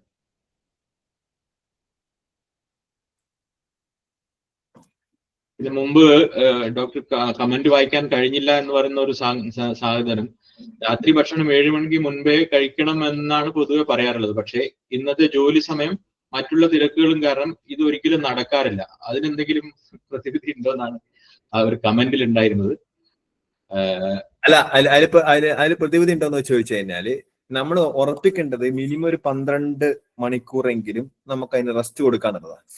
അതിനിപ്പോ രാത്രി നമുക്ക് 8 മണിക്കാണ് കഴിക്കുന്ന വിചാരിച്ചോ, അതിനേക്കാൾ ലേറ്റ് ആവുന്ന അധികം നല്ലതല്ല. 8 മണിക്ക് പോയിട്ടൊരു ഭക്ഷണം, അതായത് നമ്മുടെ ഉറങ്ങുന്നതിന് 2 മണിക്കൂർ മുമ്പേ കഴിക്കുന്ന വിചാരിച്ചോ, ഒരു 10 മണിക്ക് കിടക്കുന്ന വിചാരിച്ചോ, പിറ്റേ ദിവസം രാവിലെ 8 മണിക്ക് ആദ്യത്തെ ഭക്ഷണം 8 മണിക്ക് ശേഷം കഴിക്കുക. അപ്പൊ 12 മണിക്കൂർ കിട്ടുമല്ലോ. അപ്പൊ മിനിമം 12 മണിക്കൂർ ഗ്യാപ്പ് ഇടുക എന്നുള്ള കാര്യം എപ്പോഴും ശ്രദ്ധിക്കുക. അപ്പൊ ഇനി 7 മണിക്ക് കഴിക്കാൻ പറ്റാത്ത ആളാണ്, ഒരു കാരണവശാലും 7 മണിക്ക് കഴിക്കാൻ പറ്റുന്നില്ലെങ്കിൽ 8 മണിക്കാണ് കഴിക്കാൻ പറ്റുന്നതെങ്കിൽ പിന്നത്തെ ഭക്ഷണം 8 മണിക്ക് അത്ര, അതിന്റെ ഇടയ്ക്ക് വെള്ളം മാത്രം കുടിക്കുക. ഓക്കെ, അപ്പൊ നമുക്ക് ചോദ്യങ്ങൾ പരിമിതപ്പെടുത്തേണ്ടതുണ്ട്. പെട്ടെന്ന് ചോദിക്കാനുള്ള ചോദ്യമാണെങ്കിൽ ശ്രീ അബ്ദുൾ സലാം ചോദിക്കാം. എനിക്ക് ചോദിക്കാനുള്ളത് സാർ, ഈ റിവേഴ്സ് ഡയബറ്റിക്സിനെ കുറിച്ചൊക്കെ പറഞ്ഞു, ഒരുപാട് പ്രചരണം നടക്കുന്ന സമയമാണിത്. ഒരു പ്രത്യേക മെഷീൻ ഈ ദേഹത്ത് ഘടിപ്പിച്ചിട്ട് കാര്യങ്ങൾ അറിയാമെന്നൊക്കെ പറയുന്നുണ്ട്. ഒന്ന്. രണ്ടാമത് അവന്മാർ ഇൻസുലിൻ എടുക്കുന്നതാണോ നല്ലത്, മരുന്ന് കഴിക്കുന്നതാണ്, അതിൽ ഏതാണ് ഡയബറ്റിക്സിന് കൂടുതൽ നല്ലത്? അതുപോലെ ഈ റിവേഴ്സ് ഡയബറ്റിക്സ് എന്നുള്ളത് ശരിയായ മാർഗമാണോ? അല്ല, അത്ര ചോദിക്കാനുണ്ട്. 1-2 കാര്യങ്ങൾ. അതായത് ഇപ്പം മെഷീൻ വെക്കാന്ന് പറഞ്ഞാൽ CGM ആണ് ഉദ്ദേശിച്ചെങ്കിൽ CGM, അതായത് കണ്ടിന്യൂസ് ഗ്ലൂക്കോസ് മോണിറ്ററിംഗ് എന്നുള്ള സാധനമാണെങ്കിൽ അത് വളരെ നല്ല സാധനമാണ്, അത് വേറെ കാര്യം. കാരണം CGM ഞാൻ സാമൂഹ്യ സുരക്ഷാ മിഷൻ എക്സിക്യൂട്ടീവ് ഡയറക്ടറായ സമയത്ത് നമ്മൾ ഈ മിഠായി എന്നൊരു പ്രോഗ്രാം തുടങ്ങിയിട്ടുണ്ടായിരുന്നു ടൈപ്പ് 1 ഡയബറ്റീസിന്. ടൈപ്പ് 1 ഡയബറ്റീസുള്ള കുട്ടികൾക്ക് വേണ്ടിയിട്ട് ഇപ്പൊ ഒരു 2,500 കുട്ടികൾ അതിന്റെ ഗുണഭോക്താക്കളാണ്. അപ്പൊ ഈ ടൈപ്പ് 1 ഡയബറ്റീസ് ഉള്ള കുട്ടികൾക്ക് വേണ്ടിയിട്ട് നമ്മൾ ചെയ്തിരുന്ന ഒരു പ്രധാനപ്പെട്ട കാര്യം CGM, അതായത് കണ്ടിന്യൂസ് ഗ്ലൂക്കോസ് മോണിറ്ററിംഗ് ചെയ്യാനാണ്. ഈ കണ്ടിന്യൂസ് ഗ്ലൂക്കോസ് മോണിറ്ററിംഗ് ഒരു 15 ദിവസം വെച്ച് കഴിഞ്ഞാൽ ഈ സാധനങ്ങൾ വെക്കാറില്ലേ, അപ്പൊ പ്രൈവറ്റ്, ഇതെല്ലാം കാണുന്നത് പ്രൈവറ്റ് പരസ്യങ്ങളാണ് വരുന്നത്. റിവേഴ്സ് ഡയബറ്റിക്സ് സെമിനാറുകൾ, വെബിനാറുകൾ എന്നൊക്കെ പറഞ്ഞുകൊണ്ട് ഒരുപാട്. അല്ല, ഈ റിവേഴ്സ് ഡയബറ്റിക്സ് എന്ന് പറയുന്നത് ഇപ്പൊ ഡയബറ്റിക്സ് റിവേഴ്സ് ചെയ്യാൻ പറ്റുമോ എന്നുള്ളൊരു ചോദ്യം വളരെ റെലവെന്റ് ചോദ്യമാണ്. റിവേഴ്സ് ചെയ്യാൻ പറ്റാന്നല്ല, നിയന്ത്രിച്ച് നിർത്താൻ പറ്റുകയാണ് നമുക്ക് ഏറ്റവും പ്രധാനപ്പെട്ട കാര്യം. ഇപ്പൊ ഡയബറ്റിസ് വന്നു, ഒരു പനി പോലെയല്ല. അതിപ്പോ നമ്മൾ ഗുളിക കഴിച്ച് 2-3 ദിവസം കഴിഞ്ഞ് അതിന്റെ ബാക്ടീരിയ മാറിയതിനു ശേഷം അത് ഇല്ലാതാവുന്ന രീതിയിലല്ല ഡയബറ്റിസ്. ഡയബറ്റിസ് ഒരു ക്രോണിക് കണ്ടീഷൻ തന്നെയാണ്, അതിന് ആരെങ്ങനെ പറഞ്ഞാലും. പക്ഷെ അതേസമയം ഡയബറ്റിസ് നിയന്ത്രിച്ച് ഇതിന്റെ എന്താണ് ഡയബറ്റിസ് റിവേഴ്സ് ചെയ്യാന്ന് പറഞ്ഞാൽ എന്താ? ഡയബറ്റിസ് റിവേഴ്സ് ചെയ്യാന്ന് പറഞ്ഞാൽ ഇപ്പൊ ഉദാഹരണം പറഞ്ഞാൽ HIV ട്രീറ്റ് ചെയ്യാന്ന് പറയാറില്ലേ, നമ്മൾ HIV ട്രീറ്റ് ചെയ്യാറുണ്ട്. HIV നമ്മുടെ എയ്ഡ്സ് വന്നു കഴിഞ്ഞാൽ ട്രീറ്റ്മെന്റ് നടക്കുമെന്ന് വെച്ച് കഴിഞ്ഞാൽ എയ്ഡ്സ് HIV നമുക്ക് കണ്ടെത്താൻ പറ്റാത്ത തോതിലേക്ക് മാറ്റിക്കഴിഞ്ഞാൽ, അൺഡിറ്റക്റ്റബിൾ ആയി മാറ്റി നിർത്തിക്കഴിഞ്ഞാൽ അത് രോഗവ്യാപനം ഉണ്ടാക്കാൻ പോലും സാധ്യതയില്ല എന്നുള്ളതാണ് കണ്ടീഷൻ. അതുപോലെ ഇതിന്റെ അകത്ത് നമ്മുടെ ഡയബറ്റീസിന്റെ അകത്ത് ഡയബറ്റിസ് റിവേഴ്സ് ചെയ്യാൻ പറ്റുമെന്ന് വെച്ച് കഴിഞ്ഞാൽ, നേരത്തെ ഇവിടെ ജയശങ്കർജി സൂചിപ്പിച്ച പോലെ HbA1c 10 നിൽക്കുന്ന ഒരാള്, അവരുടെ റിവേഴ്സ് ചെയ്തിട്ട് നമുക്ക് വേണമെങ്കിൽ HbA1c 5.7 എത്തിക്കാം. അത് റിവേഴ്സലാണ് എന്ന് പറഞ്ഞ് രോഗം മാറി നാളെ മുതൽ ലഡു കഴിക്കാൻ വേണ്ടി പറ്റൂല, രാവിലെ തൊട്ട് വൈകുന്നേരം ലഡു കഴിക്കാൻ വേണ്ടി പറ്റില്ല. ലഡു കഴിക്കാം, പക്ഷെ അതിനെ നിയന്ത്രിച്ചിട്ട്. അപ്പോഴും നമ്മൾ കഴിക്കുന്നത് ഇതിന്റെ ഈ റേഞ്ചിന്റെ അകത്ത് നിർത്തിയിട്ട്, അതായത് HbA1c നിയന്ത്രിച്ച് നിർത്താൻ പറ്റും. അതുകൊണ്ട് റിവേഴ്സൽ സാധ്യമാണോ ചോദിച്ചാൽ, എന്താണ് നിങ്ങൾ റിവേഴ്സൽ ഒന്നുകൂടി ഉദ്ദേശിക്കുന്നത് എന്നുള്ളതാണ്. HbA1c 10 നിന്ന് 5.7 ആക്കാൻ പറ്റുമോ? പറ്റും, അതാണ് റിവേഴ്സൽ എങ്കിൽ. പക്ഷേ മരുന്ന് വേണ്ട, പിന്നെ ഇതൊന്നും വേണ്ടെന്ന് പറയുന്നവര്, അത് തെറ്റാണ്. മരുന്ന് അത് പറയുന്നുണ്ട്, തെറ്റാണ്. ആ ക്ലെയിം തെറ്റ് തന്നെയാണ്. പക്ഷെ നമുക്ക് മോണിറ്റർ ചെയ്യാൻ പറ്റും ശരിക്കും അല്ലേ? അതേസമയം നമുക്ക് മോണിറ്റർ ചെയ്ത് നിർത്താം. ഇനി CGM വെക്കുന്ന സമയത്ത് നേരത്തെ സൂചിപ്പിച്ച CGMന്റെ കാര്യം, CGMൽ എന്താ ചെയ്യുക? കണ്ടിന്യൂസ് ഗ്ലൂക്കോസ് മോണിറ്ററിംഗിന്റെ അകത്ത് നമുക്ക് ഒരു പക്ഷേ നമ്മളുടെ എപ്പോഴും CGM വെച്ച് കഴിഞ്ഞാൽ നല്ല ബ്യൂട്ടിഫുൾ ഗ്രാഫ് കിട്ടും. എപ്പോഴാണ് നമ്മുടെ സ്പൈക്ക് ചെയ്യുന്നത്, എപ്പോഴാണ് അത് കുറയുന്നത്, അതിനനുസരിച്ച് നമുക്ക് ഇൻസുലിന്റെ ഡോസും നമ്മുടെ മരുന്നിന്റെ ഡോസും അഡ്ജസ്റ്റ് ചെയ്യാൻ വേണ്ടി പറ്റും. നേരത്തെ സൂചിപ്പിച്ച മറ്റൊരു ചോദ്യം എന്ന് വെച്ച് കഴിഞ്ഞാൽ, അതുകൊണ്ട് CGM നല്ല വെച്ചാൽ CGM നല്ല തന്നെയാണ്, ഇടയ്ക്കിടയ്ക്ക് പരിശോധിക്കുന്ന നല്ലതാണ്.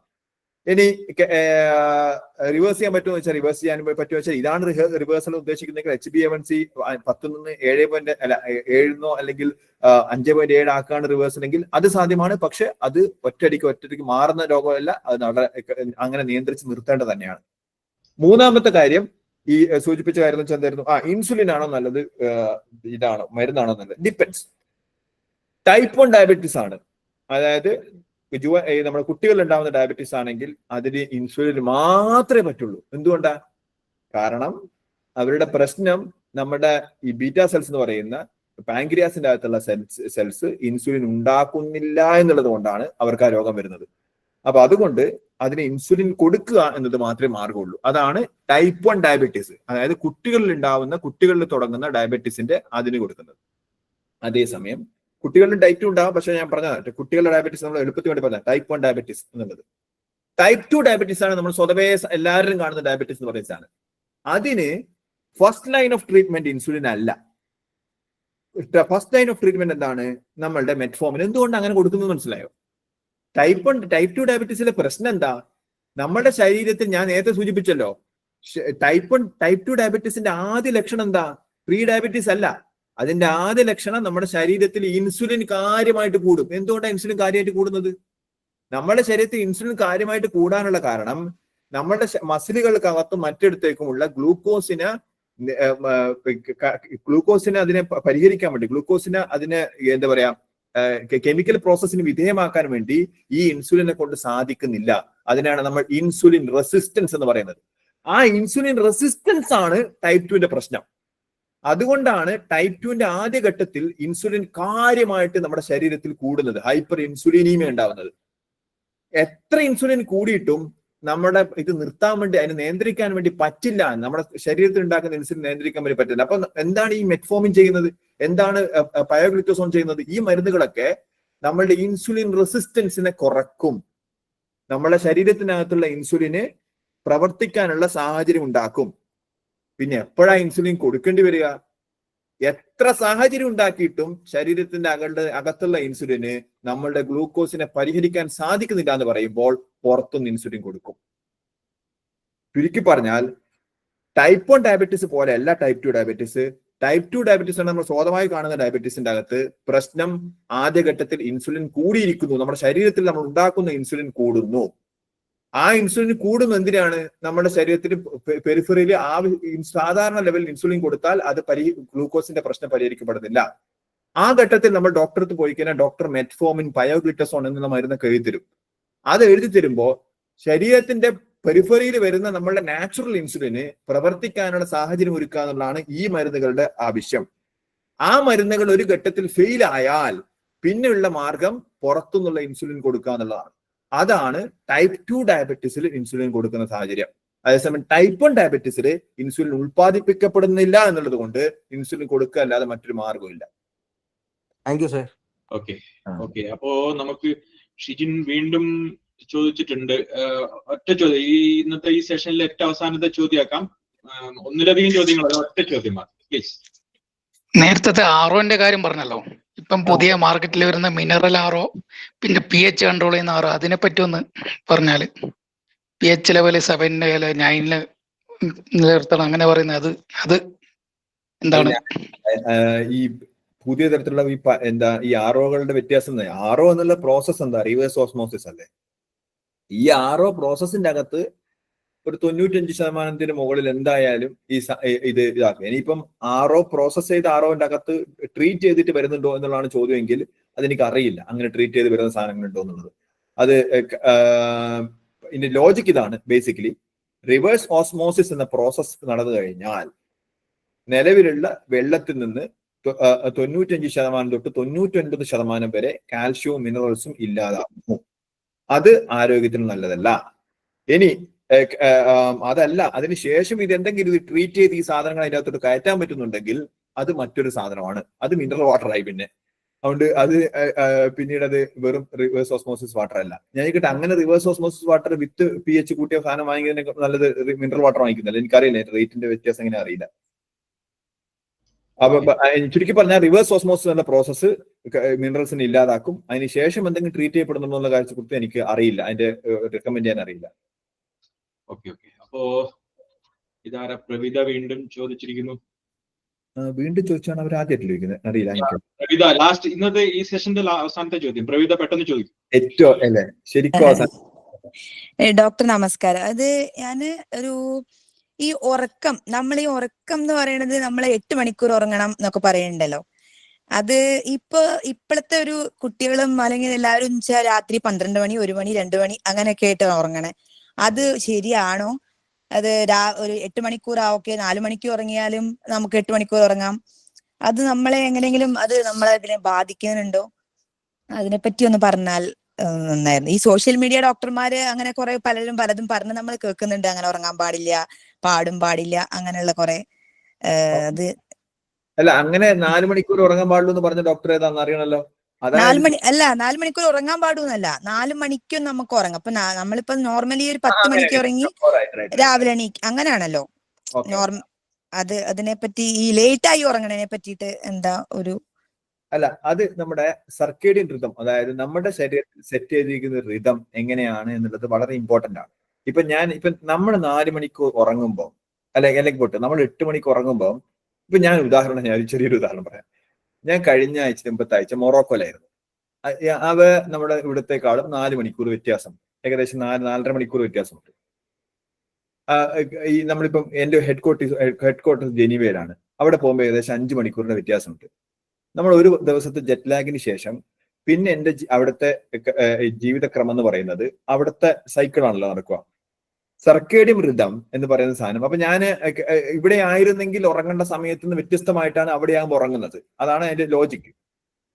ഈ ശരീരത്തിൽ സർക്കേഡിയൻ റിതം എന്നുള്ള സാധനം ഉണ്ടാക്കിയിരിക്കുന്നത് ഒരു വളരെ ബ്യൂട്ടിഫുൾ ആയിട്ടുള്ള ഒരു എവല്യൂഷണറി കാര്യമാണ്. എന്ന് വെച്ച് കഴിഞ്ഞാല് നമ്മള് സൂര്യ വെളിച്ചം കണ്ട് എണീച്ച്, അതായത് സൂര്യൻ ഉയരുമ്പോൾ നമ്മൾ എണീച്ച് വെക്കുകയും പ്രകാശം വരുമ്പോൾ നമ്മൾ എണീച്ചിരിക്കുകയും പ്രകാശം ഇല്ലാതാവുന്ന സമയത്ത് നമ്മൾ ഉറങ്ങുകയും വീണ്ടും നമ്മുടെ മെലറ്റോണിൻ സൈക്കിൾ, ഞാൻ നേരത്തെ സൂചിപ്പിച്ച ഈ മെലറ്റോണിൻ സൈക്കിൾ നമ്മൾ റീപ്ലനിഷ് ചെയ്തിട്ട് ആ റീപ്ലനിഷ്മെന്റിന് വേണ്ടിയിട്ട് നമ്മുടെ മെലറ്റോണിൻ റീപ്ലനിഷ്മെന്റ്, അതായത് ശരീരത്തിന്റെ റീപ്ലനിഷ്മെന്റ് വേണ്ടിയിട്ട് ഏകദേശം 8 മണിക്കൂറോ അതിൽ കൂടുതലും എടുക്കും. നമ്മൾ ഉറങ്ങേണ്ട 6 മണിക്കൂർ തൊട്ട് 8 മണിക്കൂർ നമ്മൾ നിർബന്ധമായി ഉറങ്ങണം എന്ന് പറയുന്നത് നമ്മുടെ ശരീരത്തിന് റിക്കവർ ചെയ്യാൻ അത്രയും സമയം ആവശ്യമാണ് എന്നുള്ളതാണ്. ഇനി അത് 3 മണിക്ക് കിടക്കാണോ 4 മണിക്ക് കിടക്കാണോ എന്ന് ചോദ്യം ചോദിച്ചു കഴിഞ്ഞാൽ, നമ്മൾ ഉണർന്നിരിക്കുമ്പോൾ ഉറങ്ങുന്ന കുറെ ആളുകൾ ലോകത്തുണ്ടെന്നും നമ്മൾ ഉണർന്നിരിക്കുമ്പോൾ നമ്മൾ ഉണർന്നിരിക്കുന്ന കുറെ പേരുണ്ട്. അപ്പൊ ഈ സൈക്കിൾ എങ്ങനെ ഉണ്ടാക്കിയെന്ന് പറഞ്ഞു കഴിഞ്ഞാൽ നമ്മുടെ പ്രകാശവുമായിട്ട് ബന്ധപ്പെട്ടാണ്, ആ സ്ഥലത്തെ പ്രകാശവുമായിട്ട് ബന്ധപ്പെട്ടാണ്. പക്ഷെ അതിനിപ്പോ റെലവൻസ് ഇല്ലാത്ത, ഇലക്ട്രിസിറ്റി വന്നതോടുകൂടി അതിന് റെലവൻസ് ഇല്ലാത്തത് നമുക്ക് പ്രകാശം എന്നുള്ള സാധനം നമുക്ക് നിയന്ത്രിക്കാൻ പറ്റാവുന്ന കാര്യമാണെന്നുള്ളതാണ്. പക്ഷെ ഗിവൺ എ ചാൻസ് എപ്പോഴും 8 മണിക്ക് രാത്രി 10 മണിക്ക് ഏത് നാട്ടിൽ പോയി കഴിഞ്ഞാലും അവിടുത്തെ രാത്രി ഉറങ്ങുകയും അവിടുത്തെ പകൽ എഴുന്നേറ്റിരിക്കുകയാണ് ചെയ്യേണ്ടത്. എന്തുകൊണ്ടെന്ന് പറഞ്ഞു കഴിഞ്ഞാൽ no level of artificial light can actually replace sunlight എന്നുള്ളതാണ്. ഇത് വളരെ നമുക്ക് ഇതായി. അതുകൊണ്ട് നമ്മളൊരു ഗിവൺ എ കണ്ടീഷൻ ഏതാണ് നല്ലത് എന്ന് ചോദിച്ചാൽ കൃത്യമായിട്ട് അതത് രാജ്യങ്ങളിലെ രാത്രി കിടന്നുറങ്ങുകയും അതത് രാജ്യങ്ങളിലെ പകൽ ഉണർന്നിരിക്കുകയാണ് ഏറ്റവും നല്ലത്. പക്ഷെ അതിനേക്കാൾ ഇമ്പോർട്ടന്റ് ആണ്, ഒരാൾ 3 മണിക്കാണ് കിടക്കുന്നതെങ്കിൽ അയാൾ 8 മണിക്കൂർ കിടക്കുക, അല്ലെങ്കിൽ 6 തൊട്ട് മിനിമം 6 മണിക്കൂറും തൊട്ട് 8 മണിക്കൂർ കിടക്കുക എന്നുള്ള ഉറപ്പുവരുത്തുക എന്നുള്ളത്. അപ്പം കൂടുതൽ ഇമ്പോർട്ടന്റ് മണിക്കൂറുകളാണ്, അതിൽ കഴിഞ്ഞാണ് ഇമ്പോർട്ടൻസ് എപ്പോ കിടക്കുന്നു എന്നുള്ളത്. ഞാൻ നേരത്തെ സൂചിപ്പിച്ച 2 ഘട്ടത്തിൽ വെച്ചാൽ നമ്മൾ ഒരേ മനുഷ്യരനെ പല സ്ഥലങ്ങളിൽ പോകുമ്പം ഇവിടുത്തെ പകലും നമ്മൾ ചിലപ്പോൾ അവിടെ കിടന്നുറങ്ങാറുണ്ട്, അവിടുത്തെ പകൽ നമ്മൾ ഉണർന്നിരിക്കാറുണ്ട്. അതാണ്. Okay, thank you doctor. Thank you. വളരെ ഇൻഫോർമേറ്റീവ് ആയിട്ടുള്ള ഒരു ചർച്ചയാണ്. ചർച്ചയിൽ പങ്കെടുത്തുകൊണ്ട് ഇതിനെ വളരെ സമ്പുഷ്ടമാക്കിയ നിരവധി ആളുകളുണ്ട്. ഇന്നത്തെ ഈ പരിപാടി കൺക്ലൂഡ് ചെയ്യുന്നതിന് വേണ്ടി നമ്മുടെ ജോയിന്റ് സെക്രട്ടറി ശ്രീ തോമസിനെ ക്ഷണിക്കുകയാണ്. ബഹുമാനപ്പെട്ട ഡോക്ടർ ബി മുഹമ്മദ് അക്ഷീൽ, അതുപോലെ തന്നെ vice president Shri Srinivas M P, secretary A K Prasad, അതുപോലെ തന്നെ ഈ വെബിനാറിൽ പങ്കെടുത്ത എല്ലാ ആളുകൾക്കും നമസ്കാരം. അപ്പോൾ ഇവിടെ ഇന്ന് നടന്ന ജനസംസ്കൃതി അല്ലെങ്കിൽ ജനസംസ്കൃതി എന്ന പുരോഗമന സംഘടന നടത്തുന്ന, ആരോഗ്യവുമായി ബന്ധപ്പെട്ട് നടത്തുന്ന അല്ലെങ്കിൽ സോഷ്യൽ സപ്പോർട്ടിന്റെ ഗ്രൂപ്പിൽ നടത്തുന്ന ഈ പരിപാടി ഒരുപാട് ആളുകൾ ഒരുപാട് ക്വസ്റ്റ്യനും ഒക്കെ ഉന്നയിച്ചുകൊണ്ട് ഇതിൽ കാര്യമായ ചർച്ചയിൽ പങ്കെടുത്തു. അപ്പൊ അതെന്താണ് കാണിക്കുന്നത്, നമ്മളൊക്കെ നമ്മുടെ ഒക്കെ തന്നെ ആരോഗ്യത്തിൽ നമ്മളൊക്കെ ബോധവാന്മാരായി കൊണ്ടിരിക്കുന്നു എന്നുള്ളതാണ്. അതൊരു പക്ഷേ കൊറോണയുടെ എഫക്റ്റ് ആവാം. കൊറോണയ്ക്ക് ശേഷമാണ് നമ്മൾ കൂടുതൽ കുറെയൊക്കെ ഇതുമായിട്ട് ബന്ധപ്പെട്ട് ചർച്ചകളിലേക്കും കാര്യങ്ങളിലേക്കും നമ്മൾ ഓപ്പണായിട്ട് വന്നിരിക്കുന്നത്. ഓക്കെ, എനിവേ, അപ്പം എന്റെ കടമ എന്ന് പറയുന്നത് നന്ദി രേഖപ്പെടുത്തുക എന്നുള്ളത് തന്നെയാണ്. നമുക്കറിയാം ഡോക്ടർ ബി മുഹമ്മദ് അഷീൽ വളരെ തിരക്കുള്ള ആളാണ്. ഇന്ന് പുള്ളിക്ക് തന്നെ ഡോക്ടർ ഇപ്പൊ തന്നെ പറഞ്ഞു, ഇന്നലെ അല്ലെങ്കിൽ 2 ദിവസം മൊറോക്കോയിലായിരുന്നു. അപ്പൊ അങ്ങനെയുള്ള ഒരുപാട് യാത്രകളിലും ഔദ്യോഗിക ജീവിതത്തിനിടയ്ക്കും നമ്മുടെ ഈ ജനസംസ്കൃതിയുടെ ഈ ഒരു റിക്വസ്റ്റ് മാനിച്ചുകൊണ്ട് ഈ ഒരു ചർച്ചയെ സമ്പുഷ്ടമാക്കിക്കൊണ്ട് തന്നെ, അതായത് വളരെ നല്ല രീതിയിൽ തന്നെ ചർച്ചയിൽ പങ്കെടുത്ത ആളുകളെല്ലാം ചോദ്യം ചോദിക്കുക, അതിനോട് വളരെ നല്ല രീതിയിൽ തന്നെ ഉത്തരങ്ങൾ നൽകിക്കൊണ്ട് ഈ ചർച്ചയെ സമ്പുഷ്ടമാക്കി തീർത്തത് അദ്ദേഹത്തിന് പ്രത്യേകം നന്ദി അറിയിക്കുകയാണ് ജനസംസ്കൃതിയുടെ പേരിൽ. അതുപോലെ തന്നെ ഇതിൽ പങ്കെടുത്ത എല്ലാവർക്കും നന്ദി അറിയിക്കുന്നു. അതുപോലെ തന്നെ എല്ലാവരും നല്ല ആരോഗ്യന്മാരും ആരോഗ്യങ്ങളുമായിരിക്കട്ടെ ആസ്വദിച്ചുകൊണ്ട് നിർത്തുന്നു. Good night. എല്ലാവർക്കും നന്ദി. നന്ദി sir. Asheer sir. Okay, thank you. കാണാം. Thank you all. Okay, thank you. Sir ഡൽഹിയിൽ തന്നെ ഉണ്ടോ? Okay, right. എന്റെ നമ്പർ ഞാൻ ഇട്ടിട്ടുണ്ട്, ആർക്കെങ്കിലും കോൺടാക്ട് ചെയ്യണമെന്നുണ്ടെങ്കിൽ. Okay, thank U. ബൈ.